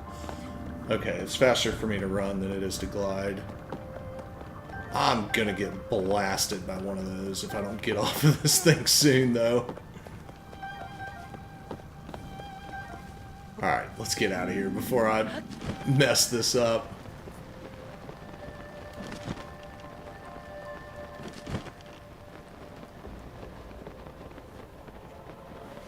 I can still get where I want to go.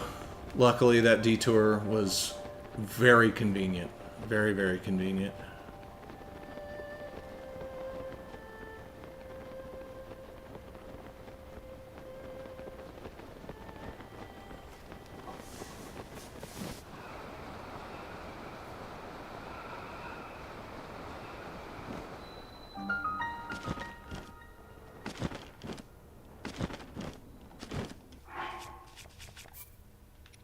Just a good time for me to save.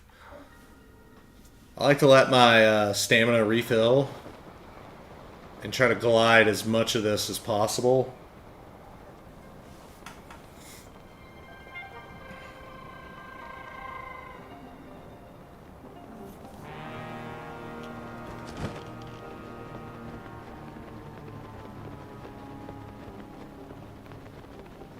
I love that sound effect. When you first enter, when that bass hits.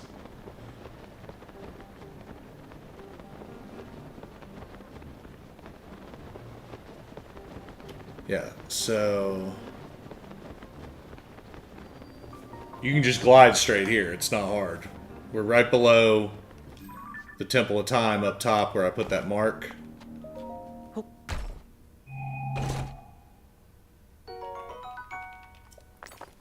Very underwhelming treasure chest on the roof.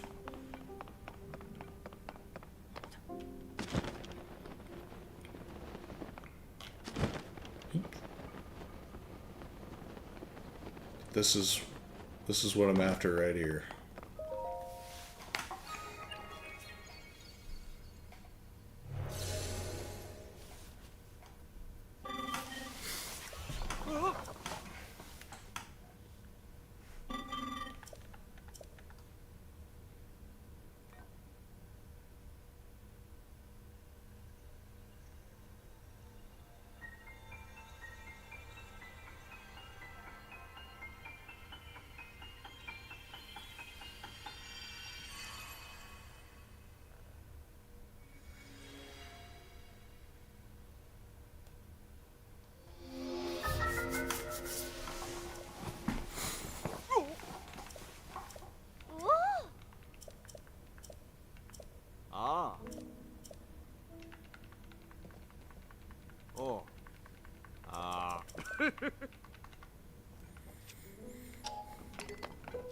Okay, not only do I love that you get auto build here. But right as you get auto build, you also get to fight Master Koga, which gives you 100 charges, and you can immediately expand your battery.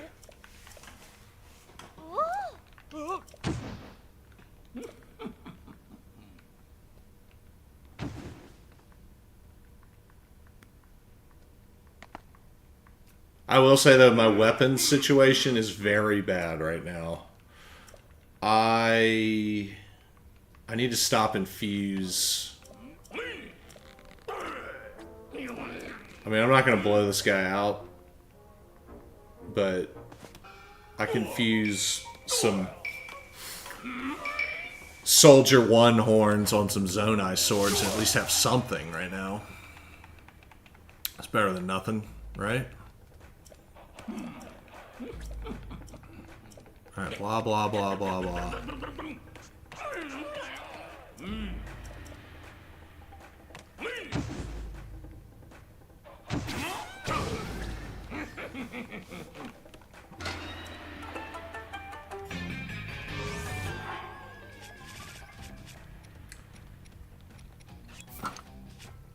Yeah, that's by far my best option right now.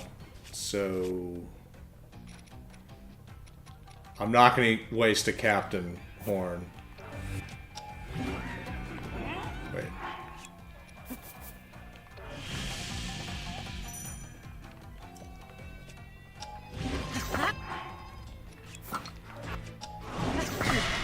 Oh! I just got trucked.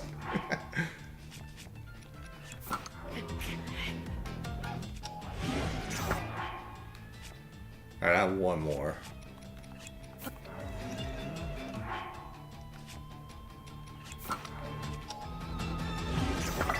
Alright, that'll do. That was an awful shot.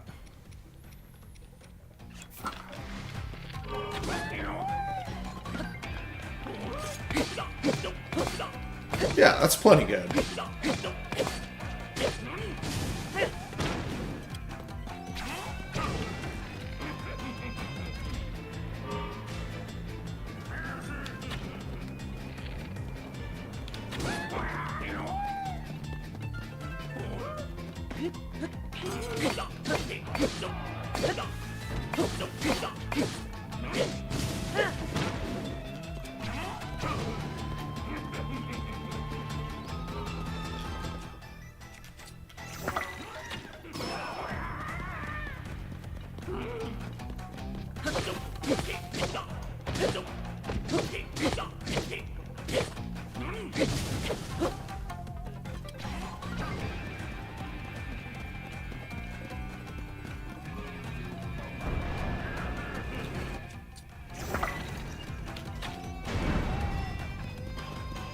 I did that just too far away.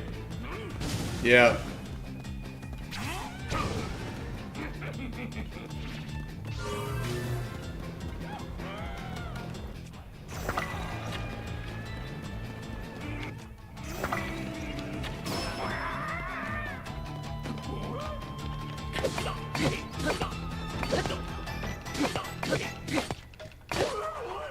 Yes, got him.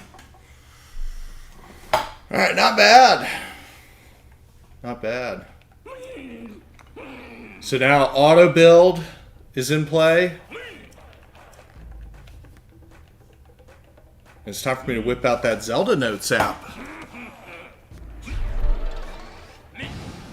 So on the Hyrule Engineering subreddit, there's a lot of good stuff. A lot of really cool things. I don't have any business building any of it quite yet. But one of the first things on there, you can search perfect hover bike and get that immediately.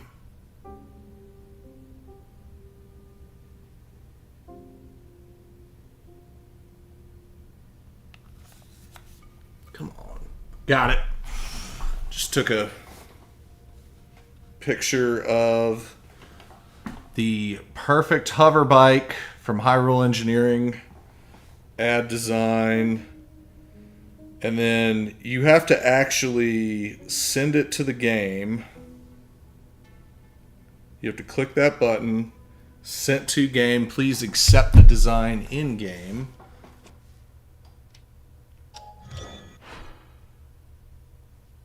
So then you click receive right here. Set as a favorite. Now I have the hover bike. You didn't have to sit there and watch me try to build the hover bike for 20 minutes. Isn't that great?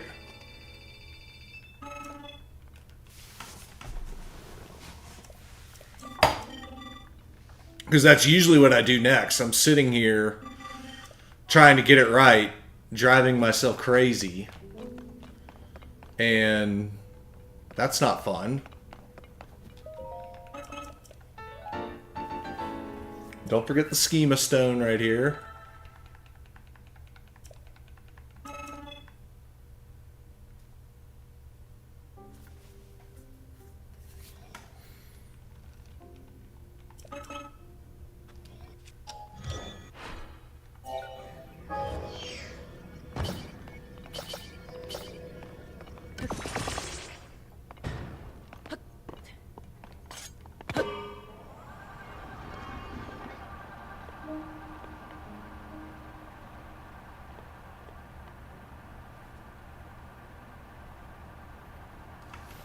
Oh, there's my lights turning off. They do this at 1 a.m. Let me turn them back on. Usually I'm not up this late. There we go. We're back. I'm not going to bed yet.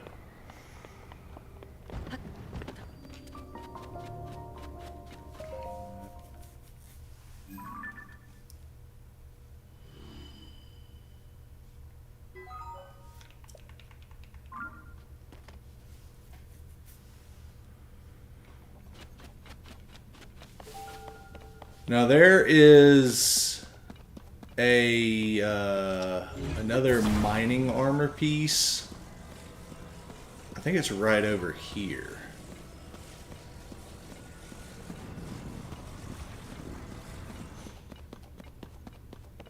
What is that lit up right there?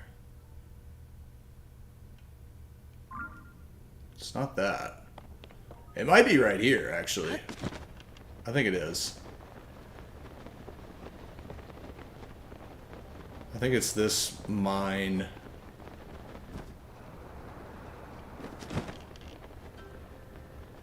Nice.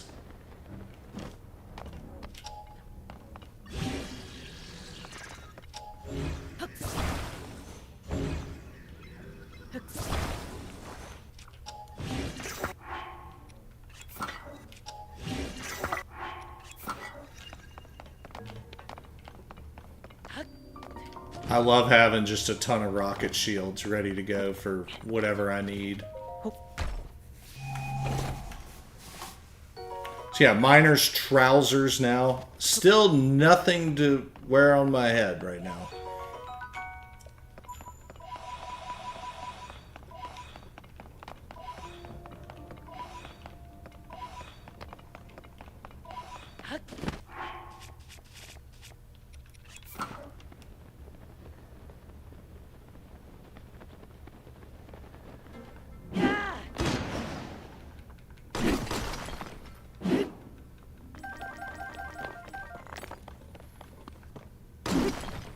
So the next Master Koga location is the desert. It's a little inconvenient, at least for right now. So I don't think that I'm going to go straight there.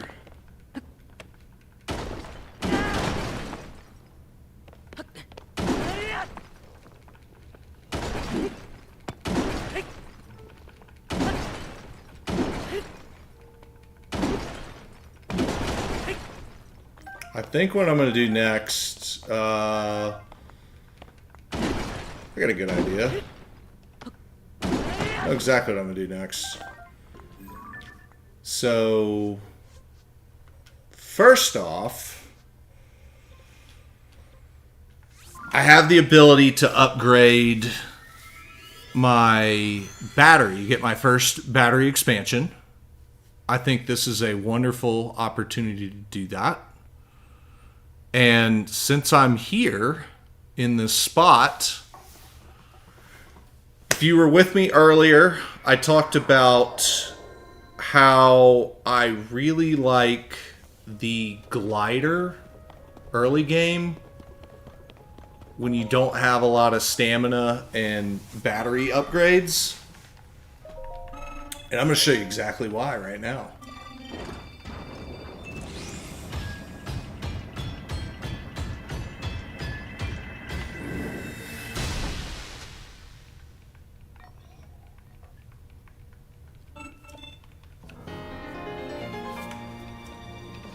And it involves one of my favorite shrines in all of the game. I love this shrine. I'm actually really excited to do this. So, getting even one battery upgrade is a really big deal. I've got some fans.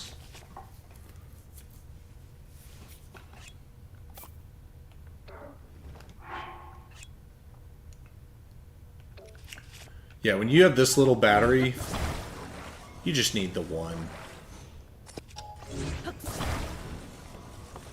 So what I like to do is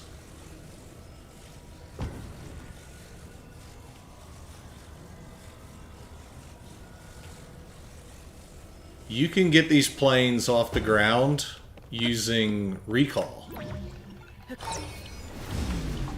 And just one fan. You want to hit it right before canceling recall. But I think it's time to go to Smokestack Island over there, whatever it's called.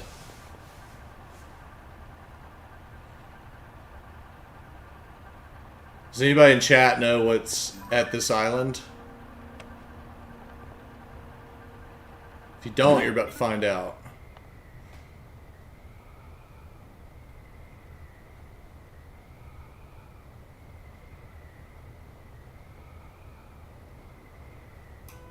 Yeah, look how far I'm going.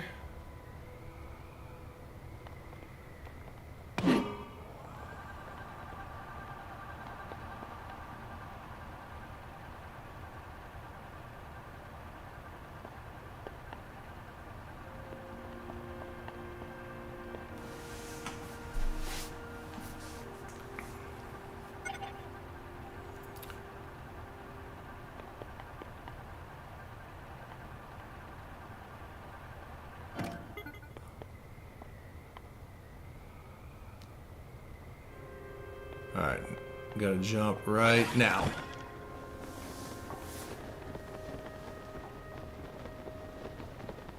Oh look, there's the light dragon. I wish my son was watching right now, because one of his favorite questions to ask anywhere we go is are we high enough for the light dragon? And right here in this spot, yes, we are. We most certainly are. Although, she's kind of going away from me right now, so I like just barely missed. Okay, let me... Before you do this, it's a good idea to have some stamina food. If I really focus and do like max efficiency gliding and that kind of stuff, and I'm not talking to y'all about the light dragon over there, I can get here a lot better, but I'm not super focused right now. I'm here to entertain and educate, so the stamina food will subsidize that. Oh. Ooh, ooh, ooh. Speaking of stamina food, I just got one of the 3 back, so Sundelions are really annoying to come by, and they're just so like necessary that whenever I see one, I'd try to make a point to get it. In fact, with my shiny new camera, I can't think of a better thing to be my first picture.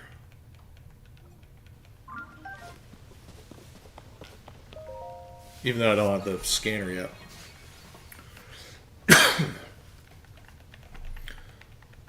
So, welcome to the stream. If you're just joining us, I see I don't know what it is about 1 in the morning, but whenever I stay up this late, the viewership starts to tick up right about now.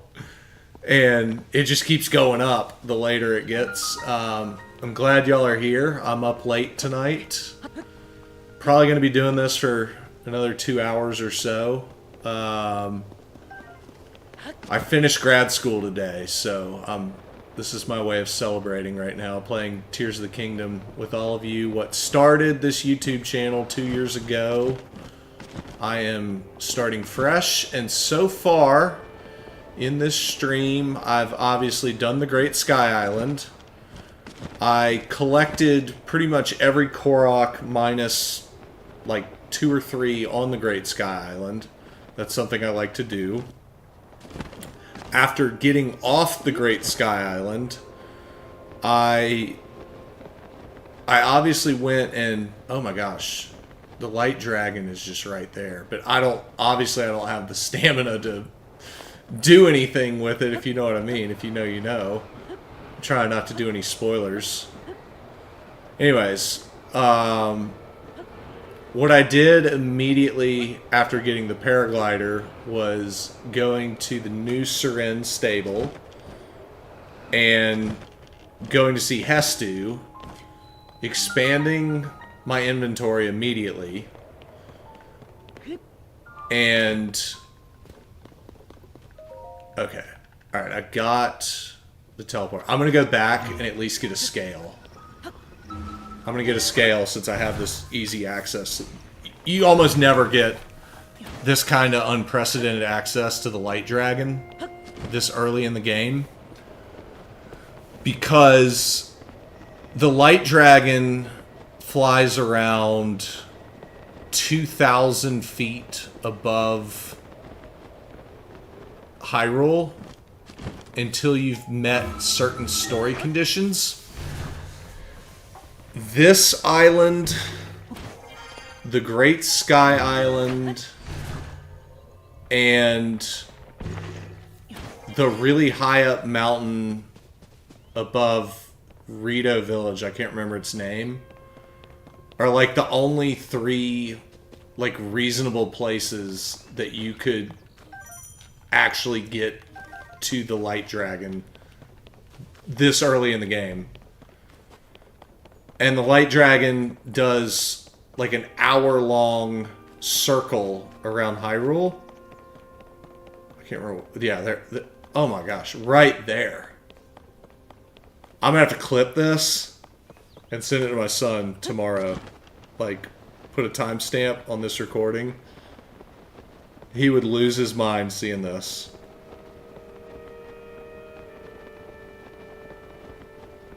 I wonder what that is on the Light Dragon's forehead. That's weird. I don't know. No, one of my favorite videos that I did for Tears of the Kingdom.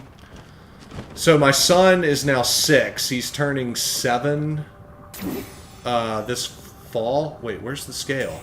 Oh no. Oh well.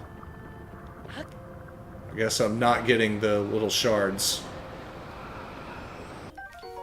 Yeah, he's turning 7 this fall, but he made appearances in a couple of my early videos.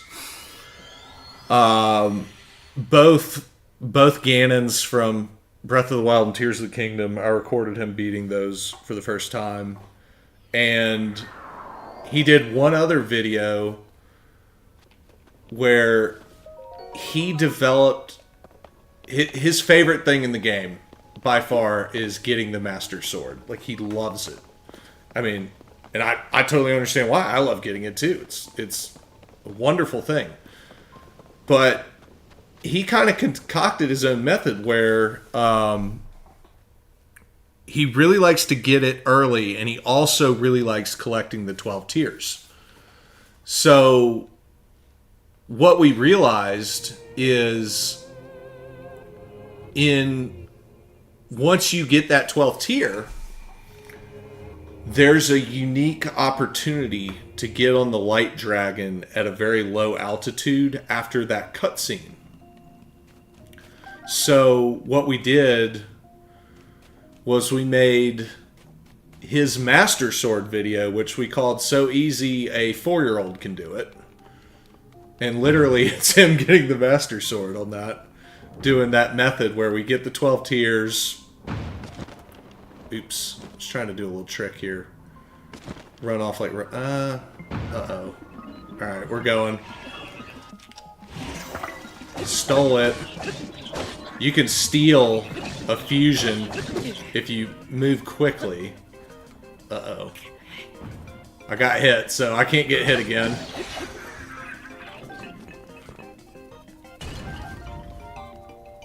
I stole the fusion.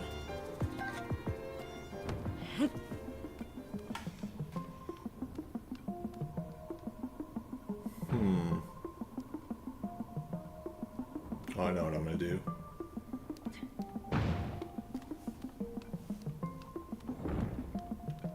So yeah, this is one of my favorite shrines in the game. The 0G element in here is just, it's a lot of fun. Uh-oh. Oops. I totally whiffed on that one. Okay, wait, I don't have an arrow.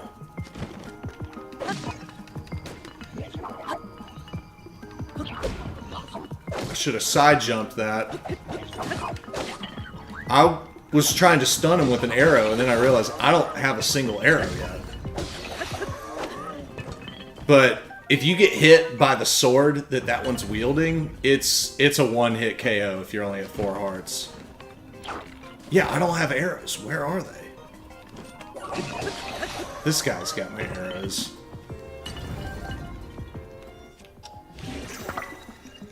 That's not what I was trying to do. I was trying to do this. I still don't have any arrows. Yeah, none. Okay.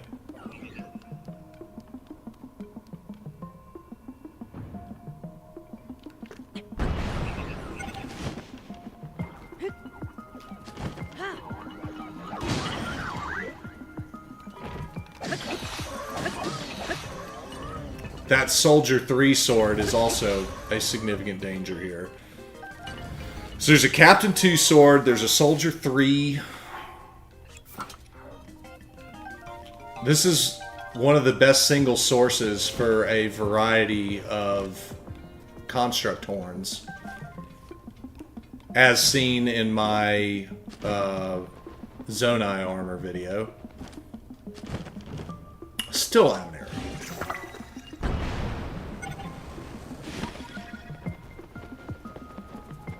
Is there anything up high?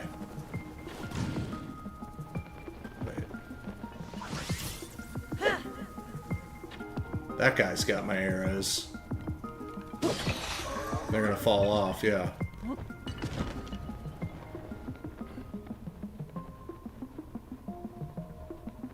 Let's see if I can sneak up on just one of these guys.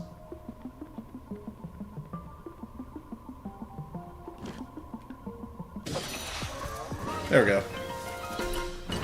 I think that one's one of the harder proving grounds. And the main reason is because of those unusually stronger weapons that they have in here. And those weapons are so noteworthy, actually, that, you know, I've been talking about farming these horns. I'm going to enter and exit and come back in because of the fact that those weapons are so noteworthy. I want to stash particularly that Captain 2 sword and take it to Tari Town. This is a free Captain 2 horn, and those are actually pretty rare. So if you go on my Zonai armor video, there's a spreadsheet with all of the locations that I tracked of all of the different horns for your Great Fairy upgrades for the Zonai armor. I think I put it on Reddit too. Like if you Google like construct audit, I think is what I called it. Something like that. You can just find the copy of the spreadsheet. A lot of different places. You don't have to just watch a YouTube video, but I spent a lot of time gathering all that information.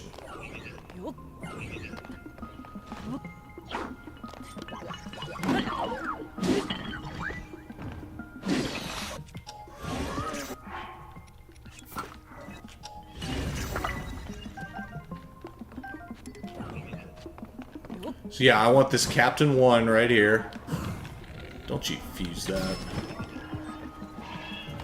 Oh, it didn't stun him properly. Uh-oh. Yikes. I did better with nothing than I did just now.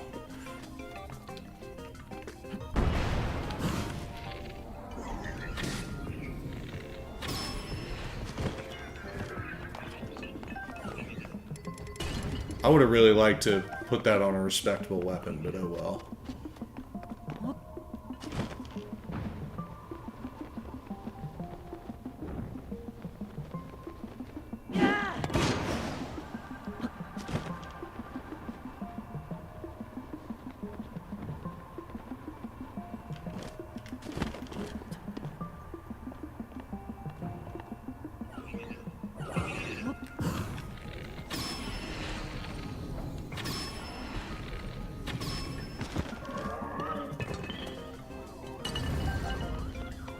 So yeah, this Soldier 3 sword, not the one I was after, but also useful. I think this guy's got the one I'm looking for. Wait, no, there's a Captain 1 here as well. That's right. So there's 3 swords of interest here.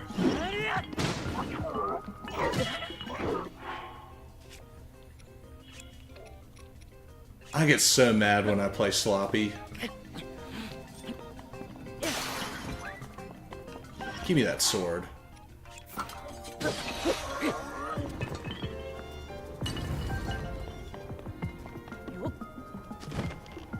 This is the one that I wanted right here.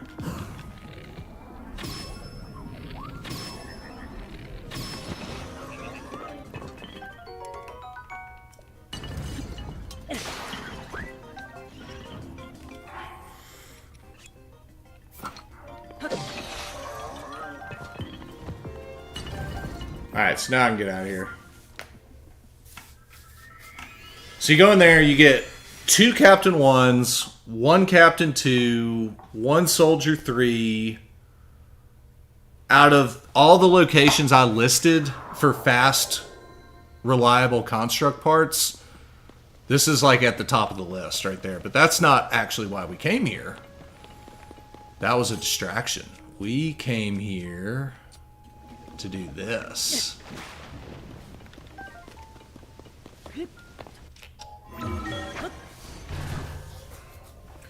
So there's a theme of my early game activities. It's gathering nice armor, check, and also gathering nice Great Fairy upgrade items. So we did 2 of those things here. Love this island. Oh, jeez. The bumper is getting... Alright, how do I switch what... Yeah, the bumper is assigned to B. Let's switch it to Y? I'd rather accidentally swing a sword. That's better. Oh yeah, and this is a hot spring, too. If you are low on hearts.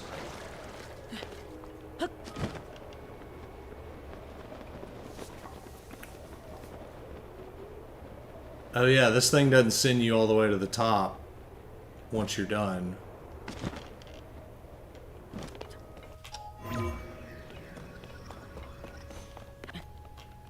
That's okay. I can just get up there this way.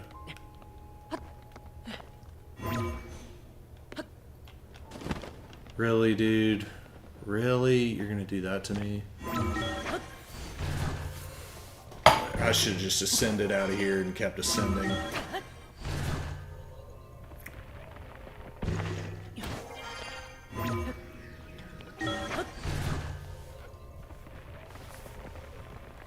Alright, now I'm not accidentally clicking B.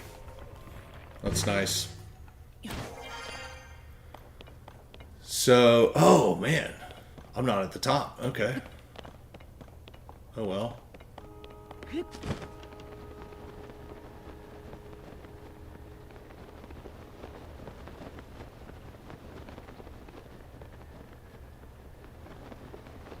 Did the fans just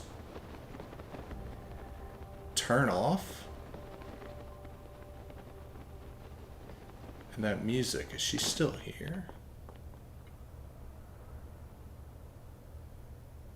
I'm so confused. The fans aren't supposed to be off right now. I'm supposed to be able to go up high. Whatever. Just turn them back on.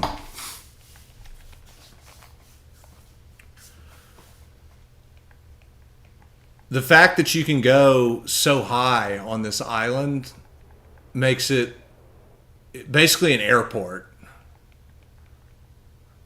I mean, it's a transportation hub for Hyrule. Just like the Atlanta airport.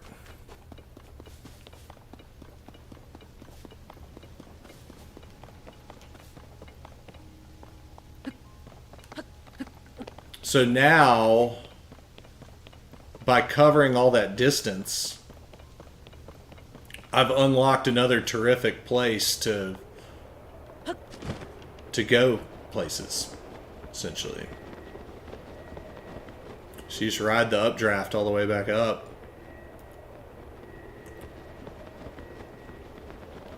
And I'll tell you what, in Breath of the Wild, going up Mount Lanayru was one of the most annoying hikes in the game. I want to land on Mount Lanayru from here. I want to go all the way there.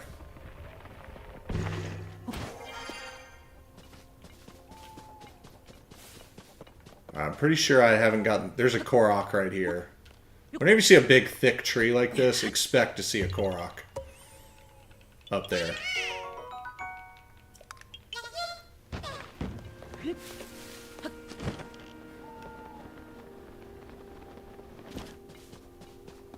So, Mount Lanayru has another glide armor.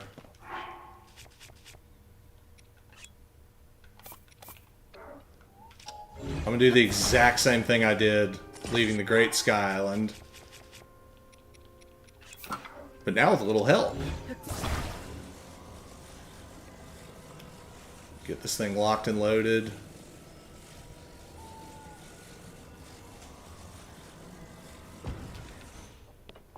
Use recall to take off.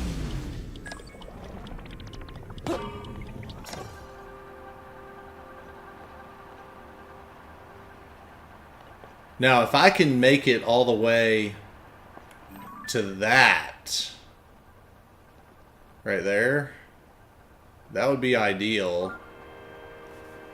But it's not the end of the world if I have to bail and just hit up the Mount Lanayru Skyview Tower first.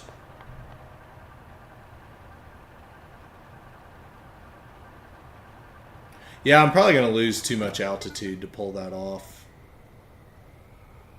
But again, it's not a big deal at all.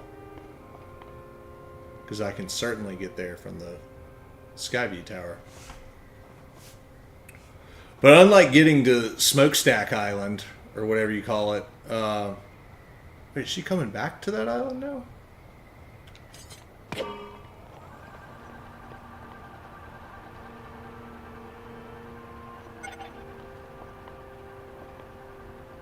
Yeah, I'm not going to make it to there. Oh man, I don't think I have enough. Alright, I have this. I guess I can eat food.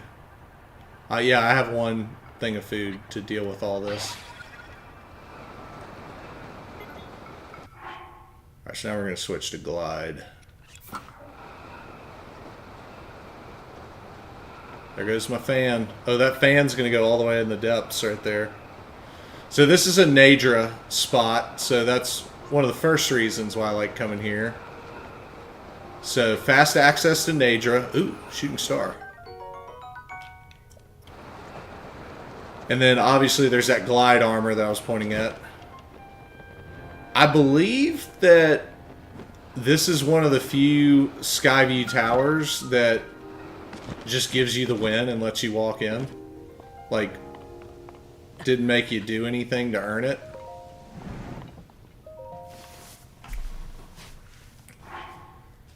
So I'll go ahead and eat this this cold food so I can survive this.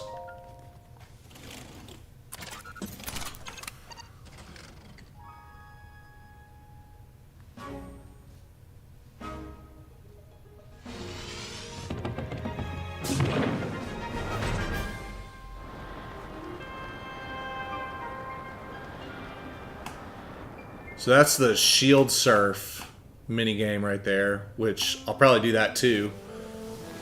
Because it's another Proving Ground shrine. And I'm pretty sure it's one that has those captains that I'm looking for.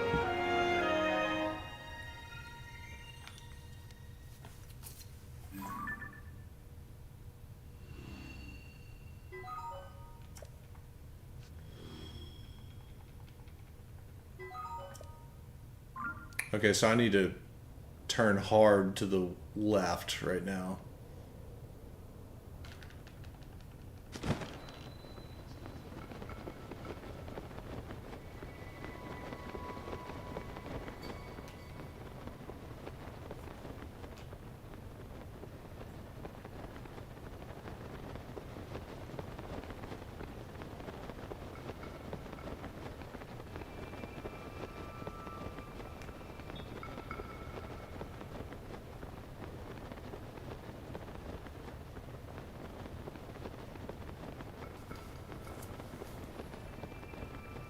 Oh yeah, there's these rocket shooters right here.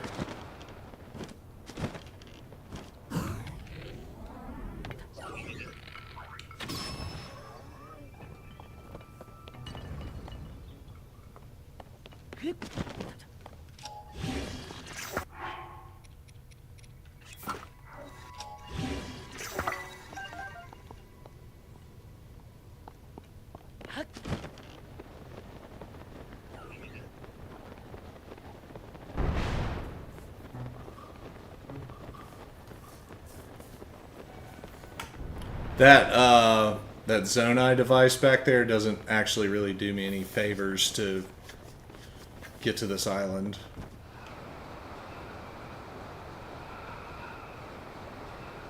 Honestly, I don't know what it would help me get to from that location.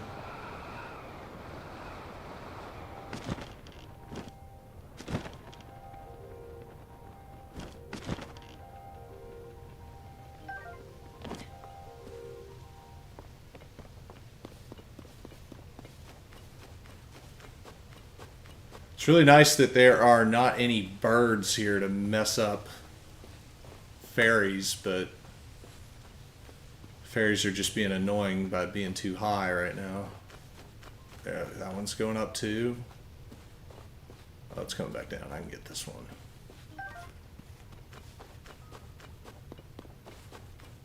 So I think this is the one that has a steering stick in it, which is something I need, so...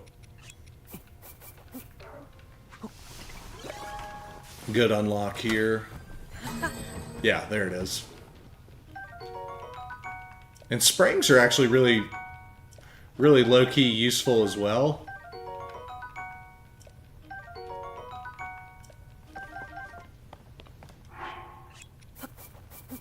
Yeah, I'll do one more here.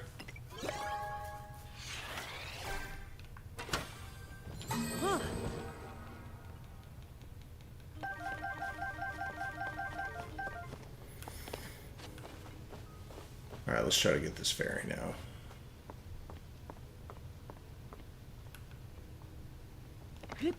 Oh man, couldn't get it. Oh well.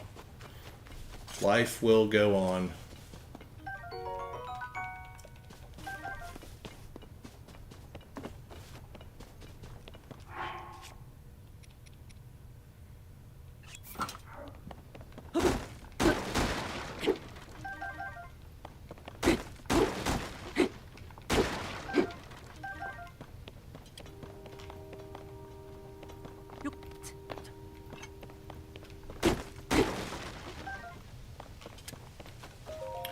Alright, so time for the second diving.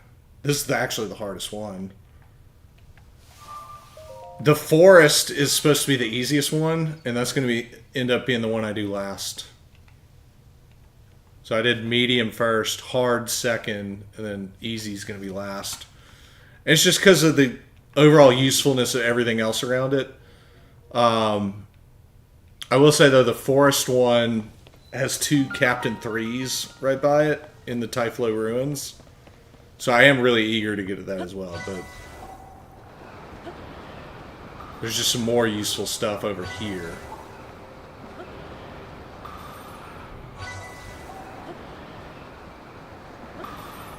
This is where everybody gets wrecked, that spot. Ferries bail you out, and then that spot too, if you're moving too fast.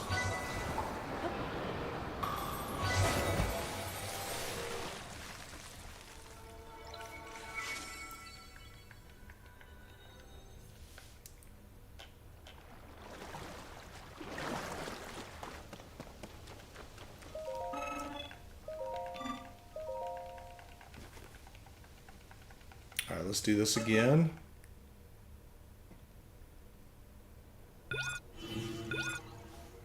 Now I gotta go fast.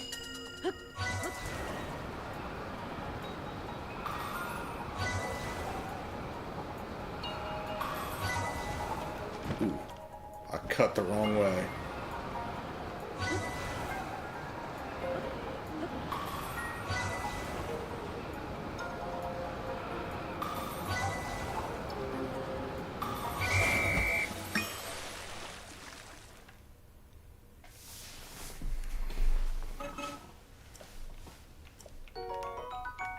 I finally have a mask.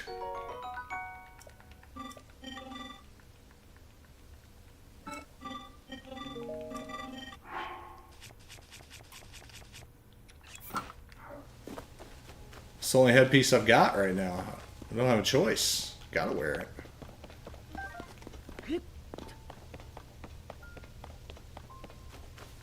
Alright, cool. So, alright, this is not the Proving Grounds one either. This would be Raru's Blessing, I believe. So, this is a gimme.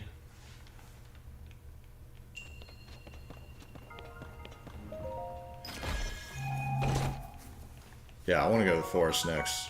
Nice, give me that money. Cash money.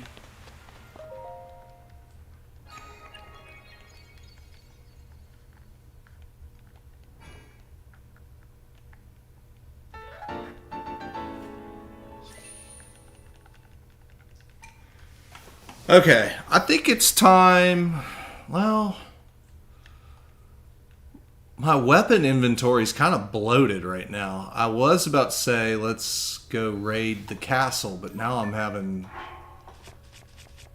some second thoughts because, well,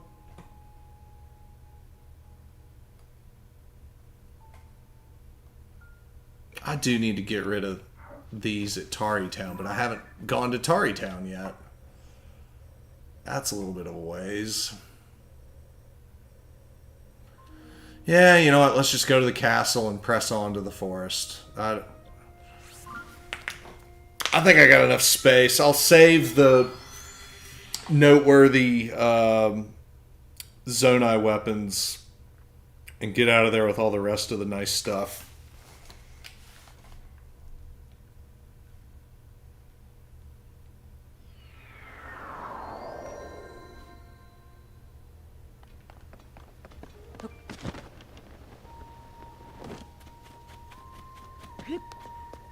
But a castle raid is... This is probably the latest I've done the castle raid in a long, long time. A long time.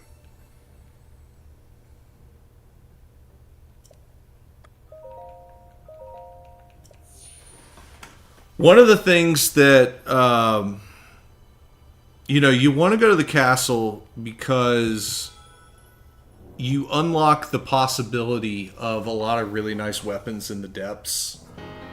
Because the pristine weapons on the ghosts don't appear until you break the weapon.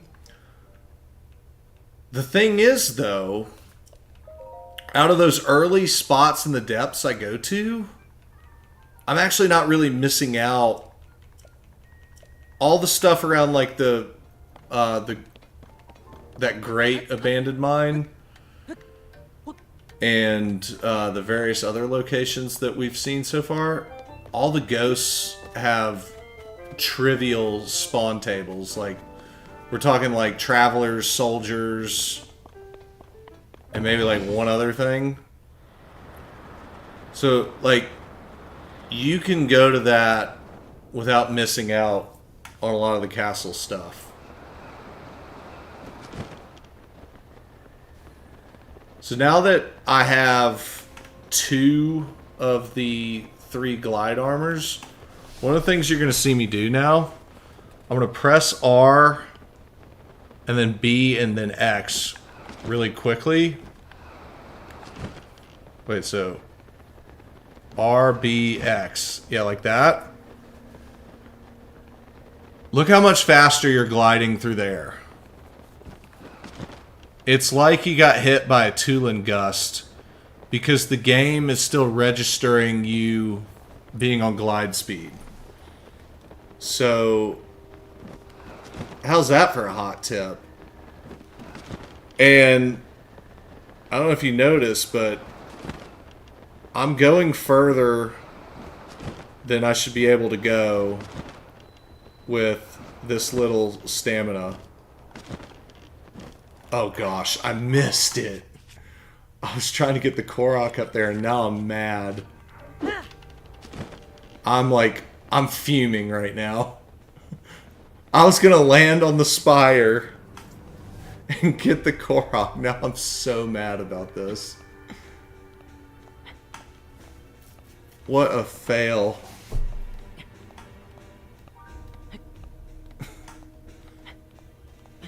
I thought I was being so slick there. And I just wasted stamina food to not eat dirt over there. Yeah, there's this bow right here. The dusk bow. That's a unique weapon that you can find up here. I'm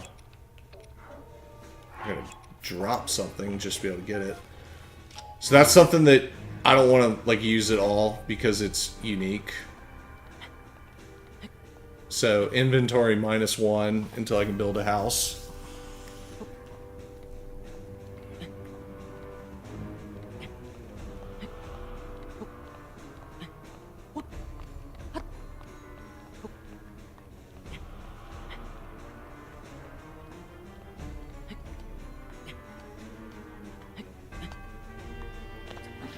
Oh my gosh.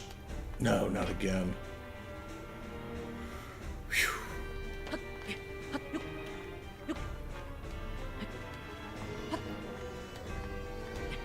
Yeah, this dude. All the way at the top. So we're at the top of Hyrule Castle.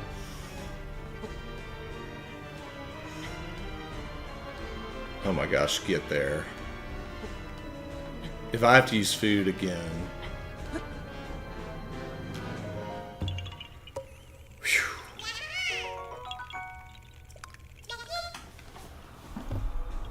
Let me take a quick look at the Korok map around here.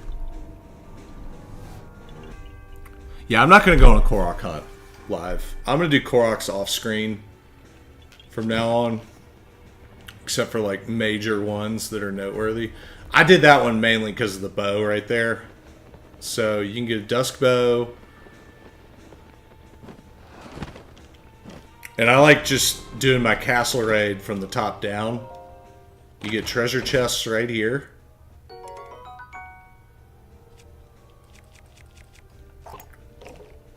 I need to just start dropping everything.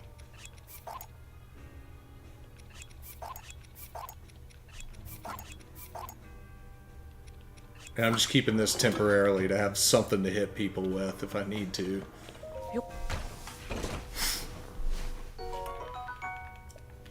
Nice sapphire right there.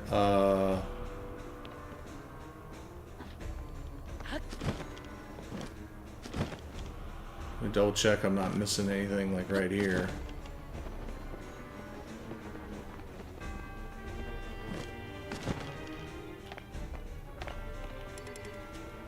Alright, let's get rid of a lot of stuff right now.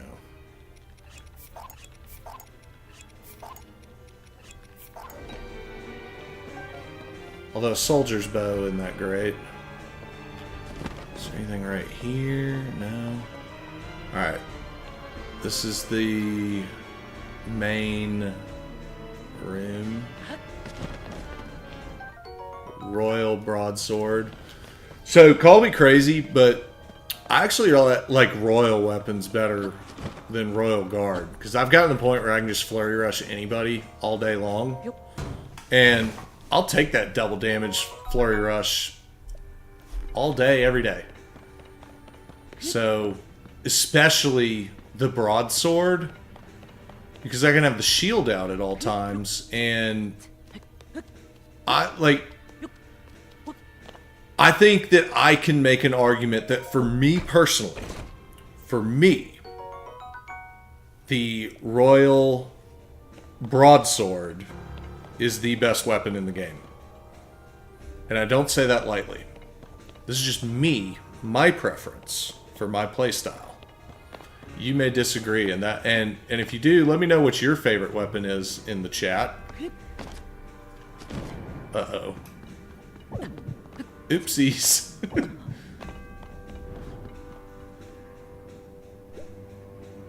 Okay. I think I got most everything up here. Okay, so this is the main room right here. This is where you enter to fight the final boss of Breath of the Wild.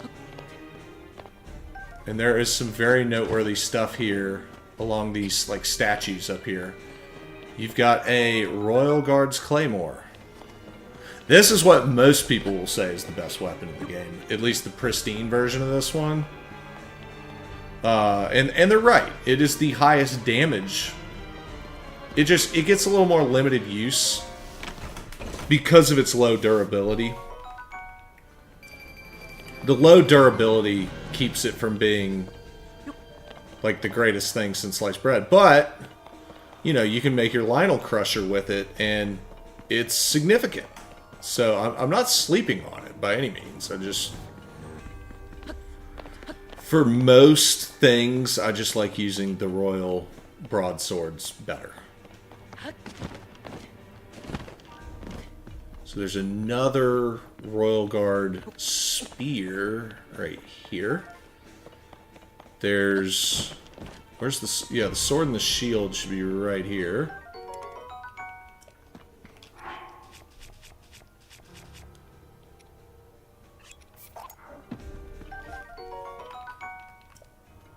Yeah, there's Royal Guard sword.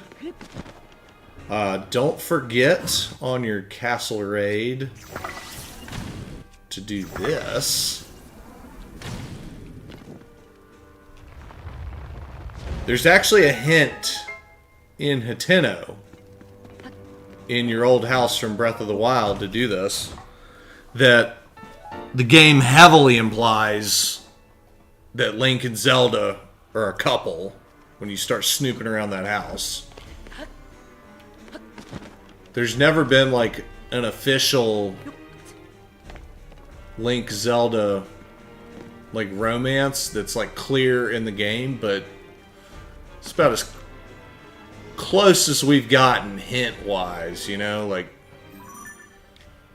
Then okay, so did that. Over here, Zelda's room is the next stop. So I'll put that purple mark. There's some good stuff over there too.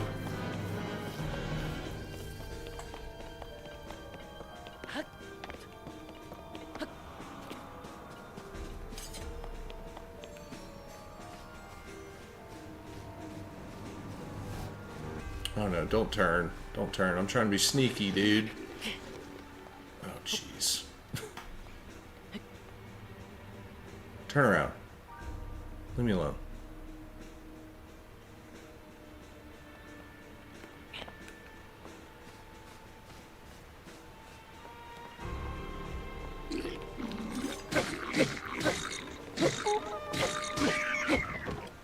Oops.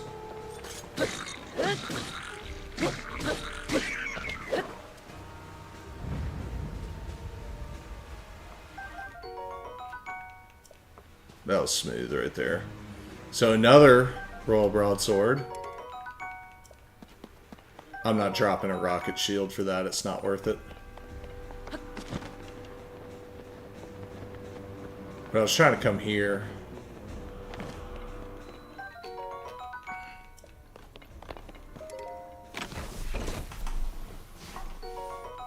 Another sword. I'm out of space now. I'm gonna have to make some hard choices once I walk into Zelda's room. Another Royal Guard bow. I'm gonna fall. I'm gonna fall. There we go.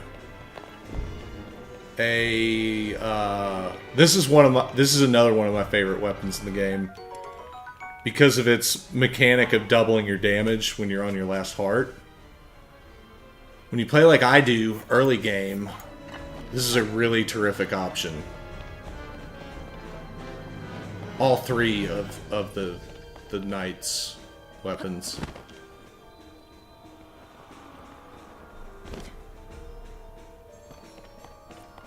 Okay, so one last Royal Guard bow right here.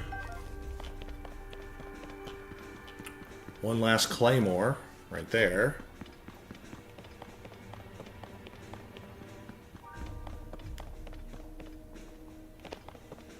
There's a random armor piece right here that is just, it's okay, I guess. And then I think we're done here. I think I'm out of space anyways. But yeah, so before leaving though... Oh. Oh, no, that's just a soldier claymore. I don't need that. So, one of the things that I actually recommend is never, ever, ever use the soldier weapons. Because once you break them, they will start spawning in the depths. And they're just not that good. And it lowers your overall probability of getting something good. So I actively try to avoid picking up those weapons at all. And I recommend that you do the same. And that goes for, I don't like the boomerang weapon. I don't like I like the one-handed eightfold blade, but I can't stand the greatsword version of it. So I never try to pick that up. There's a lot of swords and weapons that I just avoid like the plague because I don't want to pick up their pristine version in the depths. Uh-oh. Did I went the totally wrong way. Yeah. It's right there. Okay, so not terrible.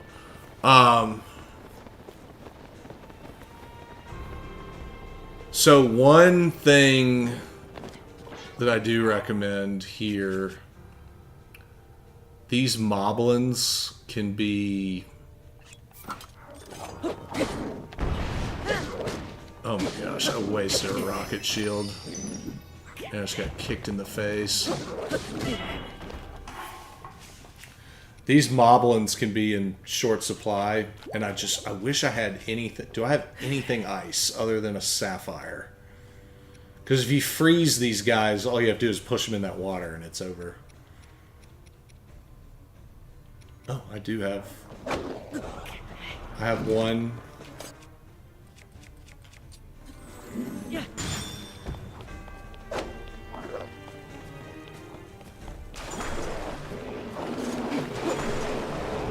That was beautiful.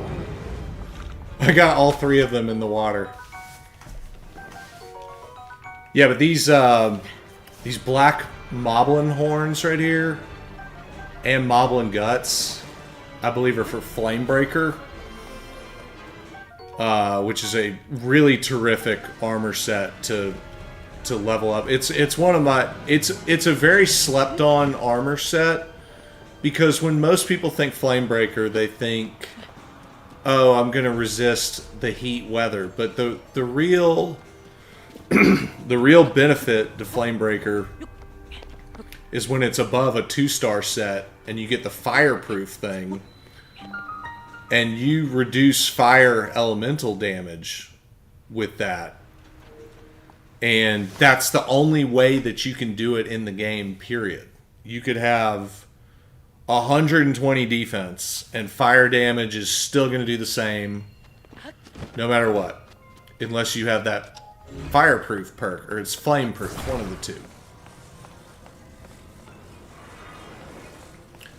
For more on how that works, if you want some really in-depth elaboration, just check out my defense mechanics video. The 3 sets that are noteworthy in that realm are the Snow Quill for ice-related damage, and then the rubber armor for all the shock-related damage.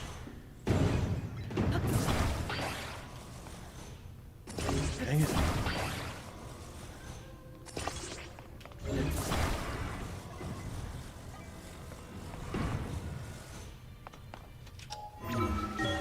I'd say out of the 3 of them, though, forget the weather. Take the weather out of it.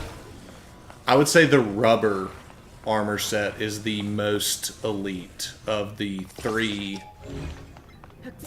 weather / elemental damage reducing armor sets. And notice I did not mention Desert Voe. I do not use that set at all. I just ignore. Because the thing about the desert, you know, if you're climbing Mount Lanayru, it's going to be cold 24/7, no matter what. But in the desert, you only have to deal with the heat when the sun's actually up. And you don't have to deal with it. Like, you can just rest till night and just ride Snow Quill in the desert, and you're good. So that's why I'm not a fan of Desert Voe armor. It doesn't reduce any sort of elemental damage. Well, it does. If you have the set bonus, it'll partially reduce your shock damage, but it doesn't do it as well as the rubber set would. So, all right, let's bring out the bike for the first time.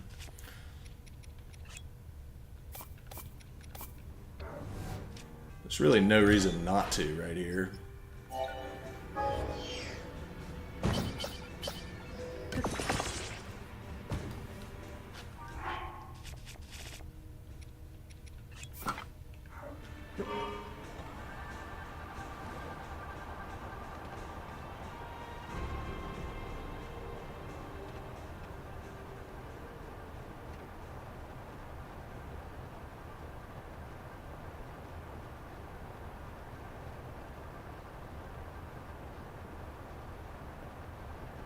I'm just gonna fall out of the sky, it's fine. Doink.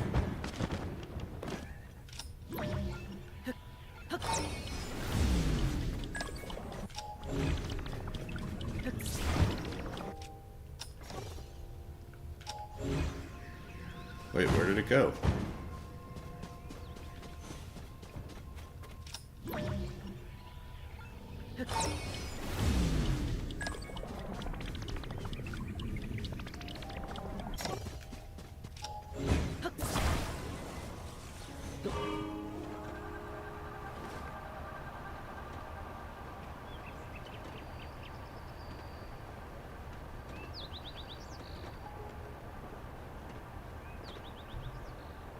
I'm pretty sure I can make this hover bike into a boat, like right here. There's got to be some wood somewhere right here. None? Okay.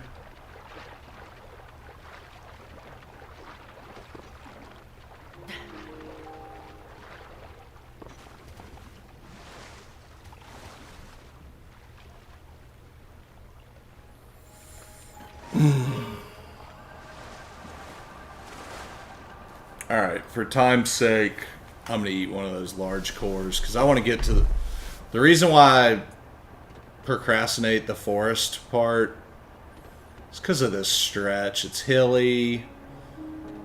I don't have any, like, high things to jump off of. But you know what? The only person's time that I value more than my own time is your time. So I will use this. I only need to save one or two of them for like the necessary stuff.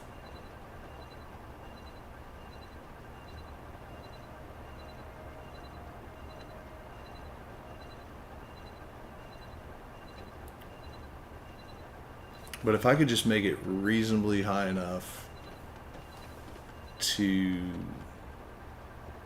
tag this shrine. Oh boy. I need to get out of the air quickly.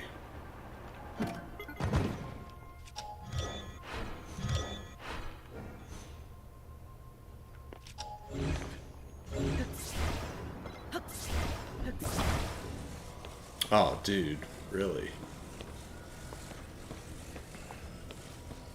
I still can't make it all the way there.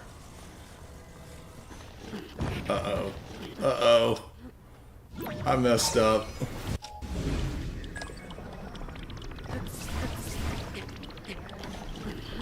No, come back, come back, come back, come back. Oh, man.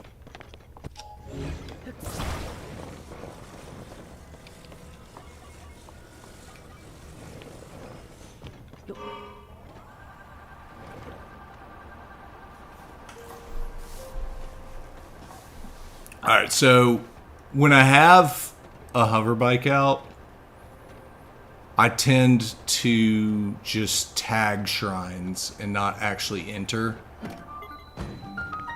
Because I feel like it's a waste of a hover bike if I like walk in the shrine and then it's like not there when I get out. And furthermore, whenever you tag the shrines, oh nice, there's Dinral.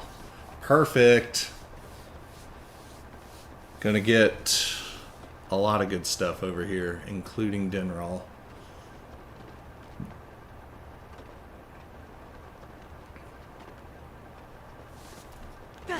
You know, I've had it with this. I'm not going to sit and watch it recharge again. I've got all these rocket shields that can get me up high for this part. I'm just going to use those now.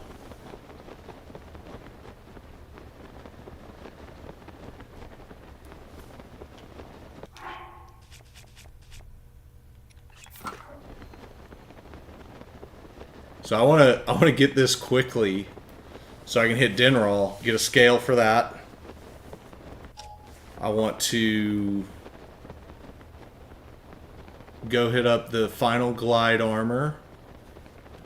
There's 2 Captain 3 constructs here. I want to beat both of those. There is a very accessible black Hinox over here. That's also a high priority item in this area.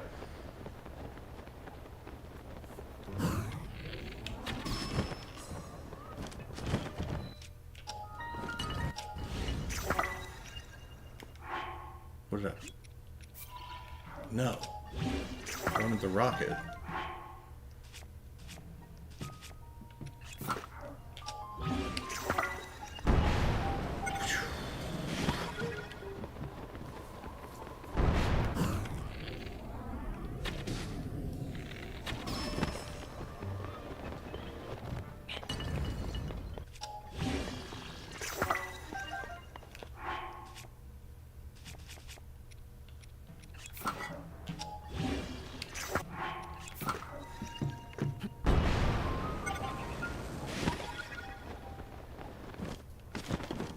So putting the rockets on your shield, just make this a way more controlled process. If you put it on the platform and blast the platform up, you'll end up going like way, way higher. And then you can't like easily move the thing, which is the whole point of what you're doing up here. Okay, so Dinral's close. Yeah, Dinral's in like perfect position for this.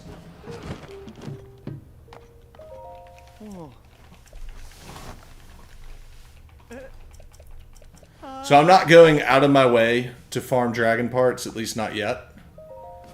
But this is one of my two... Actually, I really have 3 Dinral spots. Dinral in the depths is really aggravating to get to because a vast majority of his path is through lava areas where you need the Flamebreaker armor. So I try to hit Dinral when he's above ground. You know, the other 2 are a little more reasonable to get to in the depths. I still try to do all 3 above ground, but Dinral you really have to early game.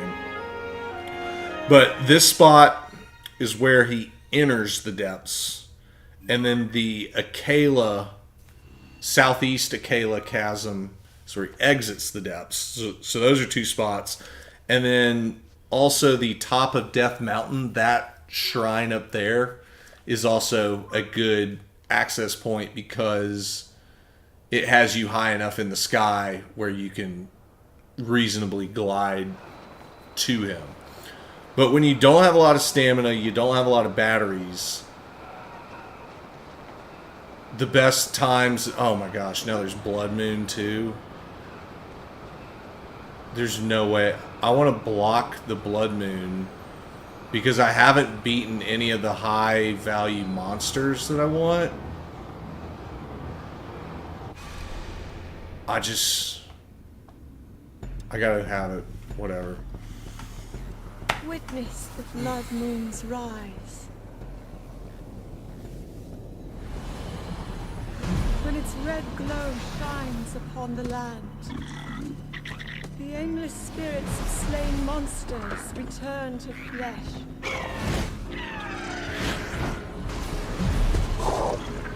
Just as they did in a war long past. The world is threatened once again.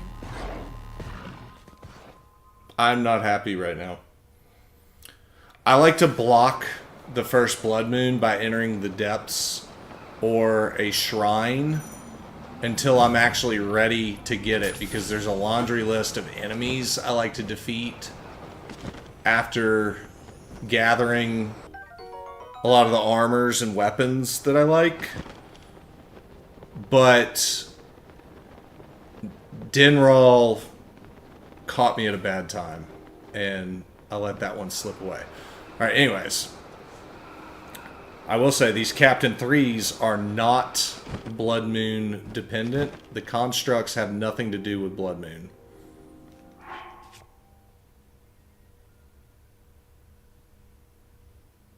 Yeah, let's just use the Soldier 3 sword.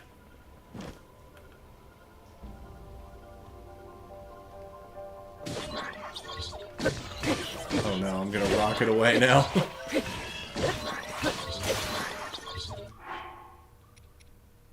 Not bad, not bad.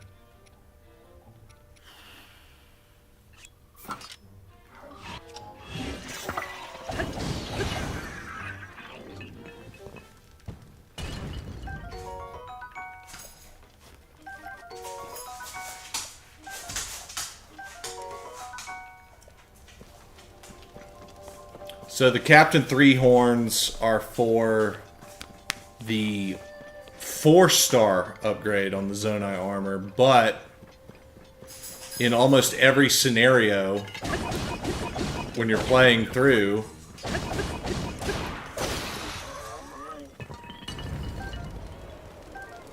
they are there's only like 5 or 6 of them that you can actually utilize, and 2 of them are right here. So These are the easiest two to get to by far. So you end up farming these a lot, so I highly recommend them. By fuse.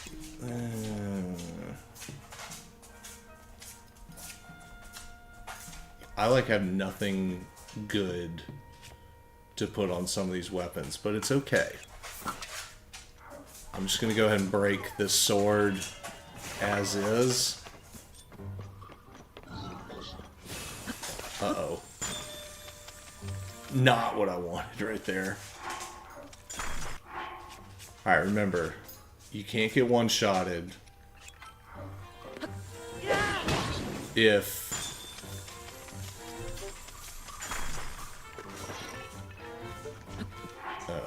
if you have full hearts, they can't one-shot you.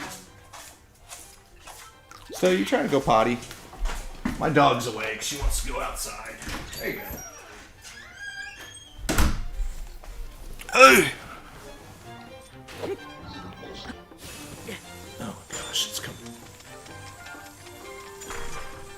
I have like none of my things that I like.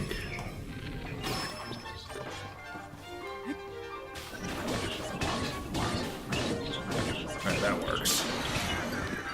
Oh! I think I have it ready for Lionel's now. Oh, let me save it. I can't remember if I was on the...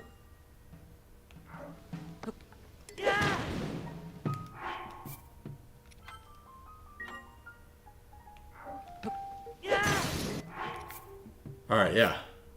There we go. That thing's ready for Lionel's. That'll be my first Lionel Smasher. Not the best one, but it'll get me started.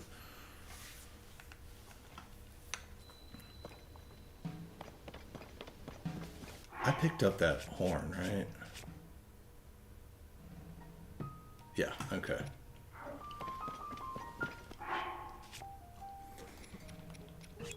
Alright, next order of business here is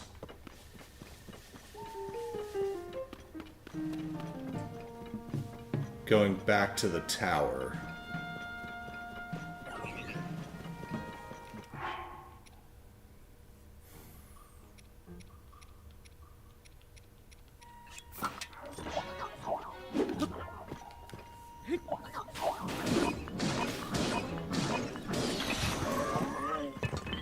I'm not going out of my way to get Soldier 3s, but if I see them, I'm doing it. Because you need 15 of those as well. And Soldier 3s make some nice early game weapons as well. So yeah, back to the tower. It's time to go get that final glide armor piece right over here.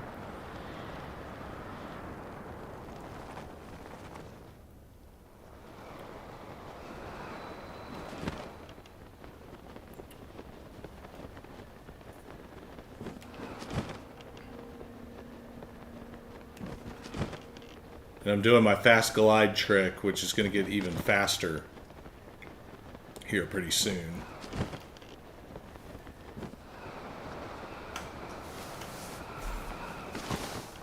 This place right here is just as good to get to Dinral. And it doesn't involve blasting out of the tower, which takes time. So, this is just an alternate.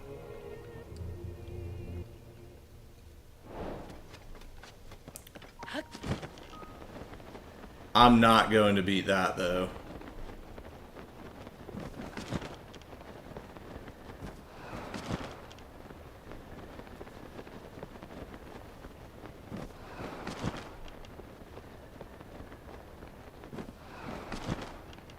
I probably should have gone to rest there, though. I think I can make it.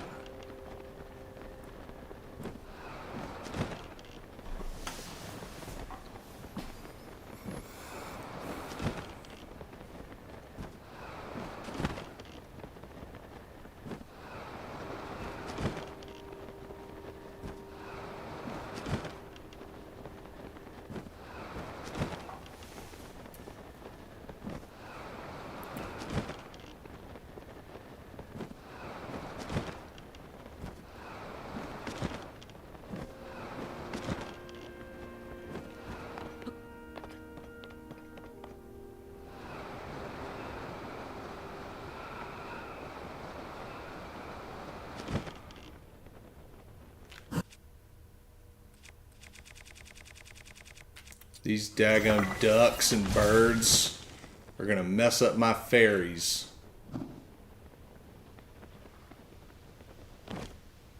Except I don't see any. Oh well.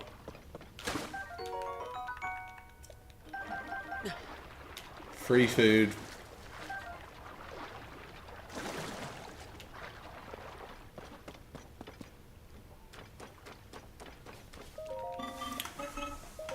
Alright, let's get this last dive minigame over with.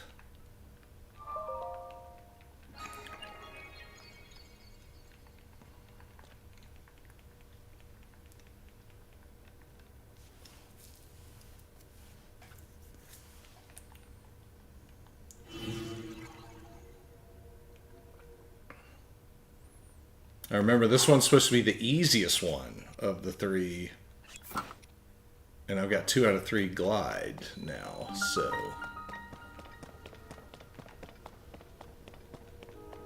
The easiest one's the most annoying to get to.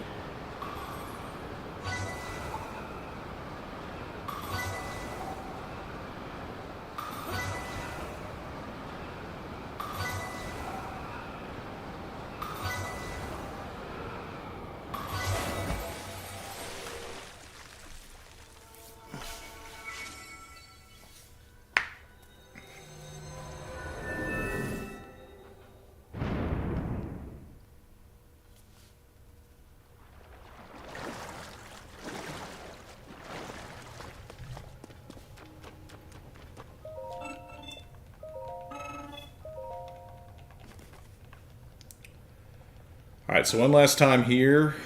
Then Glide's done.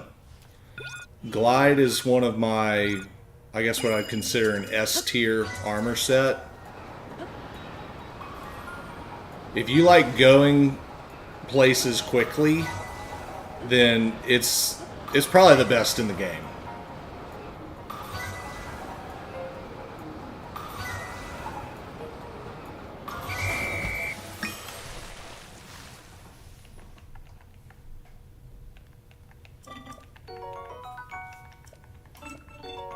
There we go.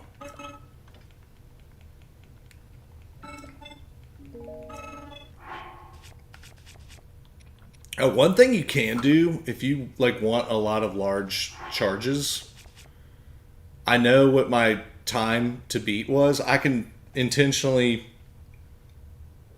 beat my record by just a little bit, like just a teeny weeny bit, and I'll get another large charge, and then repeat another large charge.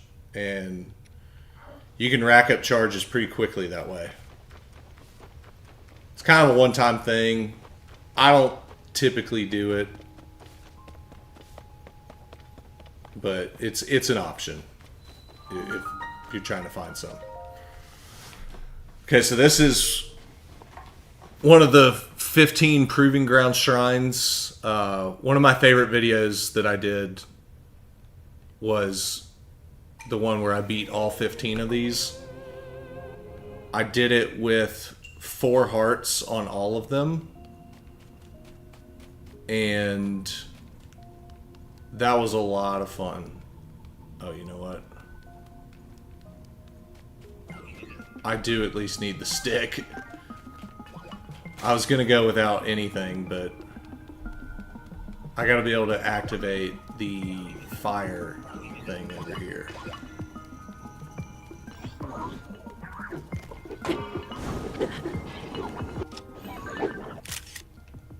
That's not the button I was trying to press.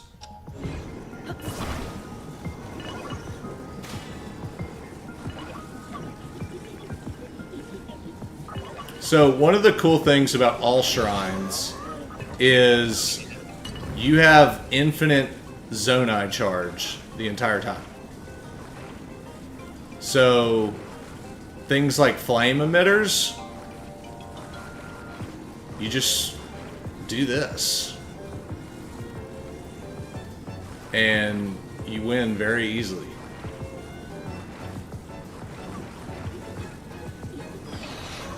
So there's 2 down. Notice how I'm not even bothering to pick stuff up right now. So there's a second flame right here.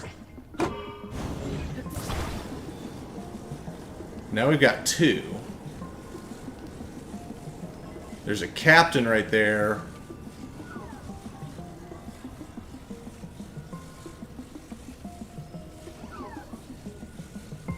That's just a Captain 1, but you notice the 3 rubies on the ground.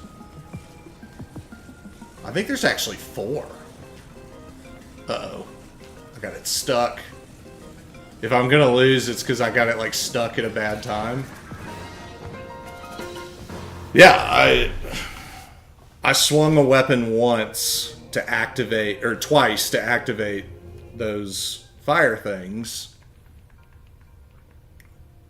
That was my strategy in that video. It has not changed. Most of them have not changed. I've gone back to all of them many, many times. But yeah, making that video was so fun. It was a lot of fun.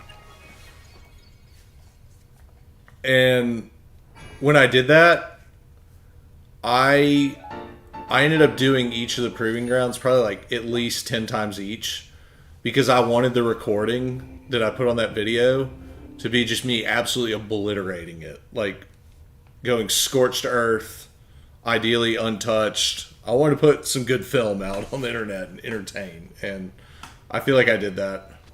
So I go back in immediately because not only is there a Captain 1 there, but you saw all those rubies on the ground too. Like, and this time I'm gonna, like, actually demolish this guy. Oh, you know what I can just do?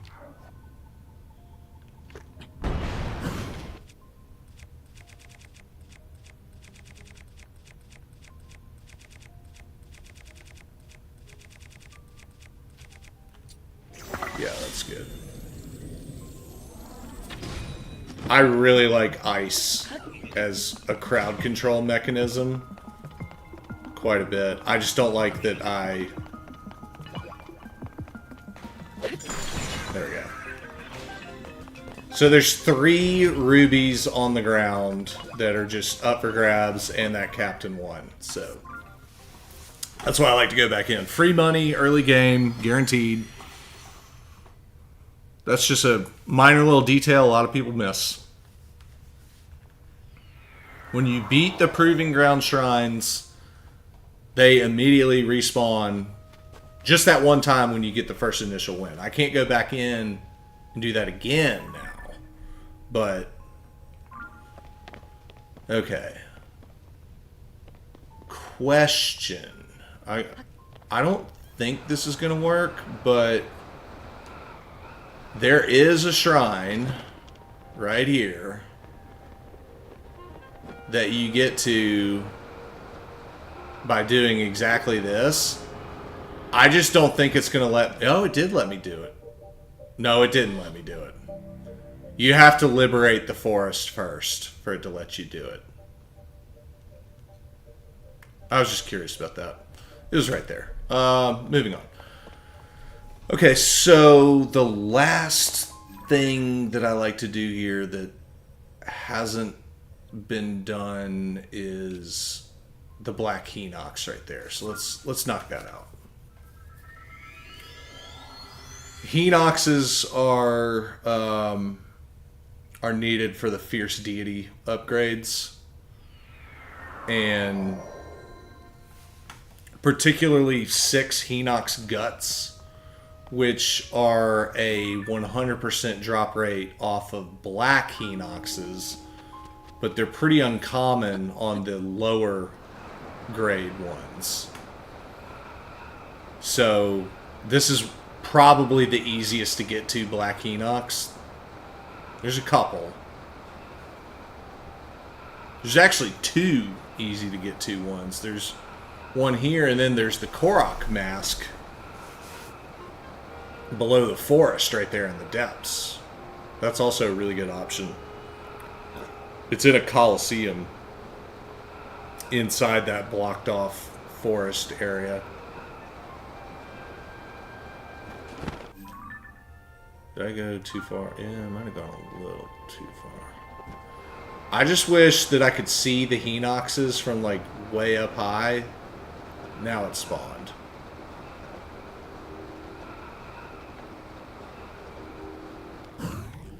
Oops.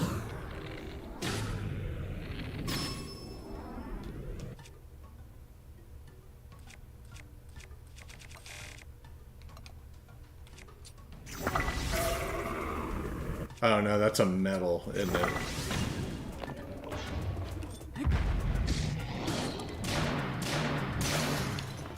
I did want to break that, so it would start appearing in the depths, and I'm going to want to break this one too, so... See how quickly these just get demolished? Like, that's why I don't like them as much as these other options. Do I have anything good to fuse with still? I don't.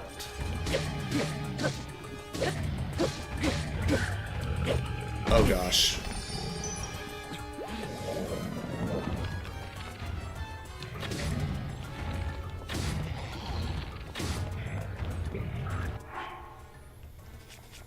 That was sloppy. I'm already mad now. I'm gonna end it.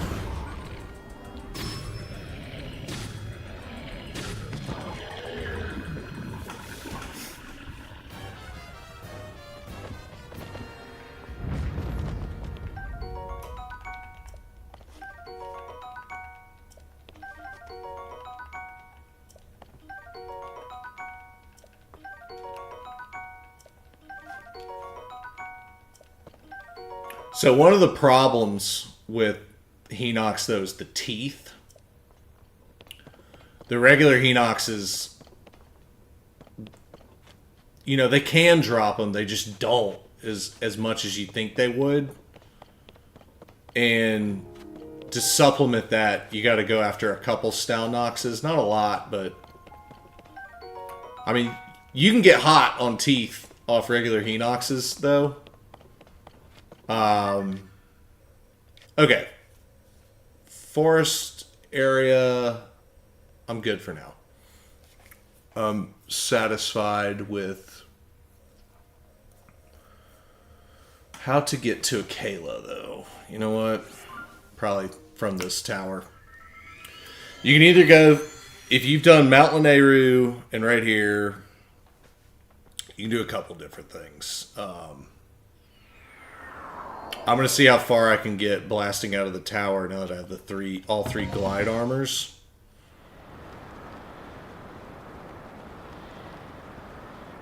I don't even think I can make it on top of Death Mountain, though. Looking at this. But there's a gumball dispenser that is of particular interest to me near the Eldin Tower. So I'm doing my fast glide trick. I'm seeing how far it can go.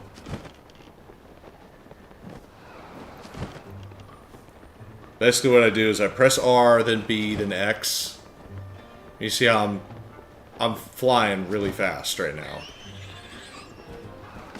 And just trying to maximize what stamina I do have. And when you start getting that, you know, into that third wheel, like, you could start going really far doing this.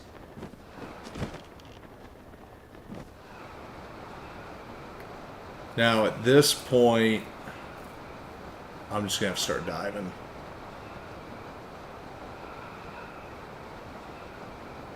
But look, Akela and the stuff I want to get to is, like, right there, so... You know what? I think this is worth one of my stamina foods to keep this going. Getting to the top of Death Mountain at that shrine right there is a valuable thing. It's as good as a Skyview Tower. So, I think it's worth burning one stamina food on.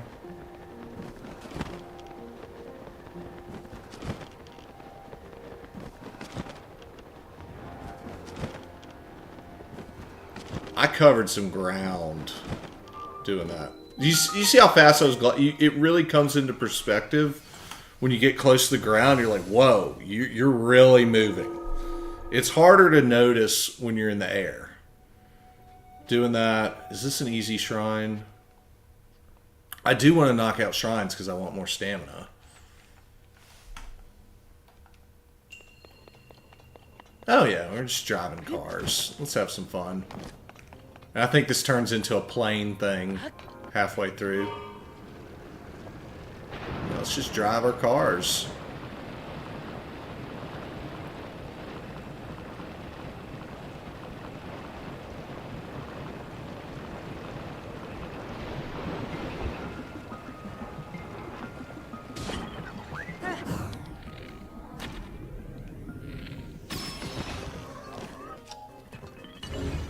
A hot tip, you can't do new,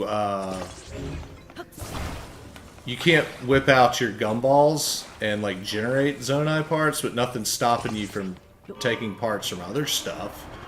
And you have infinite batteries in here, so now I can fly the plane really effectively and quickly.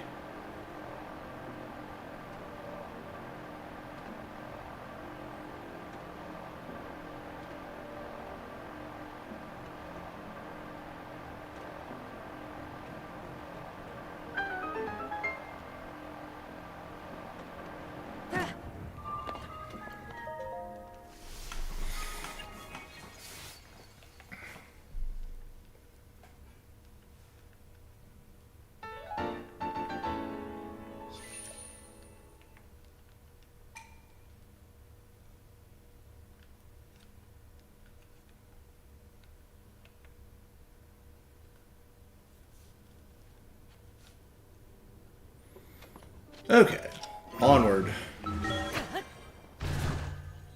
So as I mentioned before, this is one of my 3 Dinral spots, primarily. This is a great place to get to Dinral. And it's also a great place to get to Akela from. So...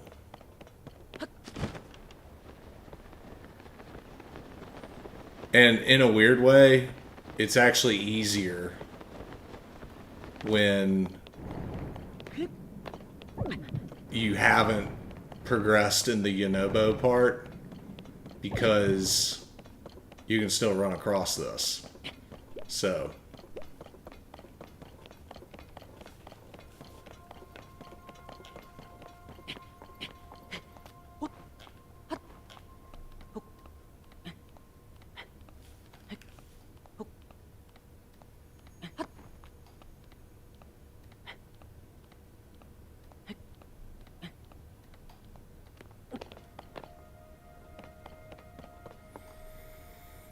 man, this is a great spot.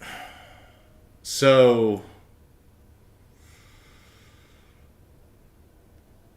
that's one of the Fierce Deity locations. Fierce Deity Link, that armor. I can get even higher right here. I'd say this is actually better than trying to go the Skyview Tower way. Yeah, that's what's next. I want to finish Fierce Deity in Akela. I want to break down my those weapons that I got earlier in Akela. There's a lot of really good shrines. There's all sorts of good stuff out here. Even though there's not really any... well, there is story out here, I guess.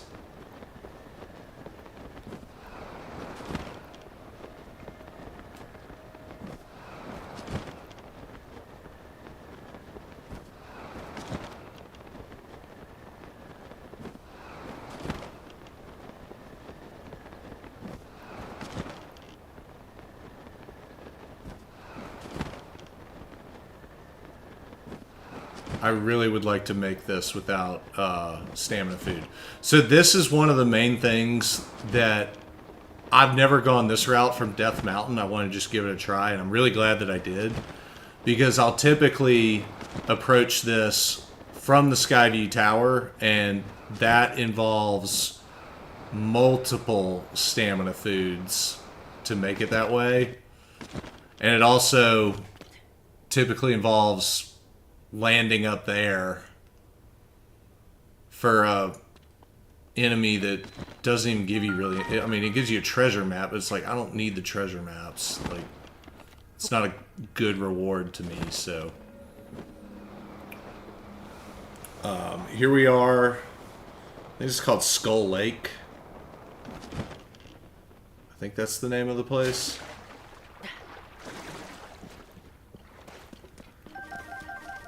This is one of the better spots to get giant bright bloom seeds if you're upgrading your miner armor. I completely ignore all of the enemies up until the big room. I don't view them as worth defeating.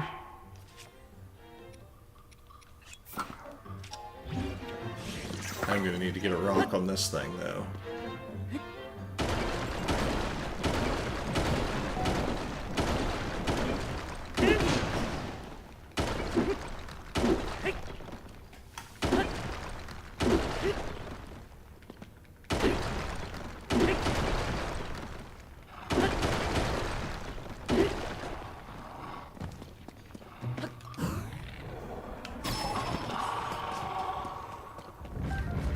Now, I do defeat them in here because I don't want to be harassed while fighting that. I like to have a nice clean fight.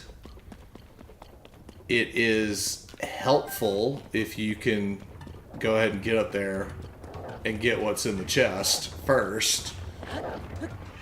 So I'm going to try to.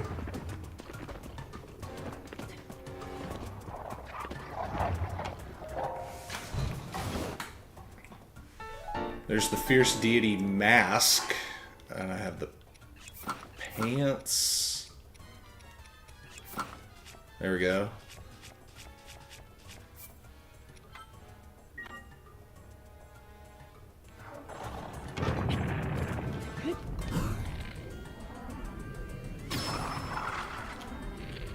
Oh, I forgot how good the royal bow is to get you going.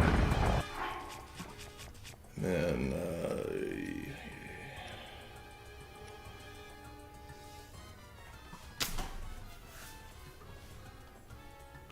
yeah, you know what? I'm just going to stick with the bow for now. Because I still don't have anything good to fuse yet.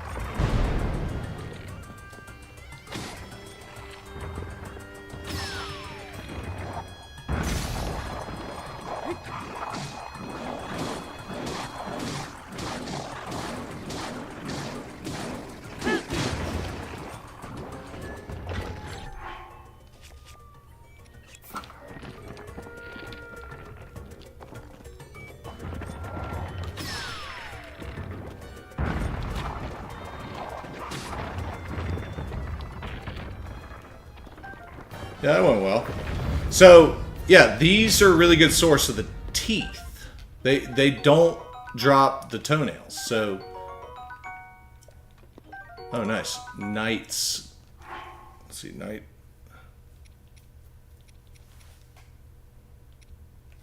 Alright, I can just toss this.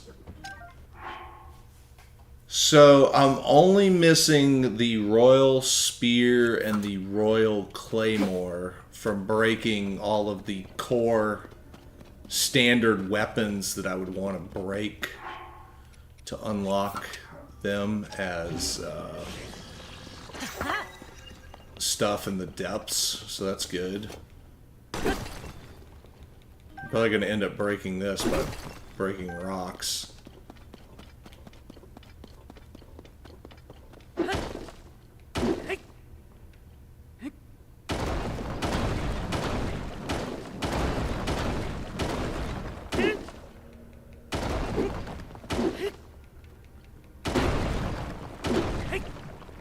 I'm just trying to get the bubble in here.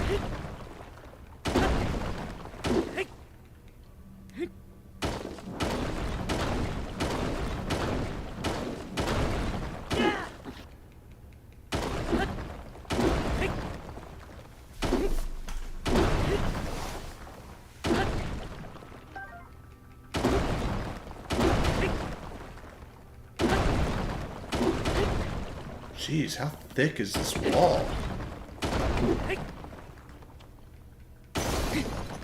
Alright, so there's that broken.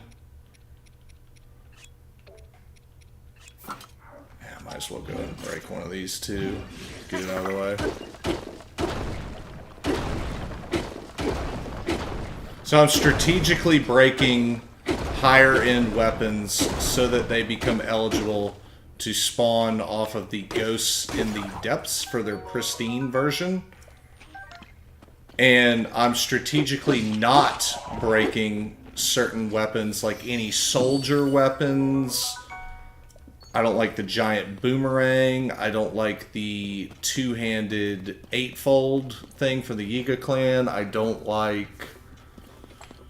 I could honestly do without the Zora swords. I could do without...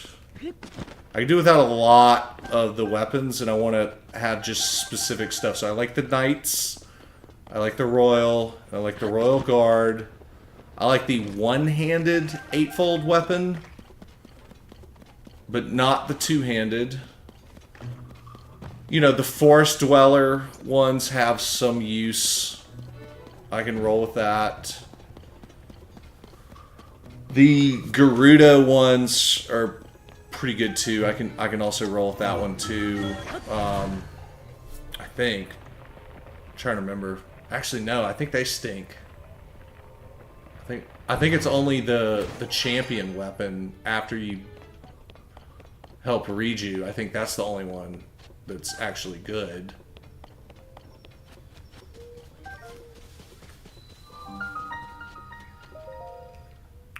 So yeah, if I see like a soldier weapon in my inventory, I want to get rid of it. I would do the same with the traveler's weapons too, but they bypass the breaking mechanic and are already there when you get to the depths. So there's just no way around blocking them. Oh, I like this one. It's golf. I like the golf shrines. And even if you miss a little bit,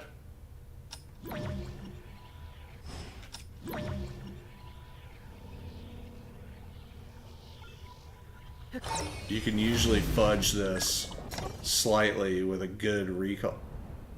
Oh, wait a second.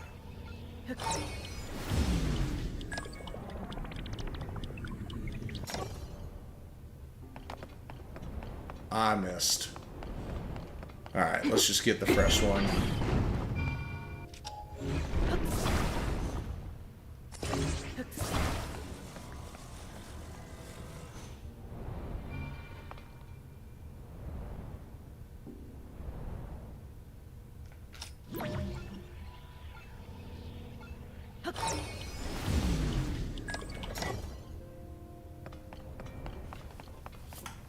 I like how when you recall, if you move it even just a little bit, and then you stop the recall, it just sits in place.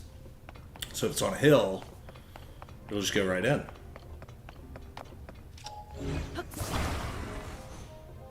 Wait. Yeah, I'm done. I don't have to do this one. Yeah, I actually like this one, so I will do it, even though I am technically done.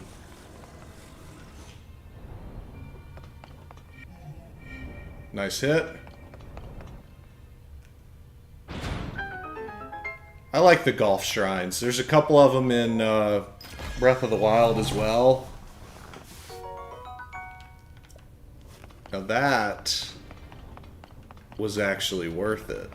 Thank you. That was a nice treasure.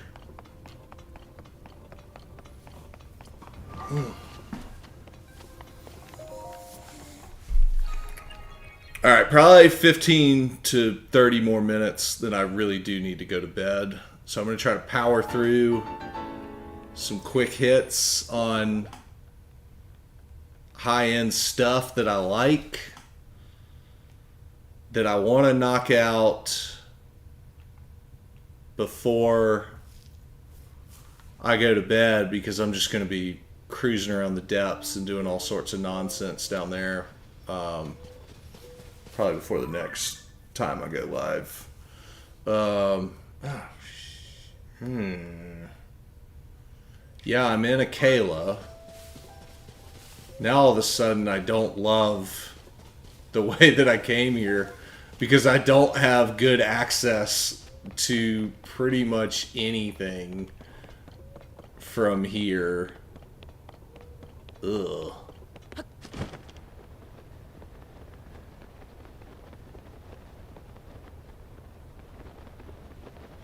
Okay, so one thing, if I wasn't pressed for time and about to go to bed soon, I would have entered the depths right there because there's a Stalnox like immediately there, and I would have gotten more Hinox teeth. So make note of that. I'm skipping that right now.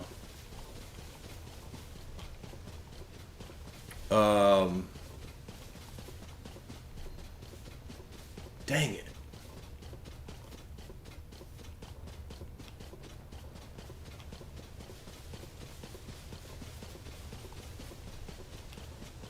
I guess I can just quickly get to the tower from the stable. Just get a horse. I can ride a horse. It's not a big deal. I just gotta hoof it a little bit. Like, when you don't have like battery power yet, the hover bike just leaves a lot to be desired because you don't get very far on 1 1/4 battery. In fact, just getting yourself off the ground is 1/3 of a battery, so like that's not going to help me here.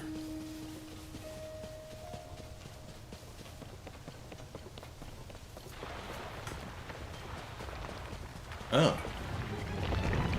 Yeah, I'm good.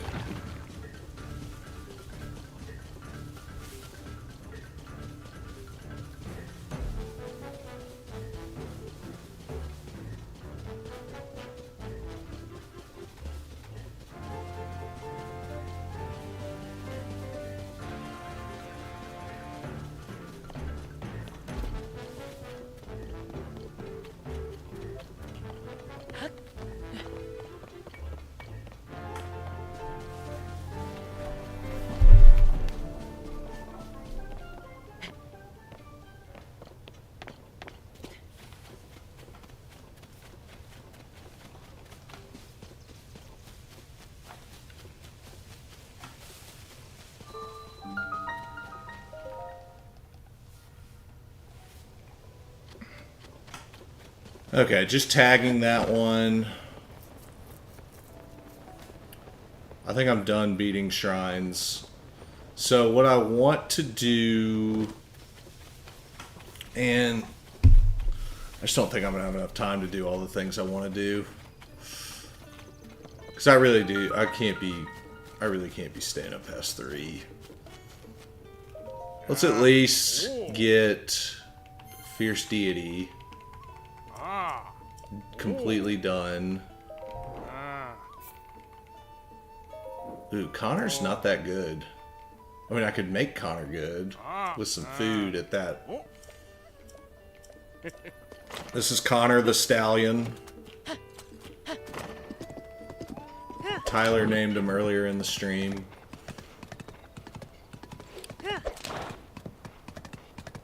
So one of the other easy Hinoxes is right over there as the hill goes to the spiral right there.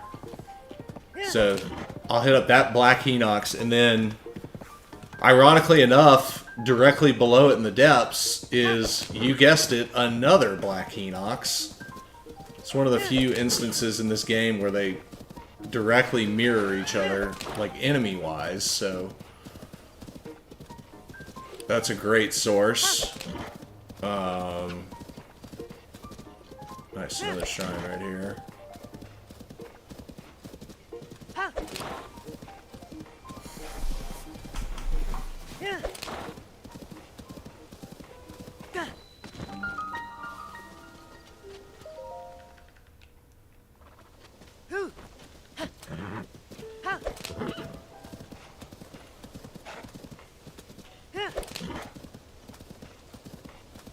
Yeah, no wonder this guy's so slow going up hills. He must be 1 star in whatever influences your ability to run up a hill. But I guess it's better than nothing. Yeah, look at that. That's pathetic. Come on, Connor the Stallion.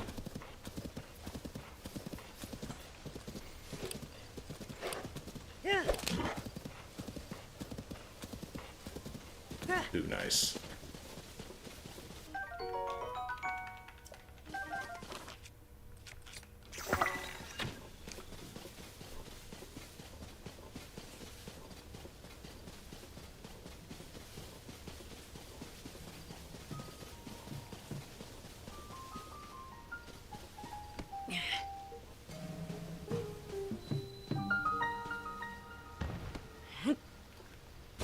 Where'd the wing go?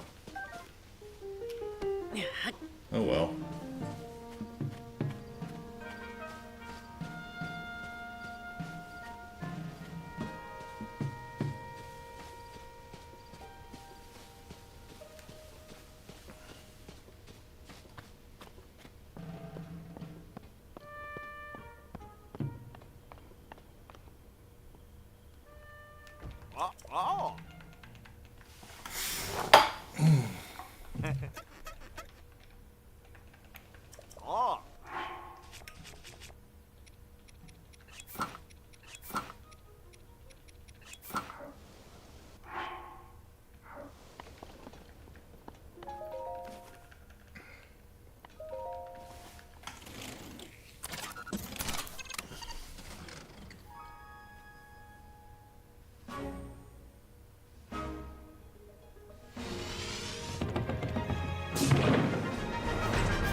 Look how all over the place my map is.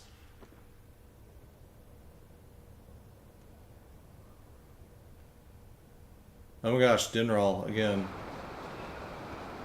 Well, I wasn't going for this, but if Dinral is going to present himself, I'll take a claw. It goes, the order is scale, claw, tooth, horn. For fierce deity, you need 1 of each. If I see a dragon, I'm getting it. Hey Zay, welcome to the stream. How you doing? Now Dinral, so I don't get burned alive, I try to get in and out of there real quick.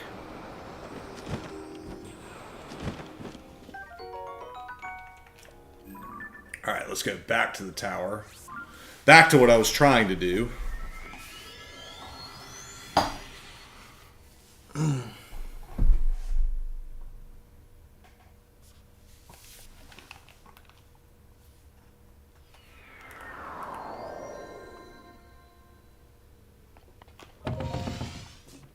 I wanted to go to Akela's Citadel right there. This is one of my favorite locations in the game. And it's mainly because of Breath of the Wild. The Sheikah Tower on top of here in Breath of the Wild is absolutely lit. Like, what a great time going up that thing.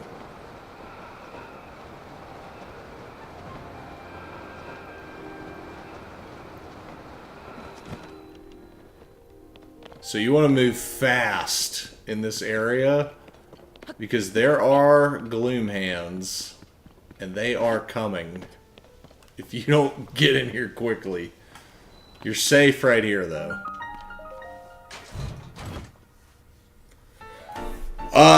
Zay, no, this is not. I've played this game a lot, dude. I made a bunch of videos on this YouTube channel like 2 years ago, and my 6-year-old son has been playing this since it came out. So this game never really like ended in my house, and then now it's out on Switch too. So now I'm back after all this time too, and we're having a really good time. But I started this playthrough tonight. Started it at like 9 p.m. Oh gosh, I pressed B. That's not what I wanted.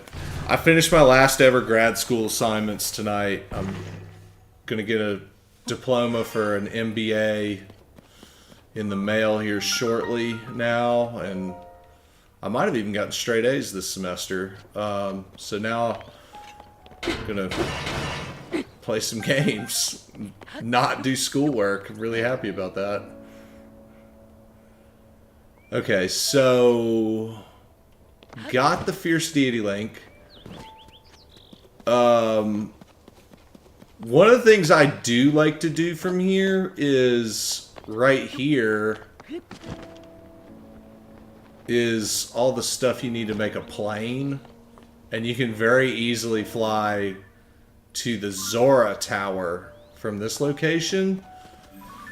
I'm on a time crunch though. The Zora location isn't what I want to get after right now, so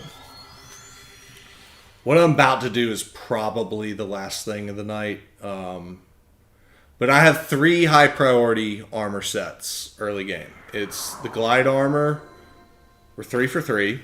Fierce Deity, 3 for 3. And the Zonai Armor, we are 1 for 3. Let's at least get to 2 before I fall asleep. Now, there's the base archipelago right there.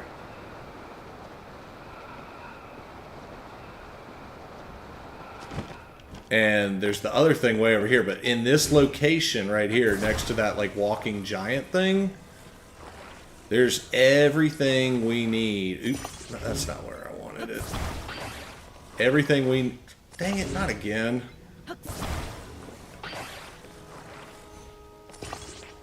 As I was saying, there's everything we need to get to that far away set of islands over there because of all of these batteries that you get for free right here.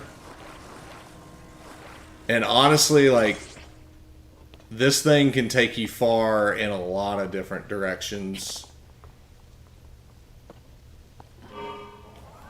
And if you really wanted to go turbo speed, you could retrofit this thing and have the back fans pointing backwards. But I really use this thing more like an elevator instead.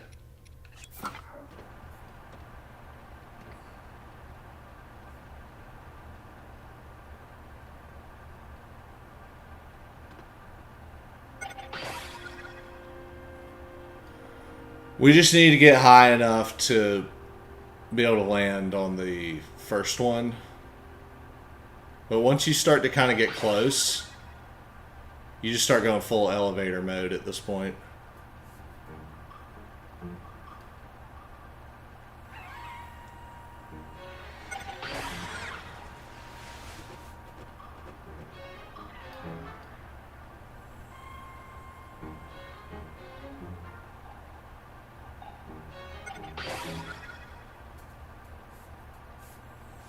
Oh man, I'm down to my last one.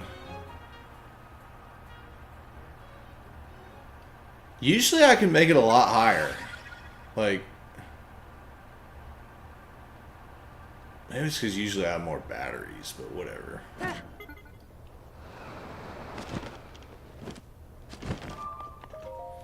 So you gotta hit this thing anyways, though, even if you do make it up higher, to to get these, like, launcher things going. This is fun. We're gonna have some fun here. I like this.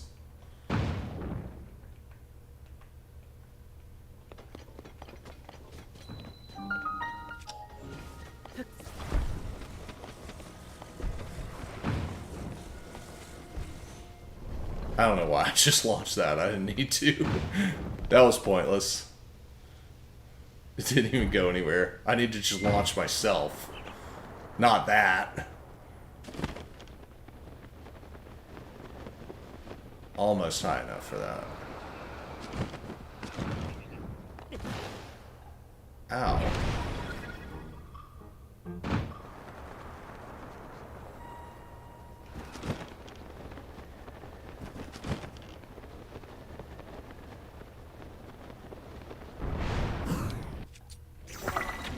Little out of range. Oh, no. I didn't want it to go for the bird. I wanted to go for that. Okay. See that ball right there? We are doing exactly what you think I'm about to do with one of these cubes.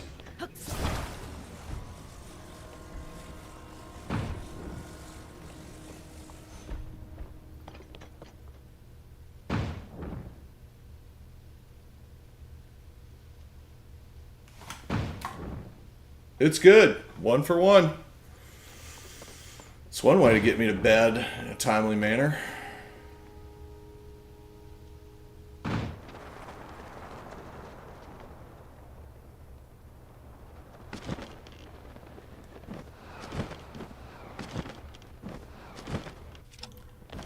Yeah, the big block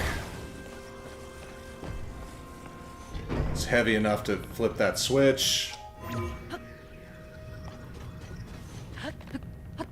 You gotta climb up on one of these to send out.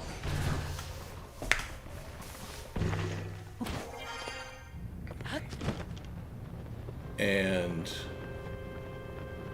I start flying around in the opposite direction that it's spinning until I see that, so I can get in there. But here's the second of the 3 Zonai armor set, an elite armor set as well.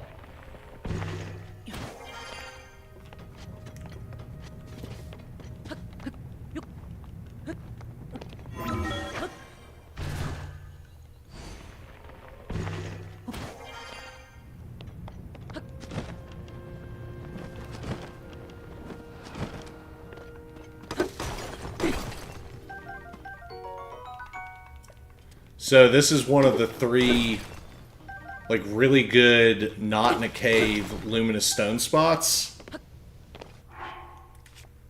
I highly recommend this spot for upgrading the Radiant armor set.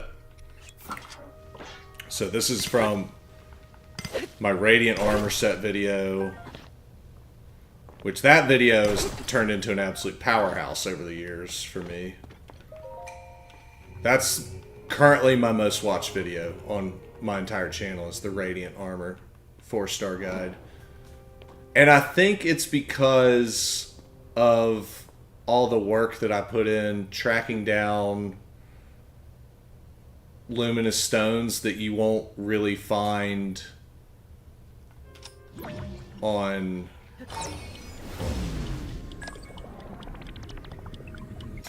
a lot of, like, the maps. Like, there's a lot of good map resources out there, but none of them show you, like, where those, like, you know, like those ore walls that you have to break through? Like, there's luminous walls in a lot of these caves, and they give you massive amounts of stones, and I tracked down, like, all of the big walls. Like, I literally went into every cave in the game, tracking it down. It took me, like, days, and I think that's why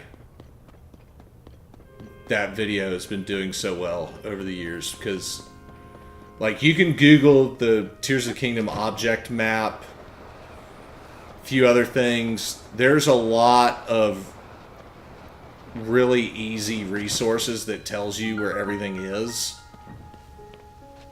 But not that. Not that. So...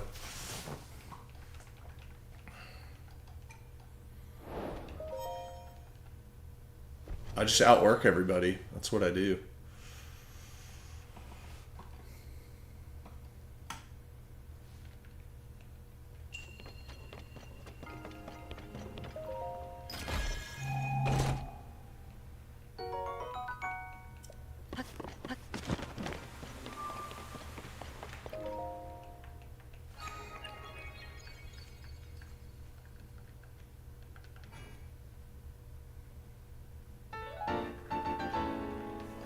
Alright, chat.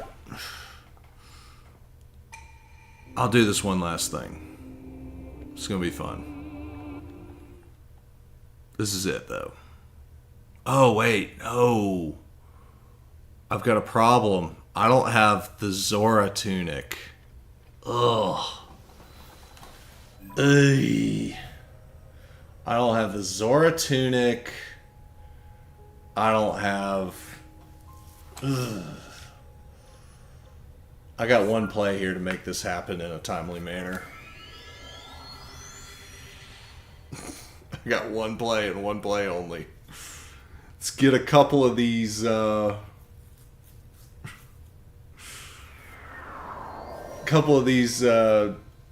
charges, large charges.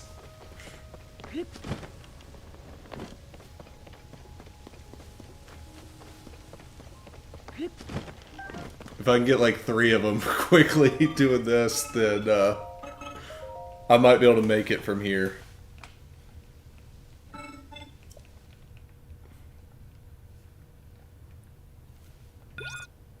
So the way that you're supposed to do the Zonai armor for this part, you gotta... So first off, it helps a lot if you cleared Tulin. Shit, I might have done it too fast. Now I gotta try to beat that time. I should have, like, held back at the end and only done like 18 or 19 seconds. Alright, give me another large charge. But yeah, you gotta go to a waterfall next to the Rito village, and it's oh man, I wish I could get let off up here. That would also be helpful. Alright, now I gotta be like really cooking to beat that time.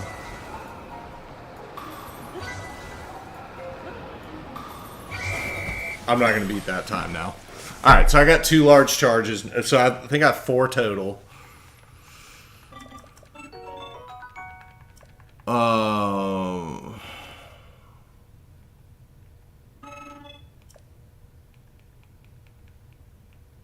No, I didn't mean to do... Alright, whatever.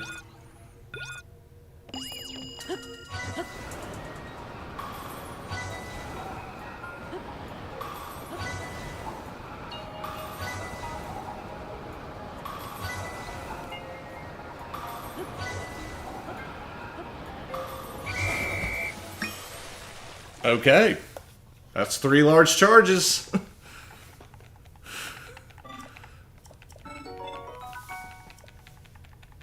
Alright. Not bad.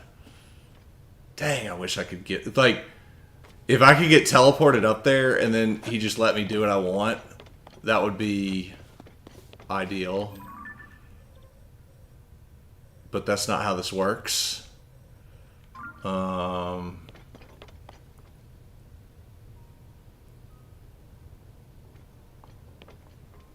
Okay, so basically, wait, no, that's the Great Sky Island. I'd be going in the complete wrong direction. It's that thing up there and then even higher up there. So before I waste all these large charges, and if this doesn't work, I'm going to bed. I'm not not doing this tonight. We're gonna hope for the best here. no, I'm not going to waste all those Zonai charges either. What do I have? What do I have to work with here? Nothing.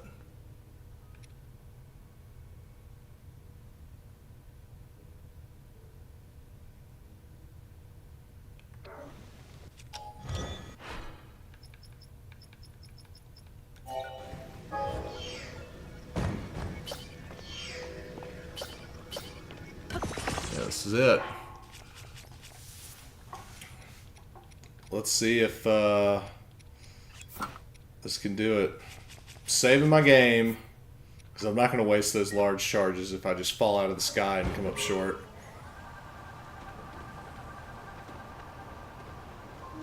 And you know what? I should have started right there. I need like every inch I can get.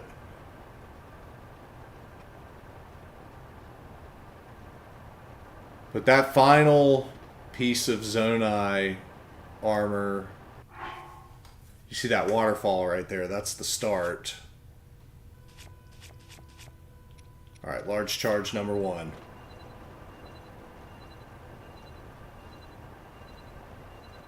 Like, the end island is so high in the sky, you can barely see its silhouette right now.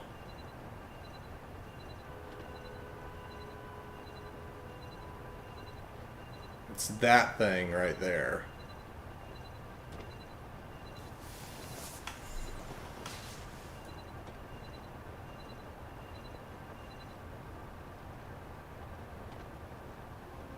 And even if I do make it all the way up to this thing, oh gosh, I didn't make any cold.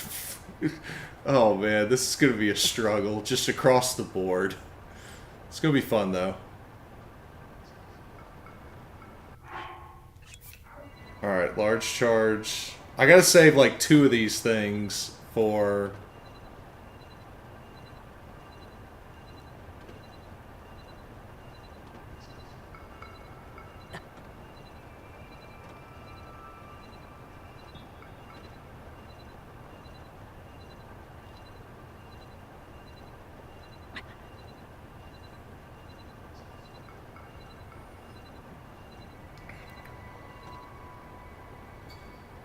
Oh boy.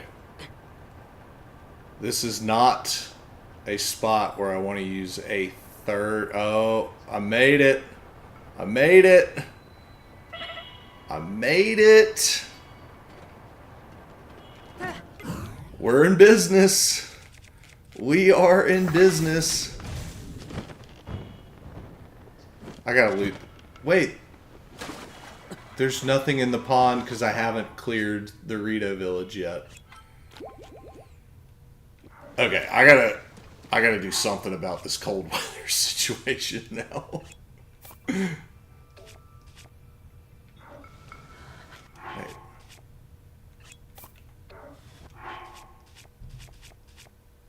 This is just funny across the board. What am I doing?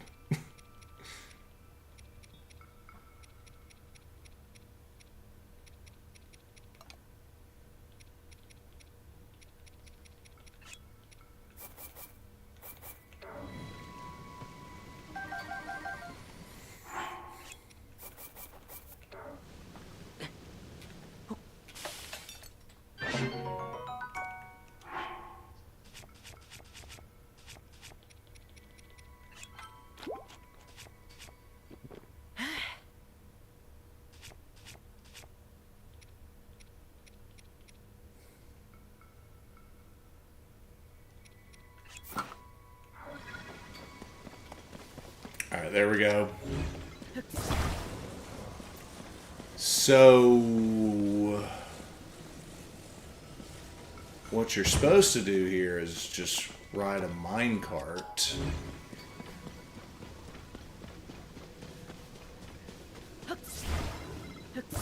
I'm good. I'm just gonna do this.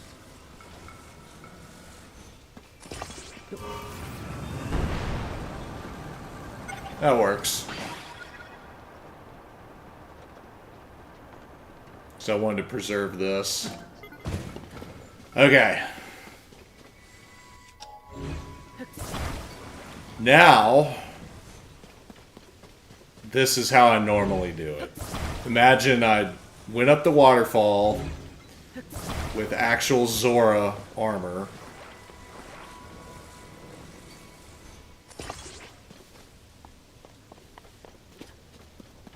Well, I don't have any batteries here, so... Okay. Doing it like this is really smart if you have a bunch of Zonai batteries here, because you can load the boat on the plane of batteries. I'm just going to power through this thing with large charges, though. So...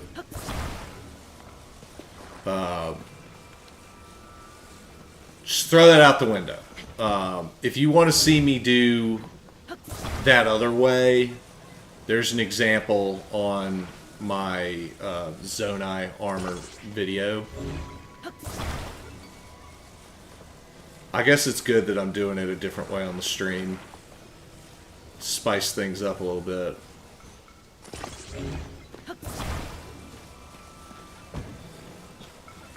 I just want this to be a straight up elevator. Get me as high as I can, as quickly as I can. And I want to get to the 0G phase, and then I'll start gaining altitude very quickly. So, and furthermore, I want all of the juice I can get, so I am going to take the cold damage right now and just deal with it. I'll put those pants back on once I make it up here.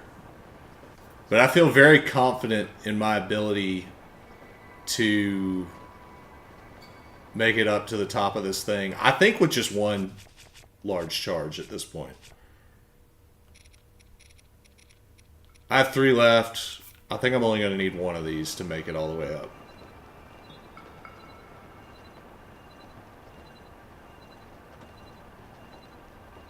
Because like I said, once you hit the 0G part, then it gets a lot better.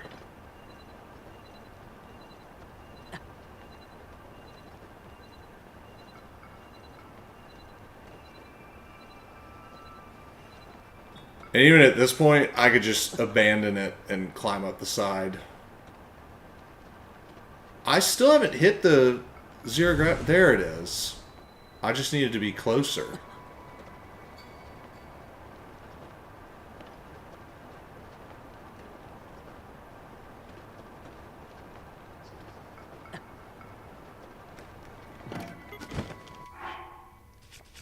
Alright, let's put my pants back on.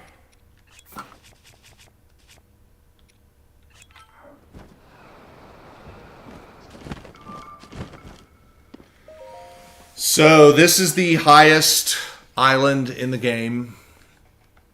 It's one of the few places that you can very easily access the light dragon while the light dragon's still flying around up high.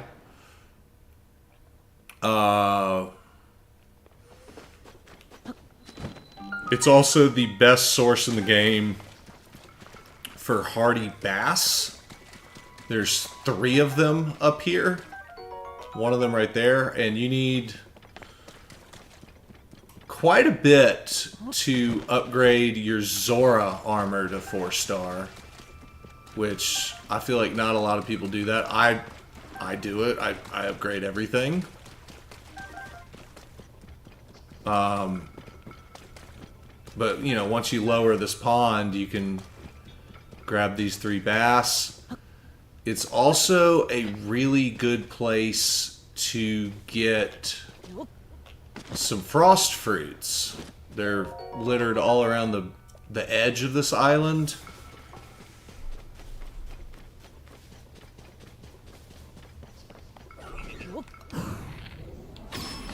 I love being in 0G because I can just do that.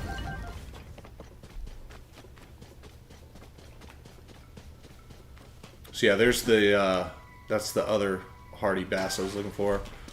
And yeah, there's a lot of ancient arowanas too, so it's a really, really good food source in general, where are those frost fruits I was talking about?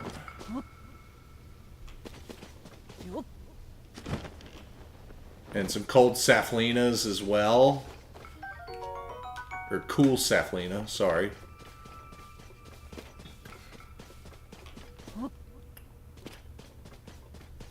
Yeah, here are those frost fruits. Ice fruits, sorry. I'm getting it all mixed up tonight. It's late.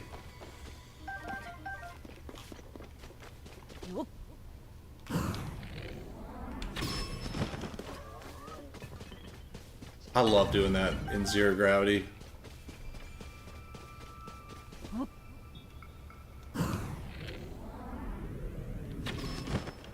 I feel like the arrows also in zero gravity, they don't fall. So your like sniping range is substantial as a result.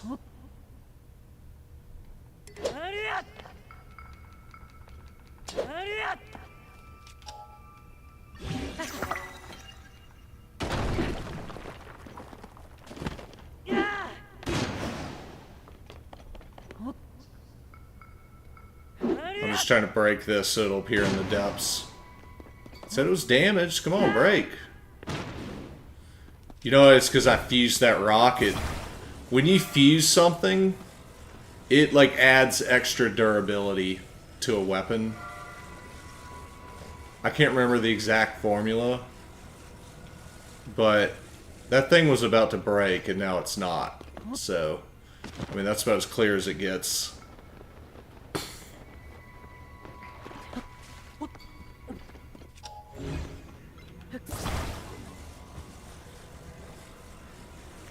Yeah, once you get in this cave, you just chain these mirror lights together. One here.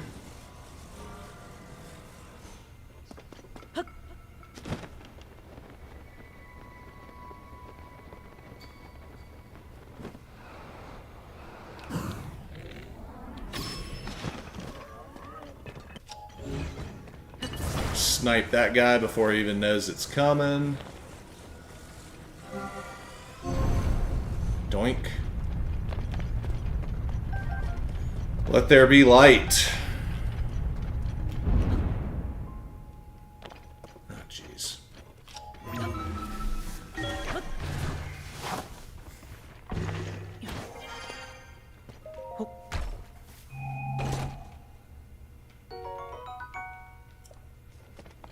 And there is the third and final Zonai armor piece. And don't forget this either. Coming all this way and not getting this shrine would be tragic. Especially because it's Araru's blessing.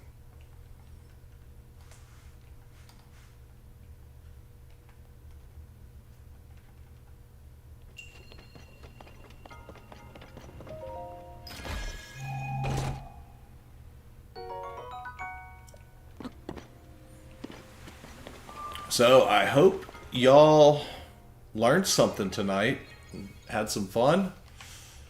I definitely got to go to bed. This is it. I'm going to head back to Lookout Landing and call it a night. So to recap tonight, though, I went from fresh new game to this. Full Fierce Deity, Champion's Leather, full Zonai, full Glide, 2 out of 3 miners, 1 climber, raided the castle, still got a lot of the weapons from the castle, beat 1 Master Koga, have a battery, 1 battery upgrade, mapped out this much of Hyrule, but look how much of Hyrule I haven't even touched. I just hit the highlight reel of my very high priority items. So there's so much more that I like to do to get started. When I pick this thing back up, I'll tell you what, the first thing I'm going to do is head towards the desert, beat Koga again,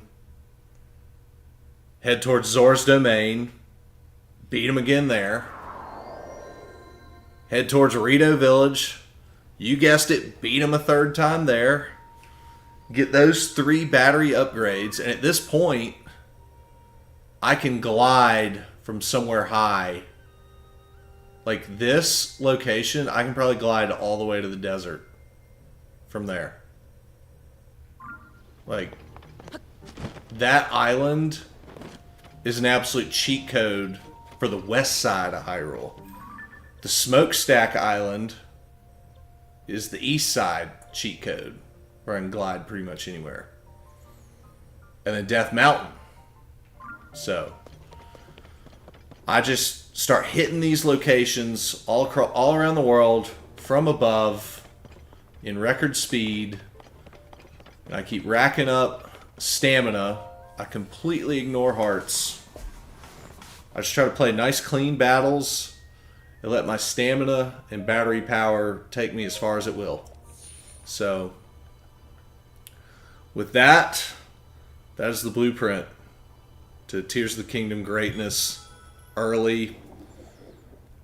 I think next stream, I should probably actually start with the Lionel Coliseum. Start with some fireworks. So, I think that's the route I'll do.